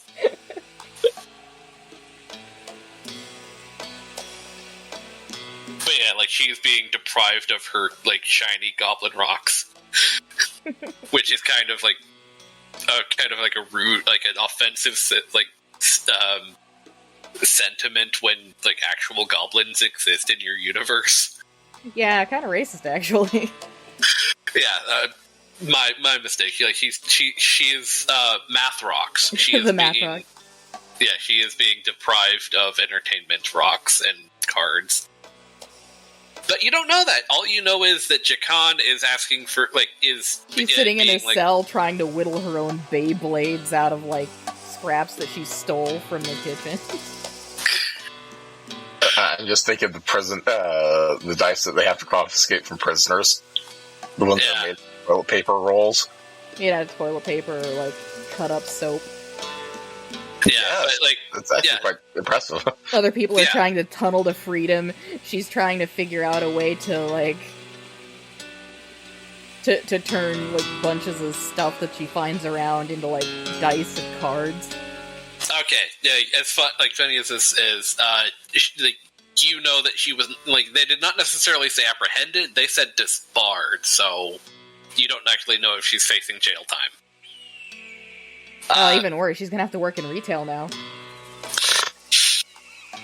But like Jakan is being detained as an officer, not so probably like the same kind of idea as a drunk tank. But yeah, I'm gonna definitely go see her. And you get down there. They bring you off into one of the interrogation rooms, and just sitting there. And so this finally came to this. Can't believe I let myself get brought so low by all of this. I'm gonna look over, like, the clipboard or whatever. Like, is she in here for actually being drunk, or did they apprehend her for refusing to answer questions? It looks like both. Like, it looks like she went to the bar that, like, she originally had the original, like, where you met Tila, and, like, the usual bar that all the officers from my precinct go to. Yeah, it looks like the incident report is that she was there, and she got drunk and got into a fight with someone.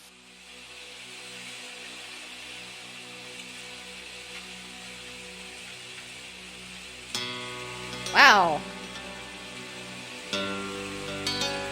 So who won? You or the other guy?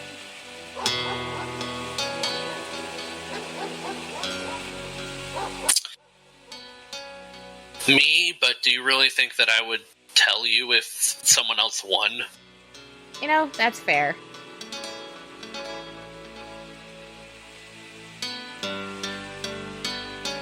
Yeah, there was like less than 5 minutes left until Morren's got a bounce, so I assume his happily ever after is just like he gets his want to do his I real can quick? run through that really quick. Morren gets a summons to the city center by the ruling class, the Stone Sisters, and they make a big speech about how about how the Gorgon have existed as dregs of society, turned away by even those that were turned away by others, and for the longest time they've left that and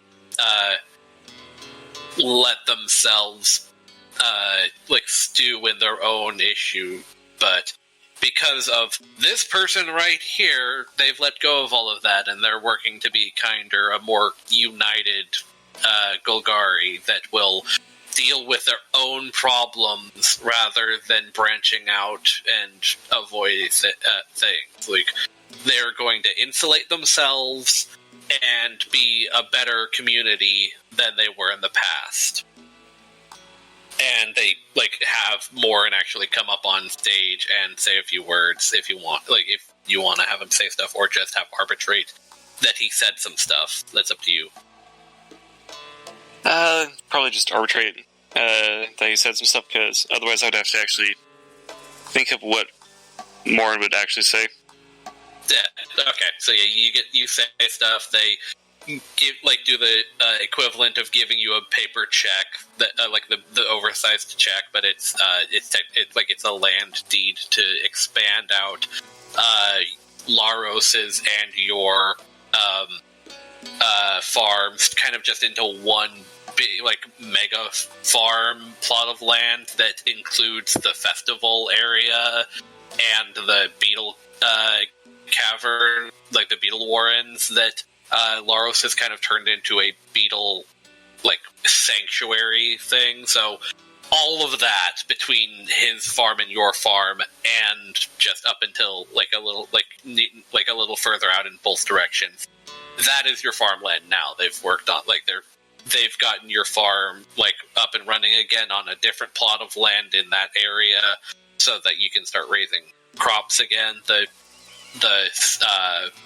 field that you used to work to has become this beautiful stone garden where you can actually walk through a nice cornfield, but it's all made of stone, so it's more of an art exhibit now kind of thing, and the people can come in and out. It's a proper gate, and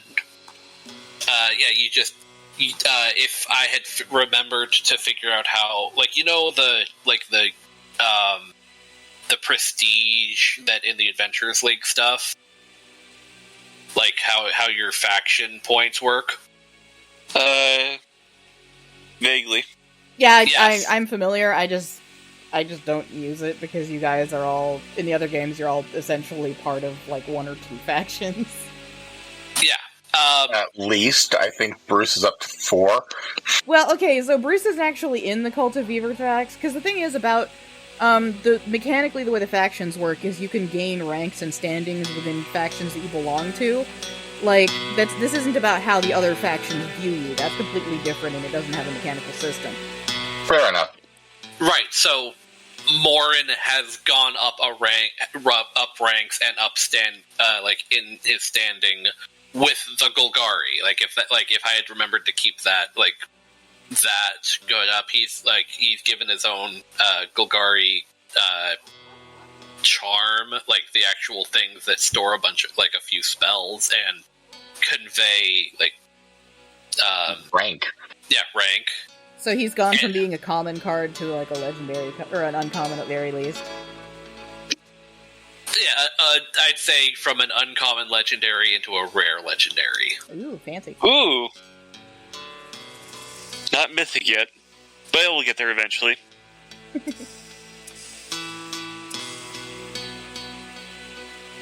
I think you have to at least reach level 12 before you get mythic rarity. Right, and We can get Myznar to punch you with one of his big beefy arms and unlock your Planeswalker Spark. That's how that works, right? Probably. Yeah, nobody was only Bulgart was close to death, but he never nobody actually went under, so I didn't have to do anything roll-wise on that. Roll to see if we just kind of poofed out of the plane. Possibly. You'll never know.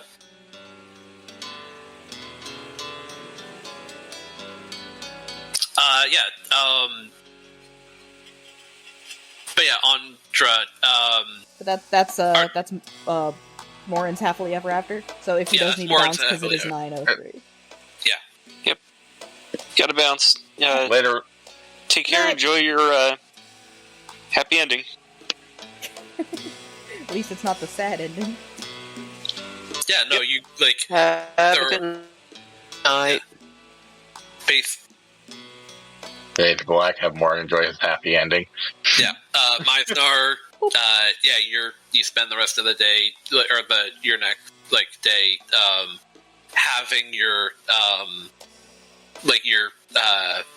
you have to use the salves one more time to just have them soothe at their deflating.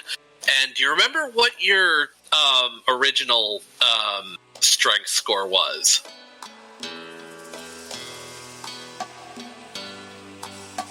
Should be on a sheet.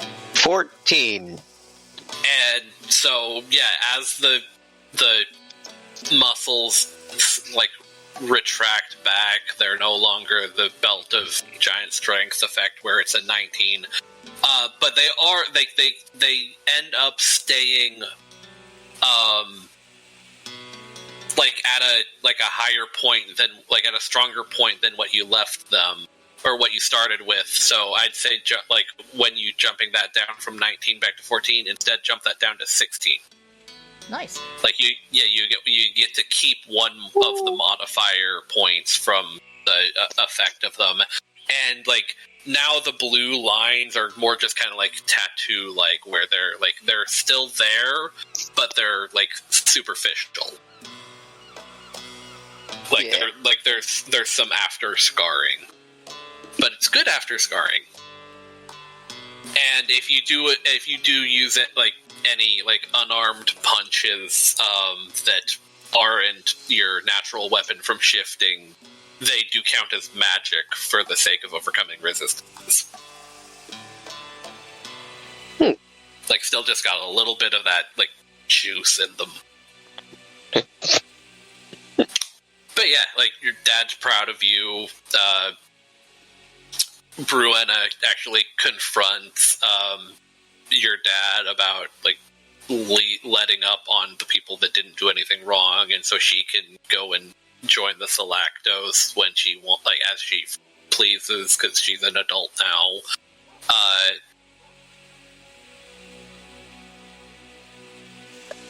Mm.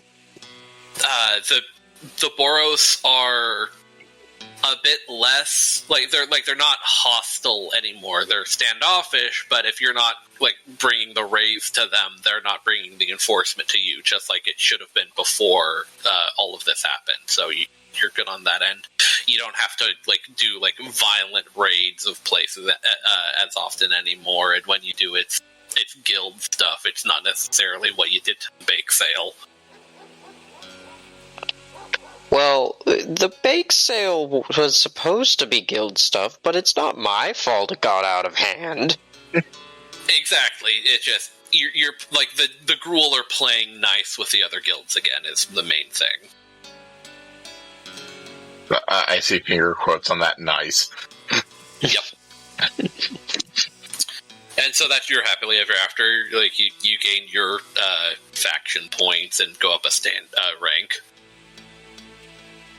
The rank is still the son of the chief, but it's now affectionate rather than derogatory. And people kind of respect me more. Yeah, and they respect tolerate. you. No. People respect you. It's just now that they respect you as a proper Gruul warrior than a person who follows around whatever daddy wants. Son of chief's son. Respect. Plus, if they give him any lip, he can just doot at them. Yeah, that's one of the things that you had to ease your father into understanding, that you have a very dangerous artifact now, and he's happy for you, but also a little worried because that's a little high tech stuff. Yes, high tech. Blow into device create shockwave. Yeah, the word device is what's kind of freaking him out. Well, don't call it device. Call it murder horn. Blow Fuck into trumpet. Instrument. Yeah, Blow into instrument. Death whistle. And that's why they're slowly getting used to it. So yeah, you can do a lot of raising with that.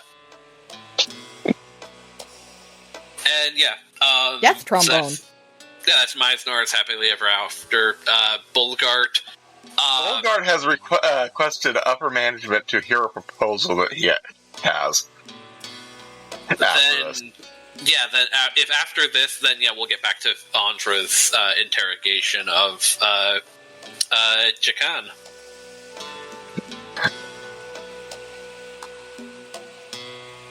Yeah, I'm cool going last because I don't have a time limit. Then mine is an hour out, so I can go either way. So, well, let's go with Bulgart because okay. So yeah, you're immediately seen because apparently the higher ups want to talk to you too, and you are brought to a very sleek black hair, white stripe through his hair. You would know him as a very, very senior manager. Yeah, if this is who I think it is, then yeah, he would be. He's in the top brass, yes. Yeah, and he's the person dealing with you, not anyone even below that, which is pretty surprising to you that they want to see you, not necessarily surprising that you would want to talk to them, you know? Yeah, fair enough. I am surprised that this has actually gone up as high as it has. Yes, well, when you deal with the issues involving a high conspiracy under the nose of the Draco Genius himself, of course one of his right claw men would deal with this. This isn't about the bagpipes, is it? You will need. You have filed the forms. I have filed the proper forms on those, yes. Then it's a shame that it was lost. Indeed. But more so, I it was really would have rather have gotten some testing from it.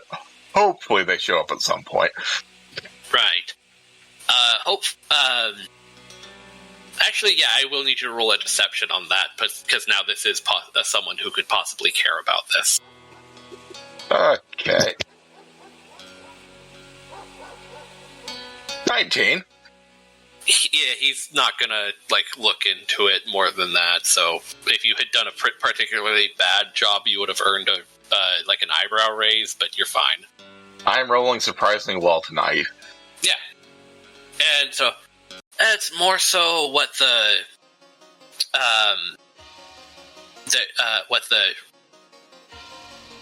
what the bagpipes were modeled after, and what that meant for the infrastructure of the city.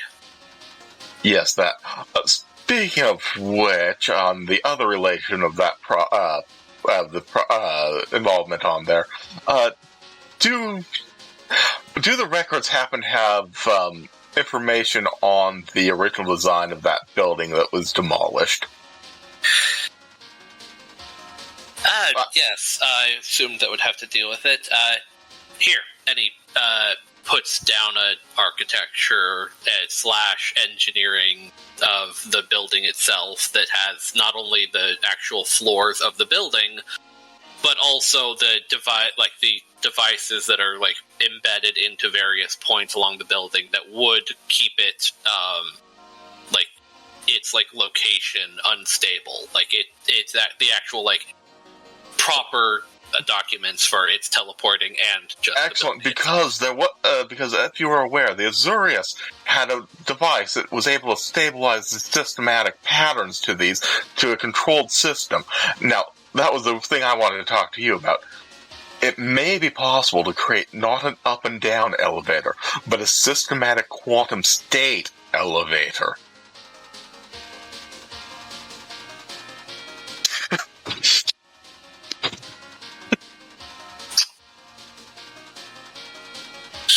I like the direction that you're going on this.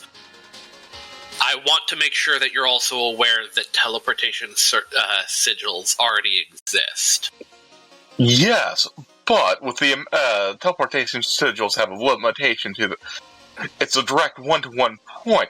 I'm talking integrate this into a systemized network so it works off of a full room variation so that you can do large-scale transportation with the added benefit of having a multi-track form that can be redistributed over an instant.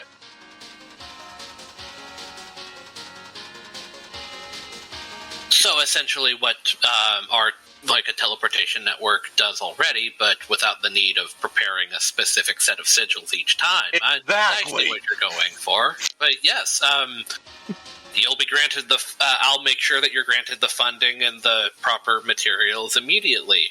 Congratulations on your promotion. Thank you, sir. And what were you? And as for information, what do you need? I'll cover all the documentation I have on that. Oh no, we've our work with the Azorius, as you said, and their questioning of what's been going on, has actually, we've already gotten the full details on what happened to you and your situation. Mostly, I wanted to bring you here to again commend you on your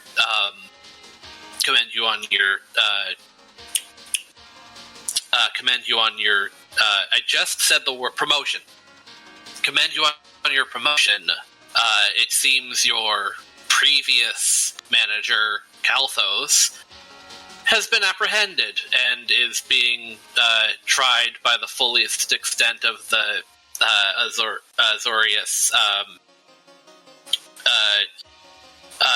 Azorius Senate for attempted terrorism.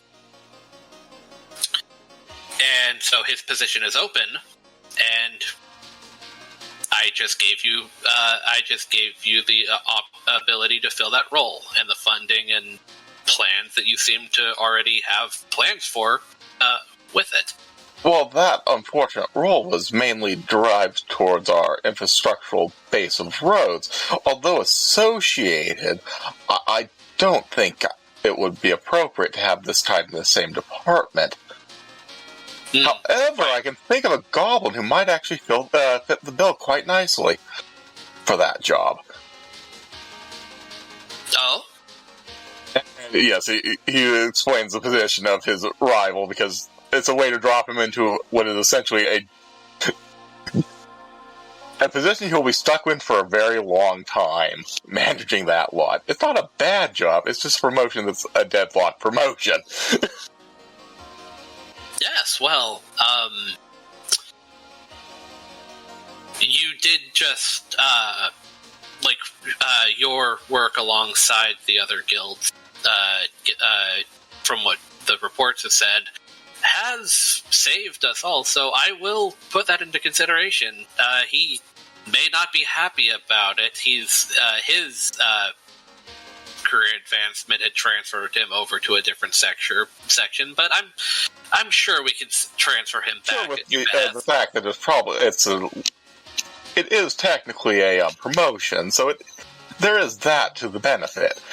Also was the position that he was previously applying for, but he'll learn to enjoy it, I'm sure. If not, hey, he didn't save the world. That's fair. Right, well, that's everything I need from you. Someone will be by to move your things into a proper office with your supervision shortly, and you'll notice on your next monthly statement that your guild issued funds will have gone up.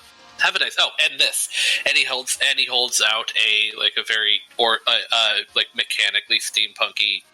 You know the Is-It Locket, right? Yeah, I'm familiar with the Is-It Locket, yes. Yeah, he hands you your own Is-It Locket loaded with guild spells similarly, and your rank goes up. Woohoo! But yeah, that covers Bulgart, so... Yeah, the only thing left is to have Andra and Jacan face off. Hooray! Dice rolling and fighting. Well, right now you've got her kind of just, sullenly sitting at an interrogation table, so I'm fairly sure you're on the front upper foot hand on this. Yeah. Upper hand. So, did you still want to duke it out, or do you want to just fill this paperwork out, and we can see if the higher-ups will be lenient? She kind of raises an eyebrow and, well, you've gotten a bit more spunk than I've noticed last. This new job is definitely... I have foiled 2 terrorist attacks this week. It's been a thing. Are you offering to square up, or did you want to find some other way of dealing with this? Because at this point, you've proven your competency, and I just want to see if you can, best me in anything, really. Do you play darts? I just want this over with.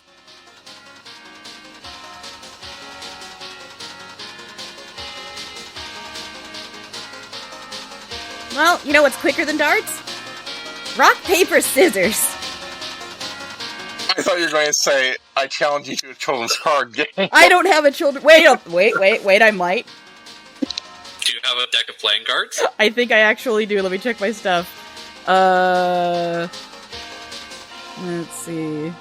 Common clothes, belt pouch, backpack, book of law, bottle of ink, parchment, small knife. Playing cards! I have playing cards!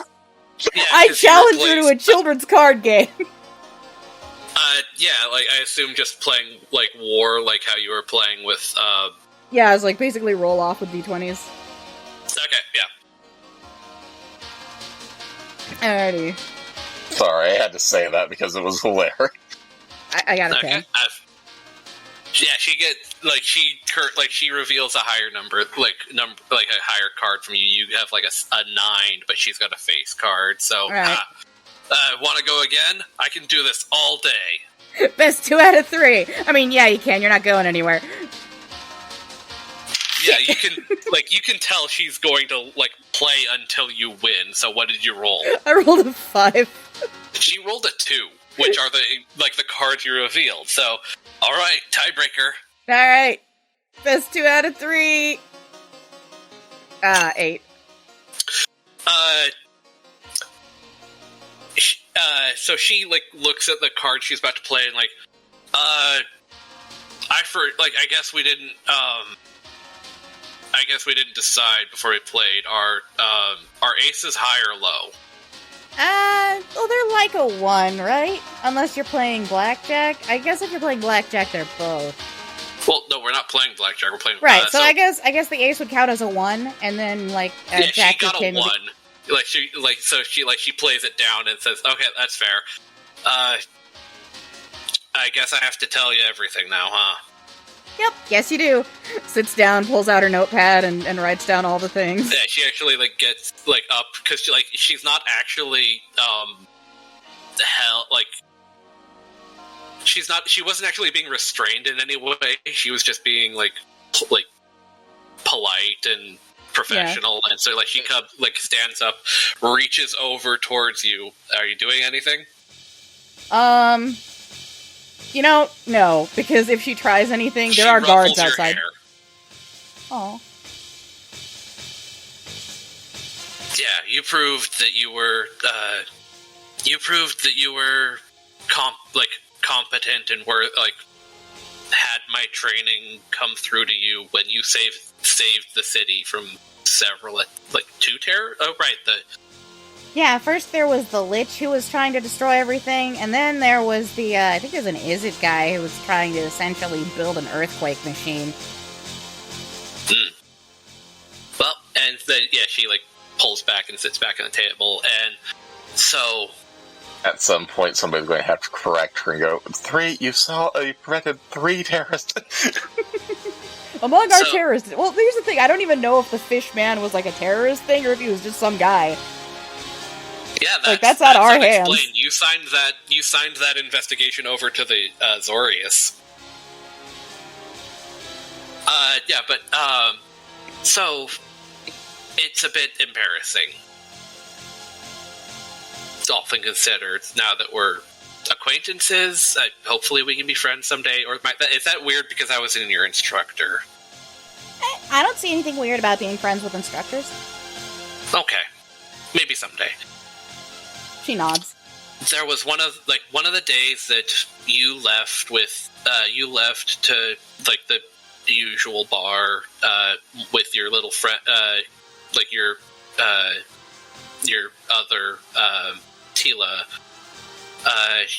She wasn't with you, and I decided that this was going to be one of the moments where I sprung a challenge on you. So I was hiding in an alleyway, ready to jump you and make you fight. And I guess I was so busy watching for you that I wasn't watching my own back, and a bunch of cruel hooligan jumped me and knocked me unconscious. When I woke up, my wallet was gone. It had all of the funds in it that I had saved up for a while, because it was... that has to remind me. Once this all blows over, I'm gonna, you and Tila, and I'm gonna treat you two to something nice at the bar sometime, if I'm allowed out. You filed the police report about the stolen wallet and stuff, right? Yes, but it was still, all of my savings, and just because I that I didn't have my money anymore doesn't mean that the Boros were going to what's the word? Reimburse. Compensate. Yeah, reimburse me for it. So I was down a considerable chunk of saving, and because I was going to treat you once you actually bested me, and nobody ever saw anything of. Nothing ever came from it. So I grew bitter. I went to the Orzhov to make a proper big loan. The broker that I work with, I met the loan agent I met with, introduced me to one of the Izzet suppliers that the Boros has previously worked with, so it would all fit in the paperwork. And I made some acquisitions and sent the supplies up to the front line of the Red Wastes so that the Boros legionnaires there could finally put the Gruul in their place. They could, I don't know, get back at them for me. It's still burning inside what those Gruul did to me. I can't let it, like, my pride can't let it get this far, but if it has anything to do with what happened to you and your exploits, then I'm partially responsible, and I didn't want anyone not Gruul to get hurt. And she, like, you can actually tell she's tearing up now. Yeah, don't. It's okay. I'm not entirely sure that the two things are connected either at this point, because there's still more investigating to do. Right. Well, that's why I did it, and that's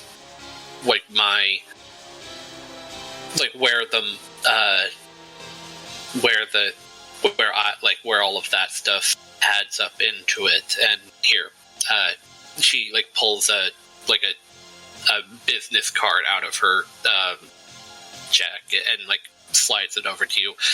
This is the name of the Azoria. No, the Orzhov. Now you've got me doing it. Player of Bulgart. The Orzhov representative who loaned me all the money. I still considerable debt from them. It was supposed to be filled by dealing with the Boros and the Izzet and all of that, but now for some reason all of that's fallen through, and I need to find a way to earn that money back.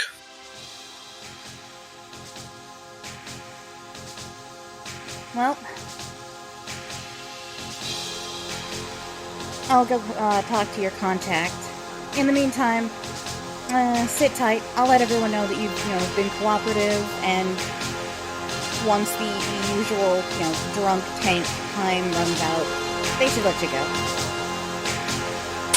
I just hope I'm allowed to teach again. It'd be a waste to let the best teacher that the Academy has just languish in a cell. I don't know if I've been the best for a while. I haven't been acting like the best. We all have our bad days. Right, I don't need to learn a lesson. I need to have more confidence in myself. You're right. She kind of bolsters up her, sits upright, kind of broadens her shoulders again, trying to put on getting her confidence back kind of thing. That's the spirit. Kind of, sort of clumsily clambers up the desk and reaches up and pats her on the head. We should play cards more often. I guess you don't owe me a physical confrontation anymore, but I would still like to see if my training's given things. Maybe on a dummy. Maybe you can see if you've gotten better at combat skills on it, a training area. But we should play cards again more often. That was fun. And I still owe you I still need to get back at you with those. Definitely. The usual bar I hang out at. Mm-hmm. I just hope they'll let me back in. I'll see what I can do. You really are too nice for the Boros. I keep hearing that.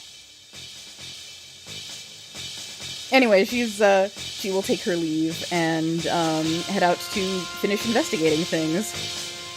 Okay, Red Wastes or the Orzhov Bank. Let's head to the bank.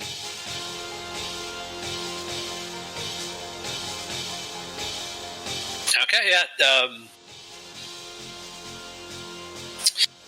You go around and you can see right next to the actual bank itself, there's a parking place with a very familiar-looking parking meter there, but there is actually a vehicles parked there. Kind of shudders a little bit when she sees the parking meter and like gives it a wide berth. Yeah, it's like you can actually see that there are numbers ticking down on them, but it is still very much the same kind of build, and there still is a grate for assumedly aromatics to come from. Yeah, she's avoiding them. And if you head in, it is a very long line of people with a bunch of golden and black and white marble columns and such, and red velvet robes and such. And there's off to the side there is a thrall, one of those gray blobby minion things, waiting with a bowl and it a sign that says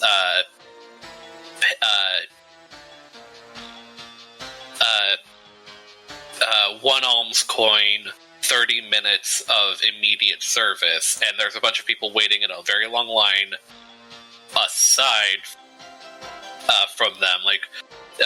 As you go in, you actually see somebody go in and go up to the thrall and put an alms coin in, and it goes up, and the thrall actually kind of cuts in line and goes up to one of the tills and starts giving the paperwork that was provided to the thrall to the desk, taking out the paperwork, taking it to another thing, and eventually halfway through the process of going to all of those things, the thrall kind of stops what it's doing, takes the walks back to the thing and puts the paperwork down for the person and holds out the basin for the alms coin again, and the person groans, takes the paperwork and goes back to the line and waits. So you've got two choices: wait in line or see if you can handle automated filing. I don't exactly. Do I have paperwork?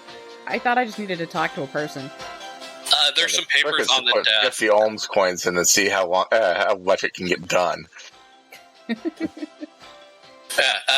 You see some papers on the desk that equate to hey, why are you here? Take a number. Oh yeah, I'm gonna fill out forms. Okay, so yeah, now you have an option of whether or not you're waiting in line to get that to the front desk, or whether you're going to attempt to get that filled out with the thrall. How long does the line look?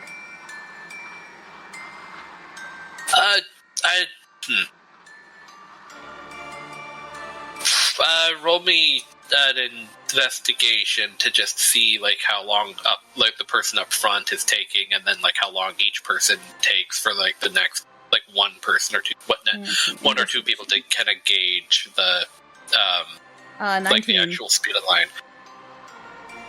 At least a couple hours.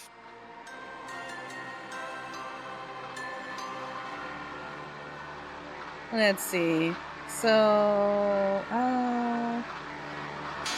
it cost 4 coins for that thing to run around and do stuff for me, but I would still be standing here waiting those hours, so I might as well just stand in the line. Because then once I start, talking to whoever, I'm not gonna stop and mid-thing and not work again, so I'm just gonna wait in the line for 2 hours. Yeah, that is a reasonable way to go about it. Yeah, so waiting the time you get to the front and chains, shackled, black ragged coat, Spectre looks up from behind the desk. Reason for visiting, deposit or cash or check. I'm actually here to speak with insert name here. Shows card and gestures to the fact that I'm a Boros Legionnaire. It doesn't necessarily notice what kind of clothing you're wearing, so it's Do you have an appointment, or are you walk in? I'll walk in. Points over to a waiting desk and gives you a number. Okay, I Or go a waiting over. area. Yeah, I take the number and go wait. Yeah, there's one it's more of those kind of golden stone calendar things. That's like halfway between one of those and a Ouija board, where the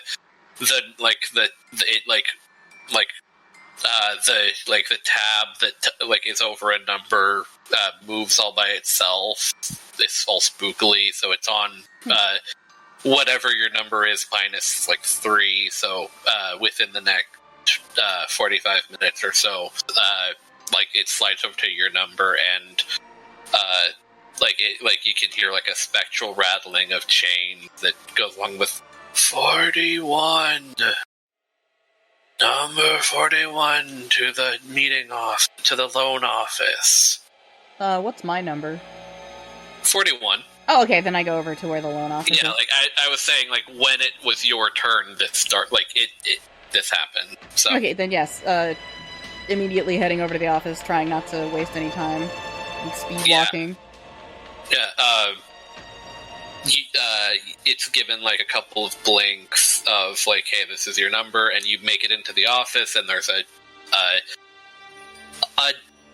death pact angel sitting there on the desk behind it, and the number you can actually hear off in the office the 42, number 42 to it's moved on without you, but you are in the office, so you've managed to meet your time. Okay, wasting no time at all. I'm explaining, who I am, why I'm here, handing over the paperwork that I filled out at the beginning. I see. You're not actually here for business. You're here for your investigation. Yeah. Yes, how can I help? Just basically laying out the reason why she was being investigated, and asking if there's any other information that they could give about, regarding the case. And also mentioning, the case with, Morren. Oh, the lockbox? Yeah, the lockbox. That's a tangential thing, but, talking about the lockbox, and about the farmer from the Undercity who found it, and his house was broken into. And while nothing was necessarily broken, and the only thing that was taken was the box, just making sure that, it was, whoever it belonged to got it back, and it wasn't just, stolen by an unrelated party. Roll an insight. Insight.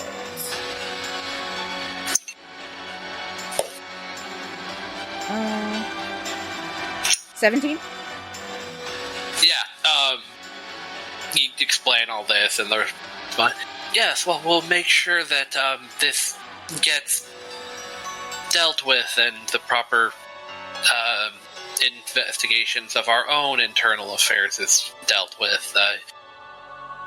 We definitely know that property is a very important thing, and we wouldn't want any of our people on the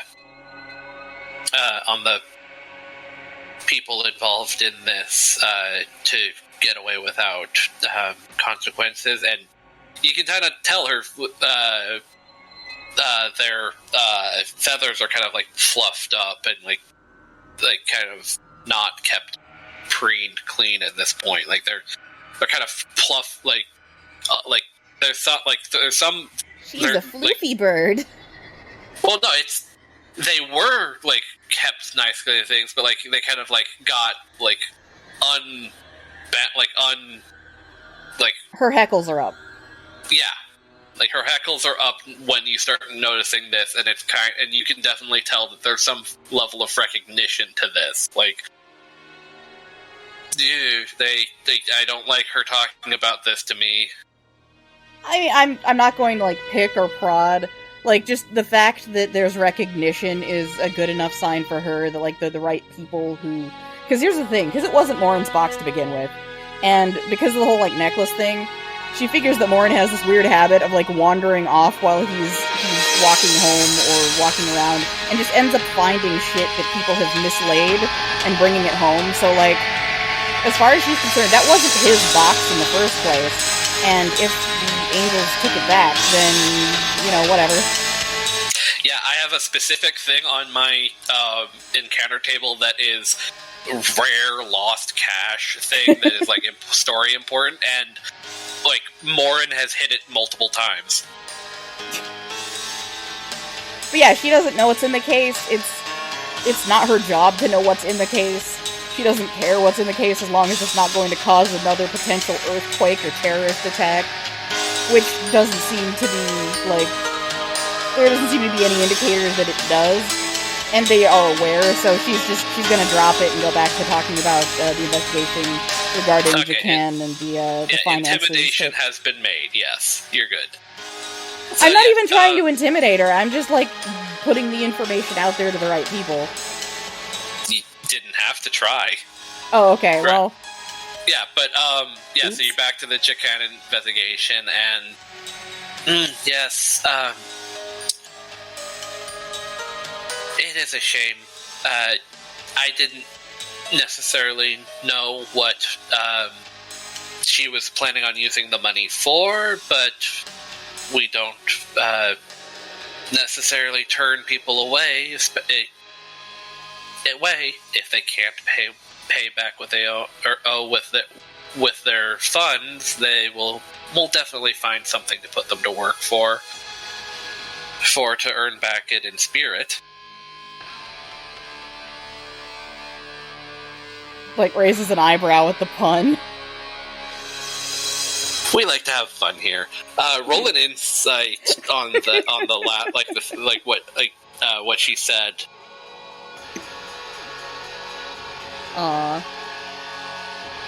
That's just a 12.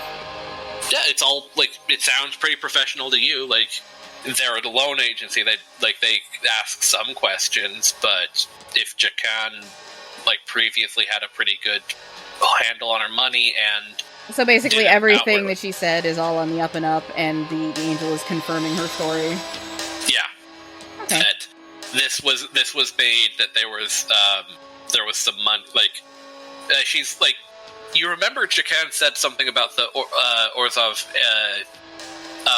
agent introducing to someone in the Izzet fabrication, like they... yeah, then she would ask about that if she wasn't given the name of the Izzet person by Jacan. Oh, yes, there may have been some conversation involved with finding, like, going through some paperwork to find a distributor that Boros had worked for before. I assumed that she was just wanting to personally fund a private project or such, but I didn't realize... I don't necessarily know what she would want with the Izzet themselves, but yes, I did help her find a distributor that wouldn't arouse suspicion. Now that you're, like, if there's an investigation, I can see why she was trying to keep it quiet. If I could get those details, that'd be much appreciated. Yes, of course. And she, snaps her fingers, a little spark of, like, jingling of coins and such, and a thrall comes by. She hands the thrall an alms coin. It goes out, comes back with some paperwork, and puts it on your desk. The thrall goes back to wherever it came from. Or on, not your desk, but the desk in front of you. Yeah, and,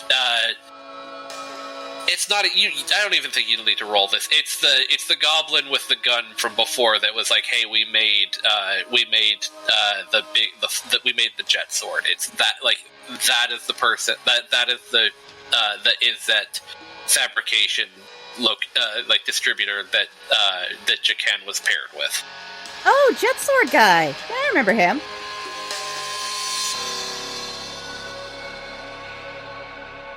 Well, thank you so much for your time.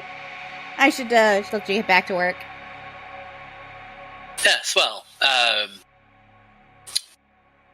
anything we can do to keep the order around the 10th district.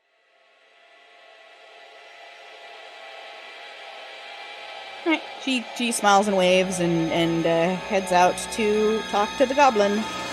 Yeah, after you leave the office, you can hear her like, whew, like as if she was holding her breath. Sure. But then, yeah, heading out to the goblin. Yep.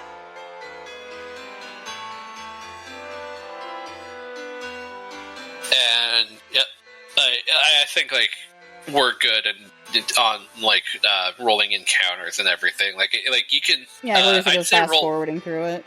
Yeah, I'd say roll an insight, though, just to, like, as you're going through the city. Alrighty.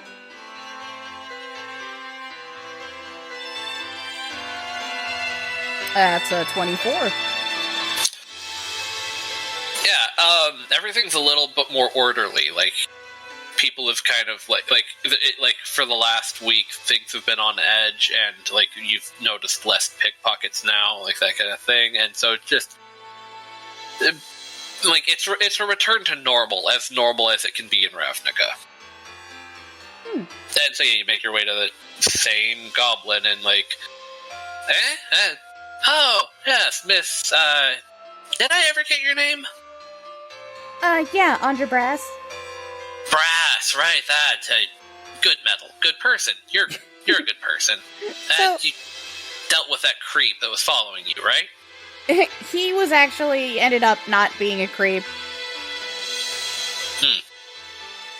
But anyway, so remember the first time I came here, I was asking about some strange deliveries, and you said that you guys hadn't actually been requisitioned in a long time. Well, I've kind of been investigating the whole thing, and it ends up that apparently you were requisitioned, specifically by a woman named Jacan. Well, no, that's what I was talking about, of the person that requisitioned us. Like, that was what we were requisitioned for. Before that, it had been a while. Like, I thought you came here asking about this exact same thing. Derp. Yeah, Hang on. they like at this point they were confirming the story of, hey, this is the group, this is the fabrication place that they talked to. All right, and out of game, like, did they say where the fancy explodey balls were going? The Red Waste front line, which Just is why Red it was Waste on front your line. docket. Yeah, that was the only location. In that case, I probably wouldn't have gone to the Goblin. I would have just confirmed that he was indeed the Goblin, just for the sake of paperwork. And then I would have gone straight to the Red Waste front line, because that would make sense. It's been a long time since we've touched this storyline.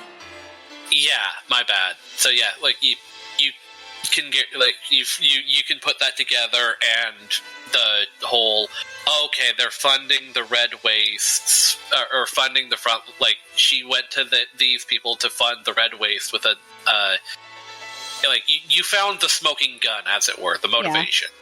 Yeah. The motivation was just revenge, because they beat her up and took her wallet. Yep. And yeah, so you can get up to past the Sun Home and to the actual, like, Red Waste lines. You can find an encampment that's on watch for things of, and when you show up, they recognize your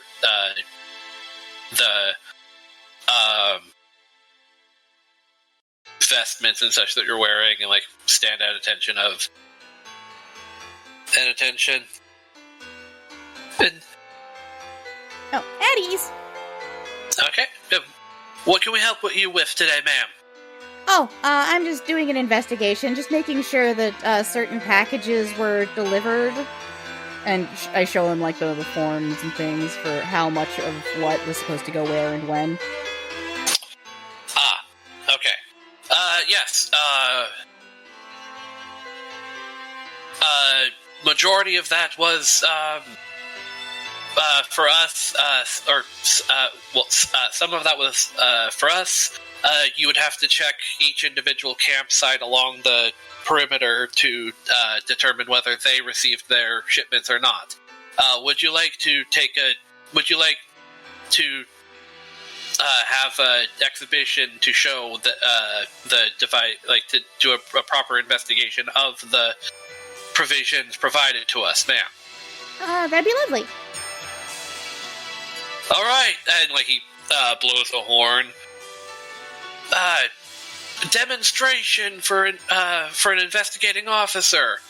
Front and center, line them up, and yeah, you get the proper like drill lineup people with there's a couple like all of them have like a little pouch like on their side with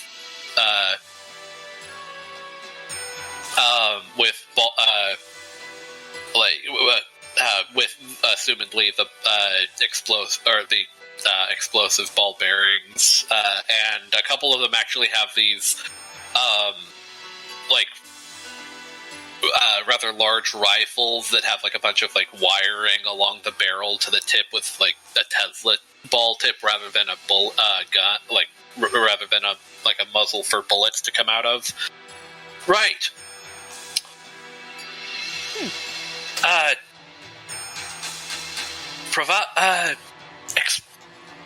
Provide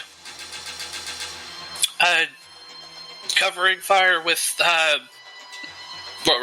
aim and the ready, aim, and fire, and the musketeers, the things like fire lightning bolts out of their rifles at the disposable targets, and they kind of like burst into flames and they get sprayed down.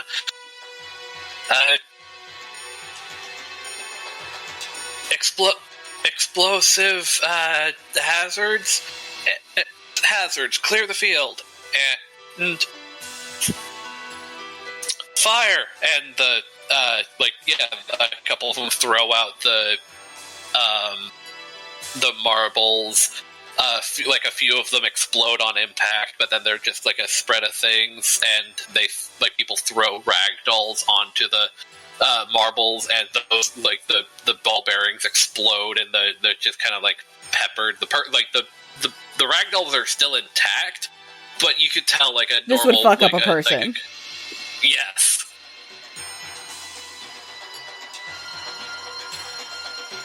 And yeah, all right. At ease and disarm, and oh wow, those look effective. What, ma'am? Yes, ma'am. That we are doing our best with the provisions provided. All right, well, be sure to let us know if there's anything else that you guys need. And can I get a list of the other encampments that received these provisions as well, so I can basically make sure no inventory is gone missing? Ma'am, yes, ma'am. Private, bring the encampment map over. And yet you're provided a map that points out all of the watch posts around the perimeter of the Red Wastes. Alrighty, and then she's basically going to visit all of them and make sure that nothing's gone and grown legs and wandered away. Yeah, you get to the one that's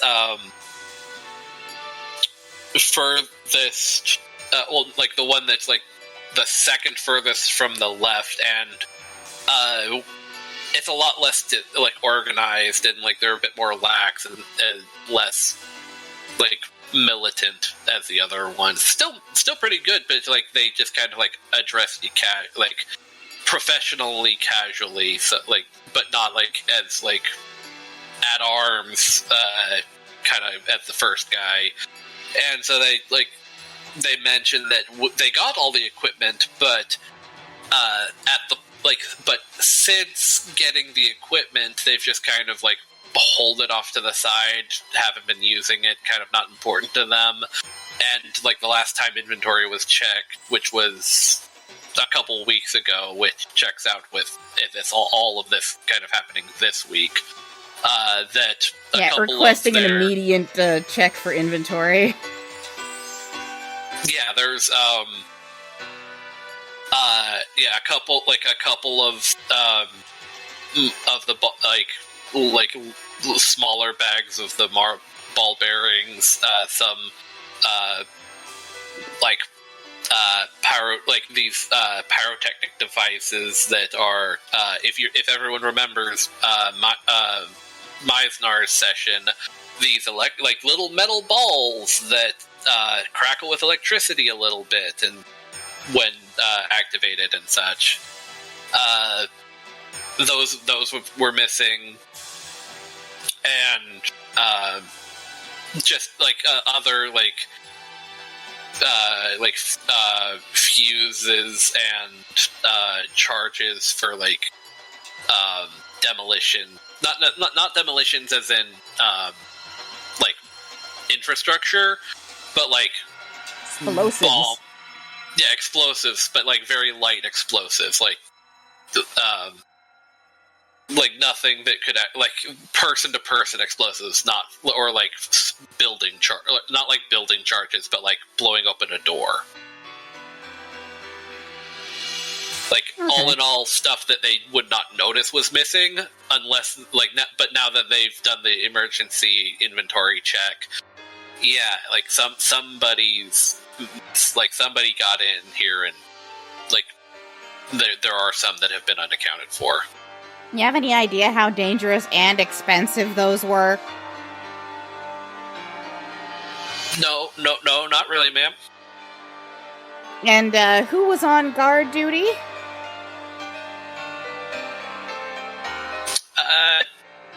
Jim, I think. Ma'am. And where is he now? Points over at Jim. Motions him to come over. Yeah, what's up? The guy I was talking to was the commanding officer, right? Yeah. Your commanding officer here says that it was your job to guard this inventory? 5 nights ago, yeah. Why? Because a lot of it has gone missing. Oh, that you're here to investigate missing inventory, huh? Yeah. Any My bad. idea where it went? No. Roll insight. Unless you have. I mean, I know he's full of shit, but I'm gonna roll anyway. That's a natural 20. Yeah, he's looking off towards the red waste when he says that. No. Aha. So they wandered off that away, you think? Which way? I didn't see anything.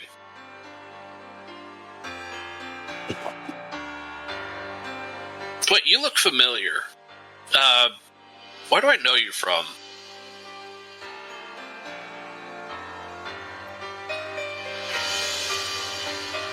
She just kind of face palms. My name is Andra Brass. Oh shit, you're from the brass. That's not what I was thinking. Wait, where do you think you've seen me before? Looks over to me. Permission to speak privately with the investigator, sir. Yeah, sure. Permission granted. And he, the commanding officer kind of just walks off. He, looks over. Wait, 1, 2, 3. Oh, you were at the concert, weren't you? I mean, a lot of people were at the concert. Oh, no, you were on stage.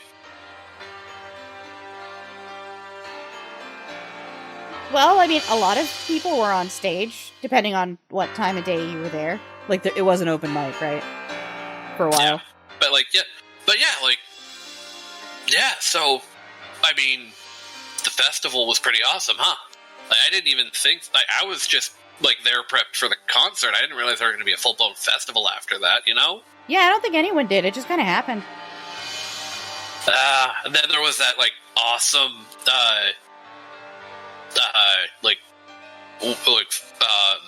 like Selesnya song, but it kicked a lot more ass than the Selesnya, you know? Yeah, they're not really usually known for kicking ass, but that was pretty great. But we are kind of, getting away from it. It is kind of important that this stuff not walk off into the wastes on its own.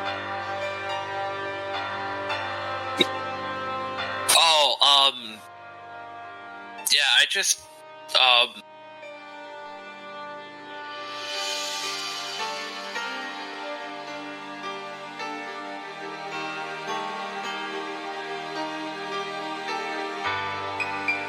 mean, Gorthos doesn't know, does he? About what?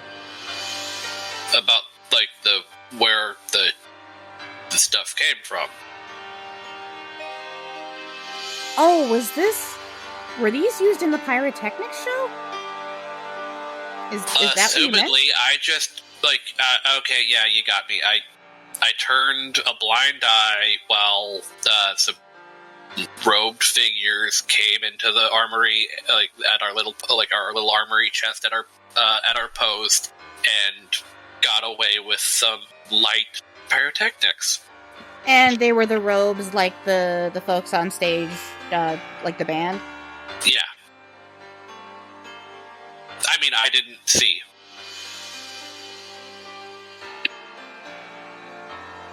Look, as long as they're not out there, as long as they're not going to be used to hurt people. Cross my heart, you can ask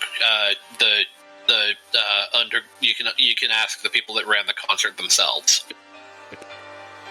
Well, no, I'm just making sure that they actually did end up going towards the pyrotechnics, and that they weren't actually, like, stolen by Gruul raiders or anything. Not by Gruul raiders, no. Okay. Well then, that's fine. I will mark these down as, I'll come up with something. I knew you were cool. Yeah, like Brofist. Like, yeah, Brofist. Because my CO already chewed me out for, being off task when, during the night. We just, I managed to pass it off as nothing actually got stolen. I didn't realize there was going to be a full-blown investigation that was going to cause an inventory check, and by then I could have passed it off as, an incursion caused us to use those items, you know? Yeah, I'll write this off as, used for drilling purposes. Alright. And I guess I should probably get back to my post. And yeah, as long as nothing was, legit stolen, then you guys are doing a good job. Yeah, nothing's been lost that someone doesn't know where it is, but I guess I wasn't probably allowed to do this. Oh no, you were definitely not allowed to do this, but, I'm not gonna tell anyone. Ma'am, yes ma'am, and he, actually, gets his shit together and salutes, and then... at ease, salutes back. Well, yeah. Everything seems to be in order here. Yeah, salutes off, and then steps away, waves back to his commanding officer, who comes up and... Okay, I hope you ran him through the raked him through the coals. Definitely need somebody to whip him back into shape. Well, you may not run the tightest ship, but it hasn't sunk yet. As you are. Very well. I'm supposed to salute it, right? Yep, right? Thanks. I won't tell anyone if you don't. And she just kind of winks. Anyways, I should be getting back to the city. Good luck out here, boys. Yes, ma'am. And then you can hear a couple of people off in the distance that they're at in individual guard positions go woo.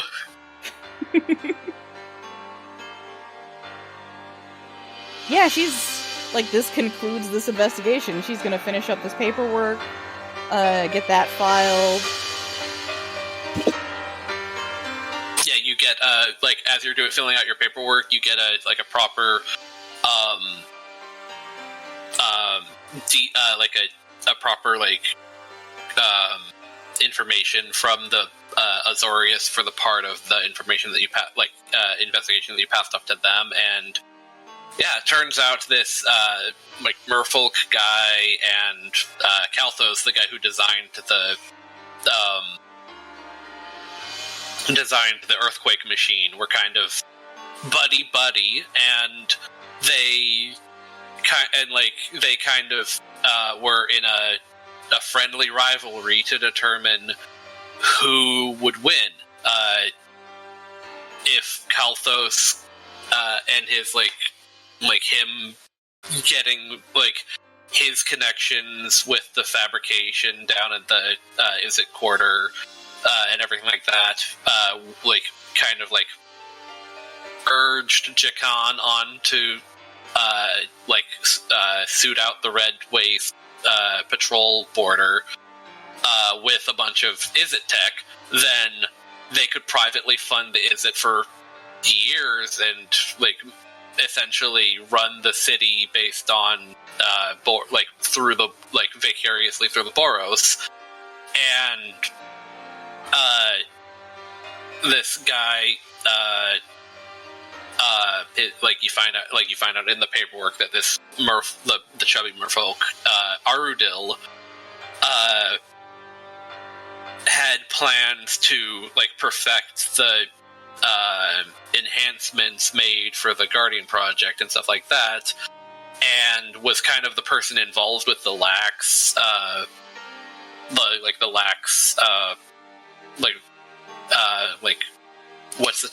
basically just letting anybody who walks in get augmentations, which led to Suren getting stabbed by Wing Arm Boy. Yeah, was he ever apprehended? Yeah. Well, you apprehended him, remember? Oh, did I? Oh, wait, the person who stabbed Suren? Yeah. Nope. He currently has his guild haven, his guild are keeping him probably safe, banned from coming back to the city because he's wanted for murder. Yeah, it's not diplomatic immunity because he is very much in trouble, but it's given that the Gruul are probably going to admonish him in their own way. Shun the non-believer. Yeah, and so he was involved in undercutting the civic ethics and that kind of thing, and you don't actually get what the slime was, but apparently he was doing some very unethical life sciences on the finger involved in the that was involved in synthesizing synthesizing life and unlife. He was doing some very twisted mad scientist. So was that goo? Because he was in the building. Was the living goo symbiote thing? Was that one of the things that triggered off as undead? No. Oh. The finger was the undead. Oh, it counted as a person? It counted as an undead entity. It was a very powerful magical artifact that happened to be part of an unliving person, so yeah, it would count. Okay, I guess that tracks.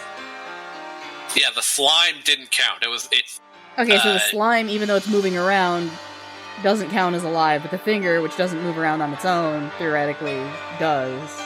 It was a powerful enough unlife source, yeah. Okay. If he's been turned into stone, is his entire soul in the finger? No, his entire soul's probably in the statue, and the finger has been turned over to the Golgari. There's a little personal note from the investigative arbiter Bon. Sends a little personal note saying, "I got the curse removed from myself. You're fully off the hook." Oh, that's good. Look, and hopefully we can work together in the future in a more legal capacity than just telling you the future and getting you to intervene in unrelated politics, Miss Brass.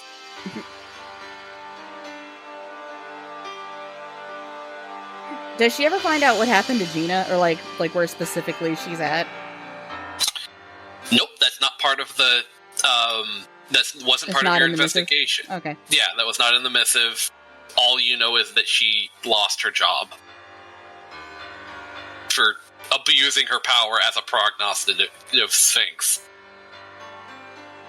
But she still innately has those powers because she is a sphinx, right? Maybe. You don't know if that was something that she could be stripped of with her rank.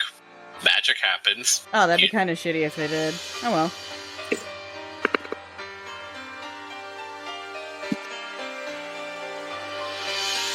You could definitely try looking into that if that's what Andra wanted, but that would be she'd want to put some feelers out and see if she could figure out where she was, to at least thank her for her help in helping her help everyone save the day.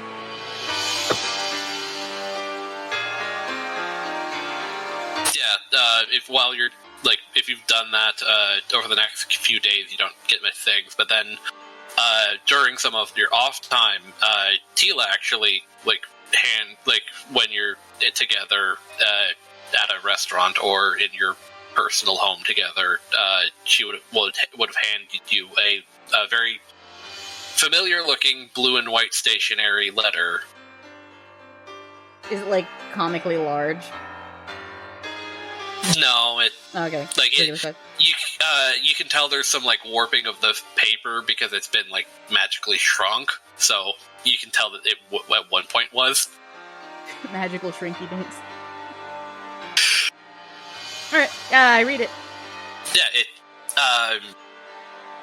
it's a thank you for saving the world, an apology for not being able to contact or see you more often or such. That because of her interventions,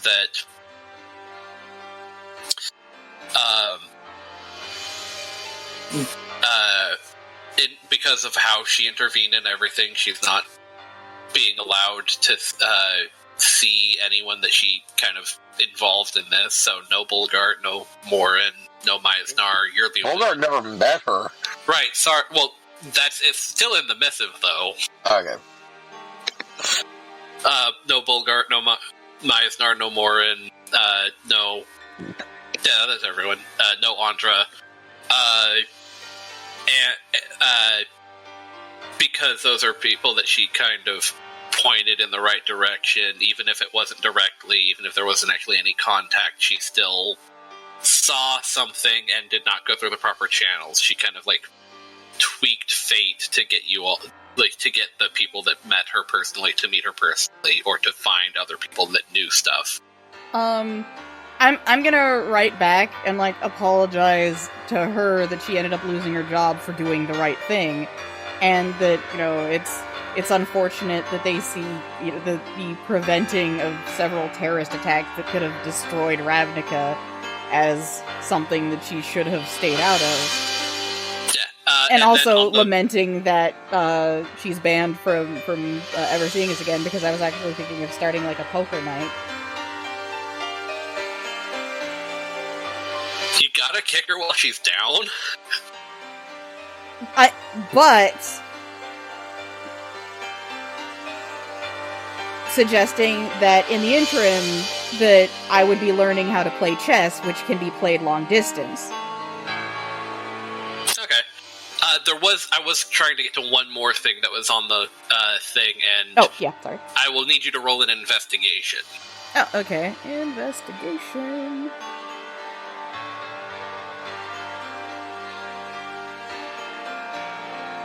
That is a 15. Okay, so you're looking, you're reading through the note, and you can actually, as you get to the bottom, your finger kind of smudges on some ink, and a glyph actually kind of gets revealed that was covered up by some whiteout kind of stuff, the stuff to make it look like there was nothing written there, and you are receiving a pre-recorded sending. Do you accept the charges, or would you want to make the wisdom save? I will take the sending. Yeah, it's not it's. It is a pre-recorded message. It's a spell cast through a glyph of warding, but the warding, the spell that has been fed into it is already a message that already exists. So kind of like a combination of glyph of warding and magic mouth? Yeah. And, can magic mouth be nonverbal? Or does it have to be a mouth? I think magic mouth is a visual mouth that shows up on something and actually physically talks. Then, it would be a small magic mouth that was held within one of the, that spell that can hold spells, you know? Okay. And it's you can, it's the gruff, feline, feminine voice that the Sphinx has when it's talking, rather than its,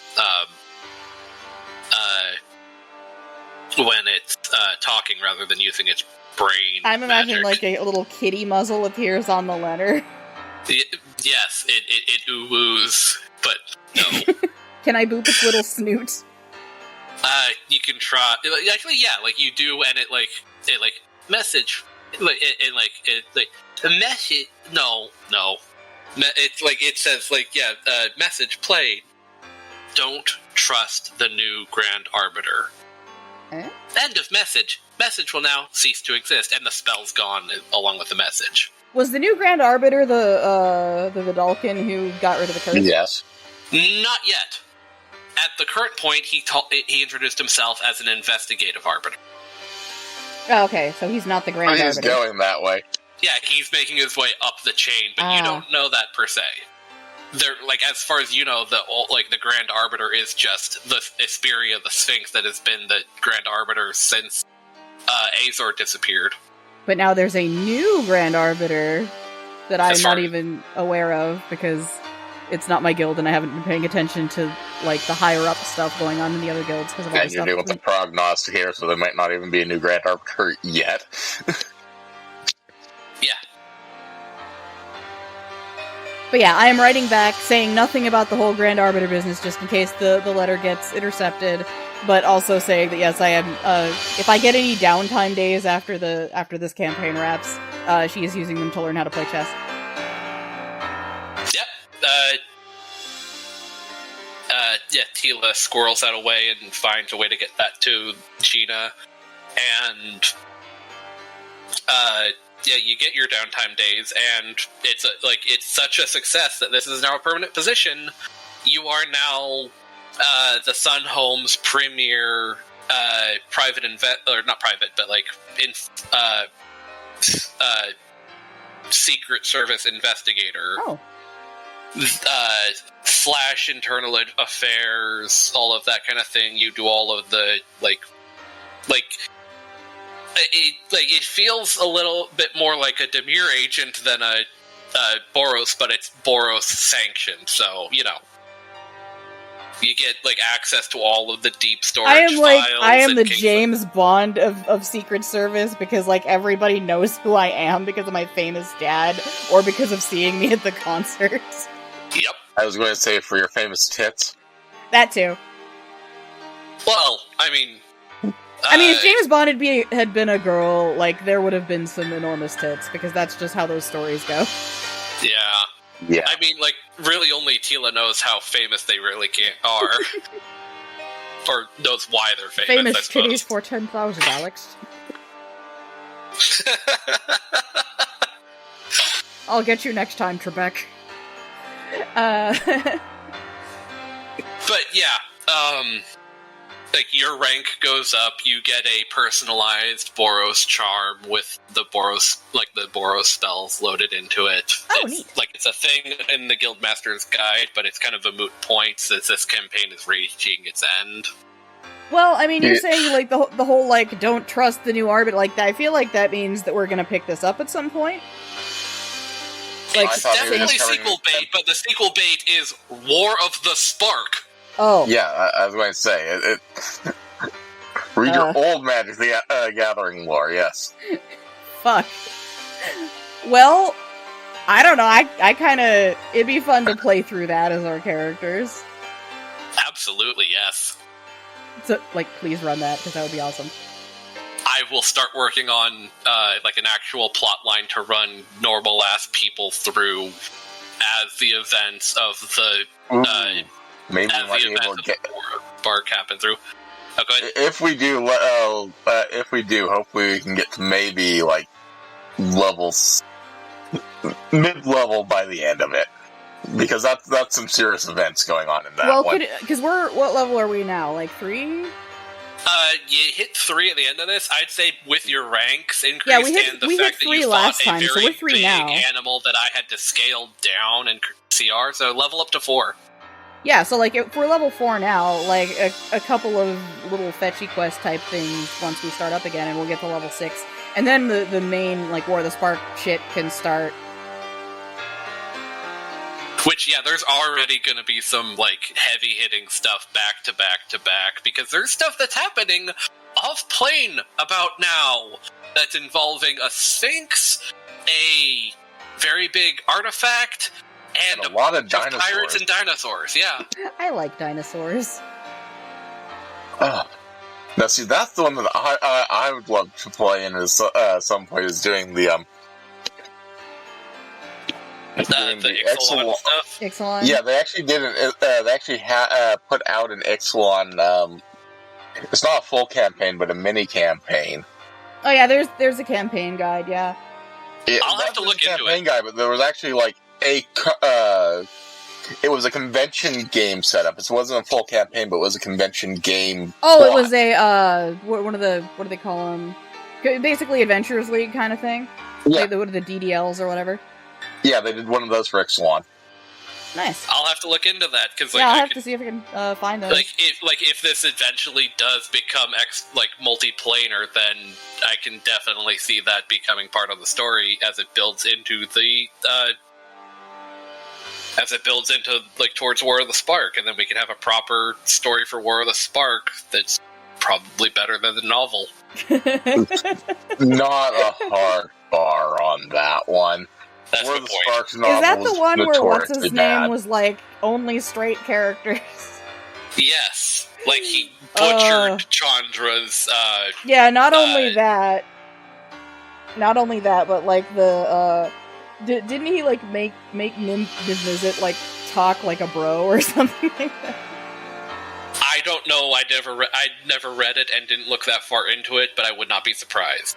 Like I don't remember if it was the Tolarian Academy video or it was one of those. Like somebody was tearing the book apart for just being like not if you just ignore the whole forget all of the lesbians thing. Like if you ignore that, it was just like written bad.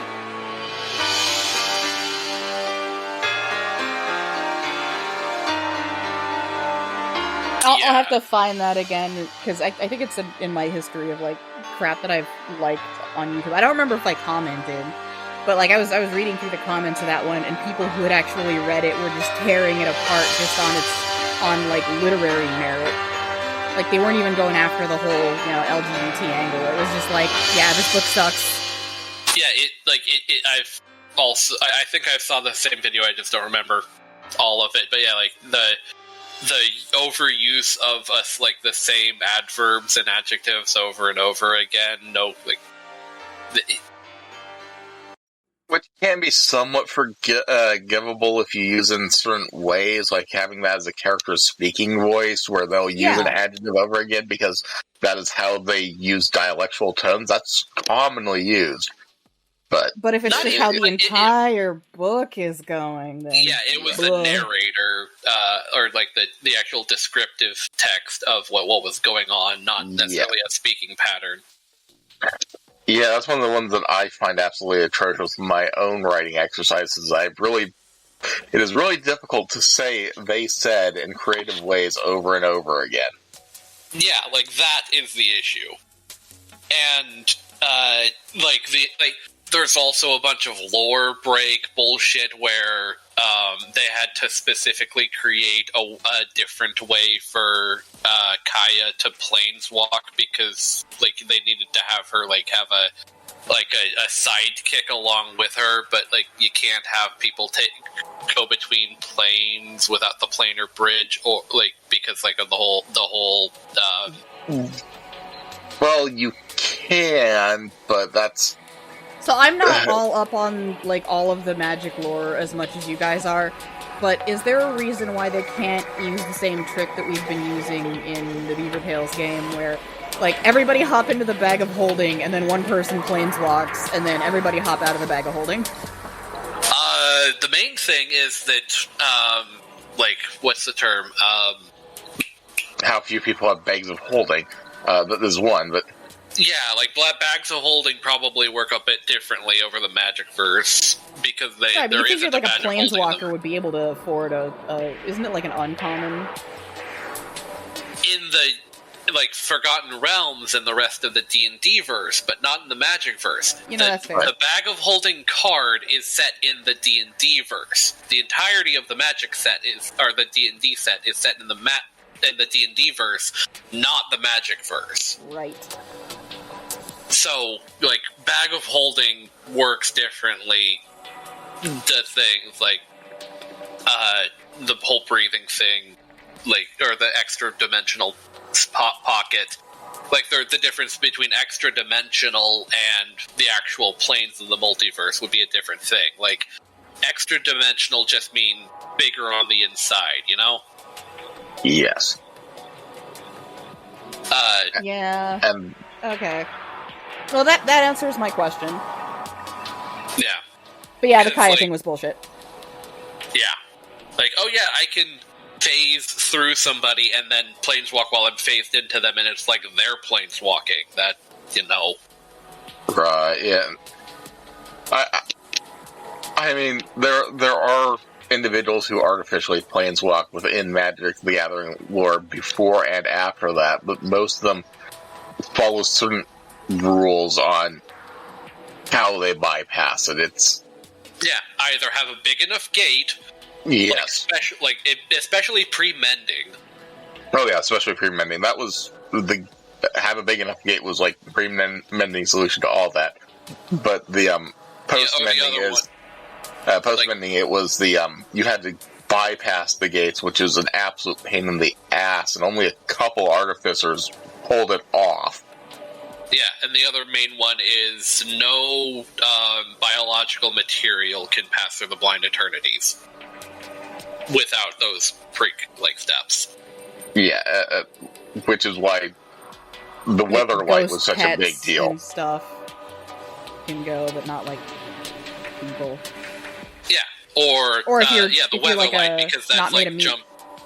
Yeah, or spoilers for the stuff that's happening in the previous few sets. Yeah, that's how Vorinclex and what was the blue one?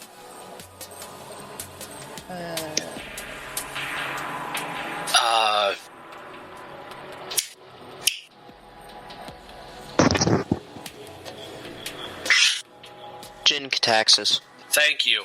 Oh yeah.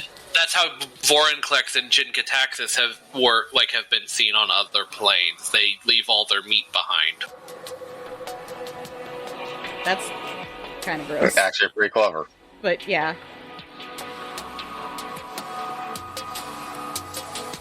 Well, whenever you're pretty much a part of a race of sentient robots. I mean, yeah, at that point, why even bother having meat?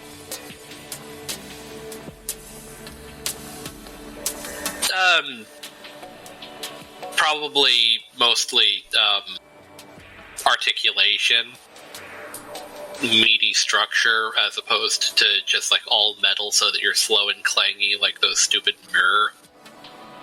Hey, you leave the mirror alone. They're cute. I'm kidding. I love the mirror. Oh yeah, they're great, but in the eye of the Phyrexian, they are imperfect. They are not complete, not yet. Well, the Phyrexians are just being jerks. Yes! That is an understatement. Have been jerks, will be jerks, are jerks. Yep, and I don't remember the name of it, but the red one showed up in New Capenna. Oh, the nice one, yes. Well, relatively nice one. Oh yeah, is that the current set? New Capenna's the set that's currently out, and it turns out, It looks spoilers. like kind of a modern sort of... Yeah, it 1920s, like it's noir, kind of nice. Art Yeah. Deco. I hate not having money. I know, right? 1920s noir. I ended up but being think very of broke right as it came out. I mean, like, It's the whole, like missing a bunch Neon of gangs Dynasty, for too, that families. kind of pissed me off, Yeah. because, like, that whole thing, like, just the setting seemed really cool. Yeah, it is amazing. It's really fun on Arena. Yeah, And the but stories are flavor- a lot better now. Well, that's not hard. There was a bit of a lull a couple years ago where it was I need to really get back bad. into, like, God, I need to catch up on, because I used to read the Magic story that got posted, and it got away from me because, like, running my own game, and then, like, writing recaps for the other games, and just, like, stuff. So, turns out the Wanderer is 100% confirmed not Emrakul. I thought the Wanderer was what's-her-name? Not Emrakul, but the, was it like a Kitsune? No, The Tamio? No, Tamio is the Moonfolk Sage, with the scrolls and all of that. The Wanderer is the lady with the wide-brimmed hat, the like the lash Yeah, I sword. heard somewhere that they were the same person. Nope. They're from the same plane, Kamigawa. The Wanderer, turns out she's the Empress of Kamigawa that disappeared as a kid because Planeswalker Spark, but because certain people screwed with her spark when she ignited, especially considering it was kind of bonded to the big old dragon spirit that, like, fostered the Emperor's family and all of that. The Emperor, she planeswalked away, and that's what caused her spark to be weird. Her spark to be weird, where she has to focus to stay in a plane rather than try and focus to leave a plane. Oh, that sucks. Yeah, that's why they call her the Wanderer, and around and around. Yeah. Because if she lost focus for even just a couple seconds to a couple minutes, she would just randomly planeswalk to a different plane. Oh, it doesn't just bip her back to Kamigawa? No, it random planes. Wait, so is she... Guys, isn't there like an SCP that's like that, where he has to wear a backpack? Yes. She is basically that SCP. Wait, so when she falls asleep, is she just constantly cycling through every single plane because she's not concentrating on where she is? Assumedly, if she's unconscious, she'll stay in place. Oh, okay. But, so, she was, the Emperor, like, the Emperor is a unisex title there. And she, planeswalks away after this incident and travels around. Her friend, who is the other planeswalker who finds out, unrelated to this, that he's a planeswalker, Kaito, goes searching the multiverse for her, runs into a couple of people, vaguely, and, like, learns, oh, hey, this is probably who you're talking about, and goes and, like, takes 10 years since that incident trying to find her, and both of them end up on Kamigawa around this time of the happening in the thing. Long story short, they find this device called the reality chip was being developed by a group. I forgot what they're called.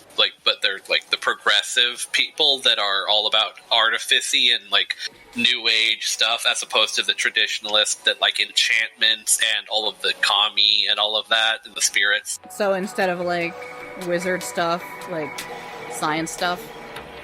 Yeah, it's science versus spiritualism in this set, and that like how they come together in proper ways or how they clash, that kind of thing. Like that was and that's the whole point of the Neon Dynasty. Yeah. Alright, cool. And so they developed this reality chip that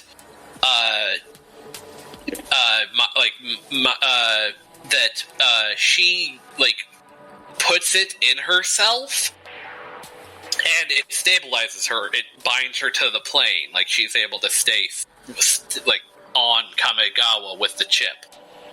Other things happen. She loses the chip, and she I think she, she either bamfs away again, or she meets with the dragon that was the spirit and the kind of the catalyst for what happened, and she, like...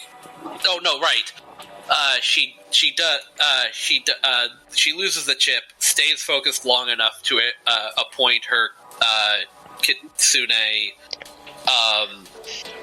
advisor, the voice of the Emperor, who is a card. I don't remember what the name of the card was. While the Emperor is gone, you're acting Emperor.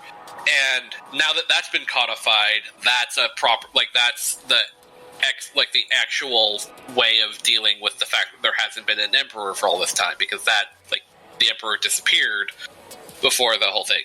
And the reason why the Wanderer doesn't have a name on her type line is because the emperor is forbidden from giving away her true name to anyone. So she's randomly bouncing around the multiverse with no name other than the Wanderer. And, Kaito, and her promise, we're gonna, I'll, find you again, and we'll solve this, we'll get you, stable on Kamigawa again, so you can be Emperor. He needs to, get a whole bag of chips and just, try to find her. Or she could just, theoretically, not concentrate at all until she cycles back to Kamigawa. Right, but last time that took 10 years. Right. Yeah, that sucks. But, there's other stuff that happens in it. I've kind of spoiled that Jin Gitaxis is on Kamigawa for some reason. You can read the story on that for the rest of it. But, that's the stuff that has to do with the Wanderer. Okay. And then, New Capenna, it turns out that before... around the time that Urza was dealing with Yawgmoth, New Capenna was one of the places that the old Phyrexians were invading. And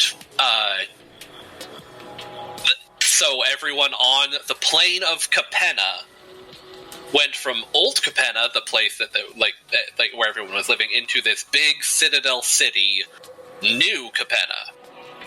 And as the Phyrexians were kind of sieging them from this place, the angels gave up their consciousness and became in stasis to push back the Phyrexians, leading the demons of the plane and the devils and such to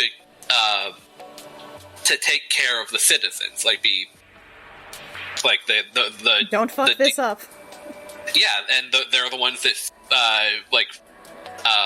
formed the crime syndicates that the mafia. Yeah, the 5 different mafias. Yeah.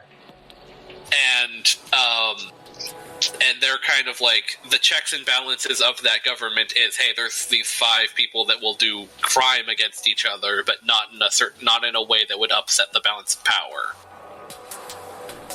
It's sanctioned crime. Kind of, yeah. And so eventually one day, it's just New Capenna's stopped being sieged, the angels and things, and that's probably around the time that Yawgmoth got defeated by Urza, so the old Phyrexians kind of died out. And so yeah, but everyone hey, this is a swanky city, so why leave? I mean, yeah, the plumbing works. It's great. Yeah. And who knows what's out there down in the undercity of Old Capenna. And so Elspeth goes there for some reason or another. There's a couple of other planeswalkers. And yeah, was said by Myznar's player, Urobrask, the red aligned, not Eldrazi, Phyrexian Praetor was there, and he's just kind of chilling out. He told people that he was talking to people about how it was the previous, it previously was being invaded by Phyrexians, and who knows what he's doing there or why, how that has to deal with the rest of the Phyrexian, especially considering he is the, no, actually, I don't know if he was actually in the story himself, because, or if the card was, a historical reference, but, the idea of it being that, yeah, Urobrask is not necessarily on the side of all of the other Praetors, so who knows if he's part of the main plan that they're doing multiversally. But it's a nice way to tie it into, hey, we're gonna go back to Dominaria in a couple sets, and then it's gonna do something with the Brothers' War that was back between Urza and what's his name? Urza's brother. Mishra. Yeah, right? Mishra. Yeah. Mishra's bull. Yeah. The other artificer from the Urza saga. Wow, fuck Tron. The power plant and everything, yeah. Yeah, but yeah, that's... Yeah. And that's the brief overview of the overarching stuff that's happened, but New Capenna has its own story that happens in New Capenna. I'm hoping that they have we were talking about just a little bit ago, how Ixalan had modules for Adventures League, and they also had that the little setting book that had races like Merfolk and Vampire and Dinosaur. Well, okay, Dinosaur wasn't a race, but it had stuff on dinosaurs. I kind of hope that they start doing those for the other settings as well, because Ixalan had one, and there were other ones. There were other smaller. They didn't get a full book. Yeah, because the Ravnica got a full book, and then there was the other one. It's the one I didn't get because I think it's the reason why I didn't. Yeah, Theros. Oh yeah, Theros. The one that has the cover that doesn't match.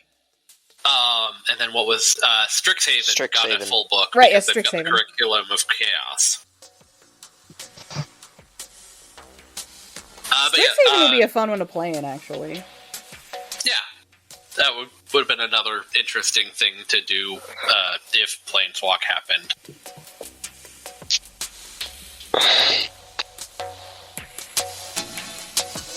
Except all of us are adult characters, so it would be weird to show up at knockoff Hogwarts as adults.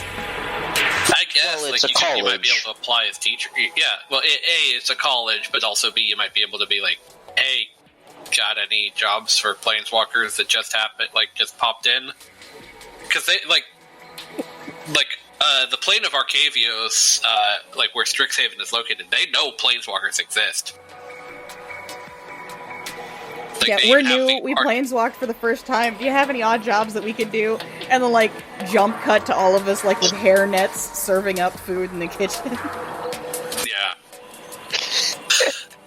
Anyway, I'm still good with shit shooting, but I do have food that I have left for a Oh few yeah, hours. we should probably like actually end the stream proper because like the game itself has fizzled out for now. We may eventually do War of the Spark. I'm hoping we actually do War of Sparks because like I am currently thinking up how it would go. like I like these characters. Like, now that we've actually got, like, reasons to be like, hey, I know you, like, reasons to band together, like, it'll be a lot easier to get a story going where all of us are on the same page, like, doing what we're supposed to be doing. Yeah, you fools! The Goblin game was the session 0 all along! But yeah, seriously, I've got to check on my food. Oh, yeah, well... Bye to the stream. Yeah, I guess... Not sure what will be the next time I stream. Hopefully getting some more Destiny in eventually. Right now it's got some RAM issues, and I am personally having RAM issues. But hopefully those will be fixed soonish, and there will be more video games on the channel, and eventually, like, I may or may not be running part of a game on the stream. We'll see. We'll see how the next session of my game goes. Whether or not we're going to be jumping into the Feywild and doing some fun stuff on stream or just regular. But yeah, bye for now. Bye-bye!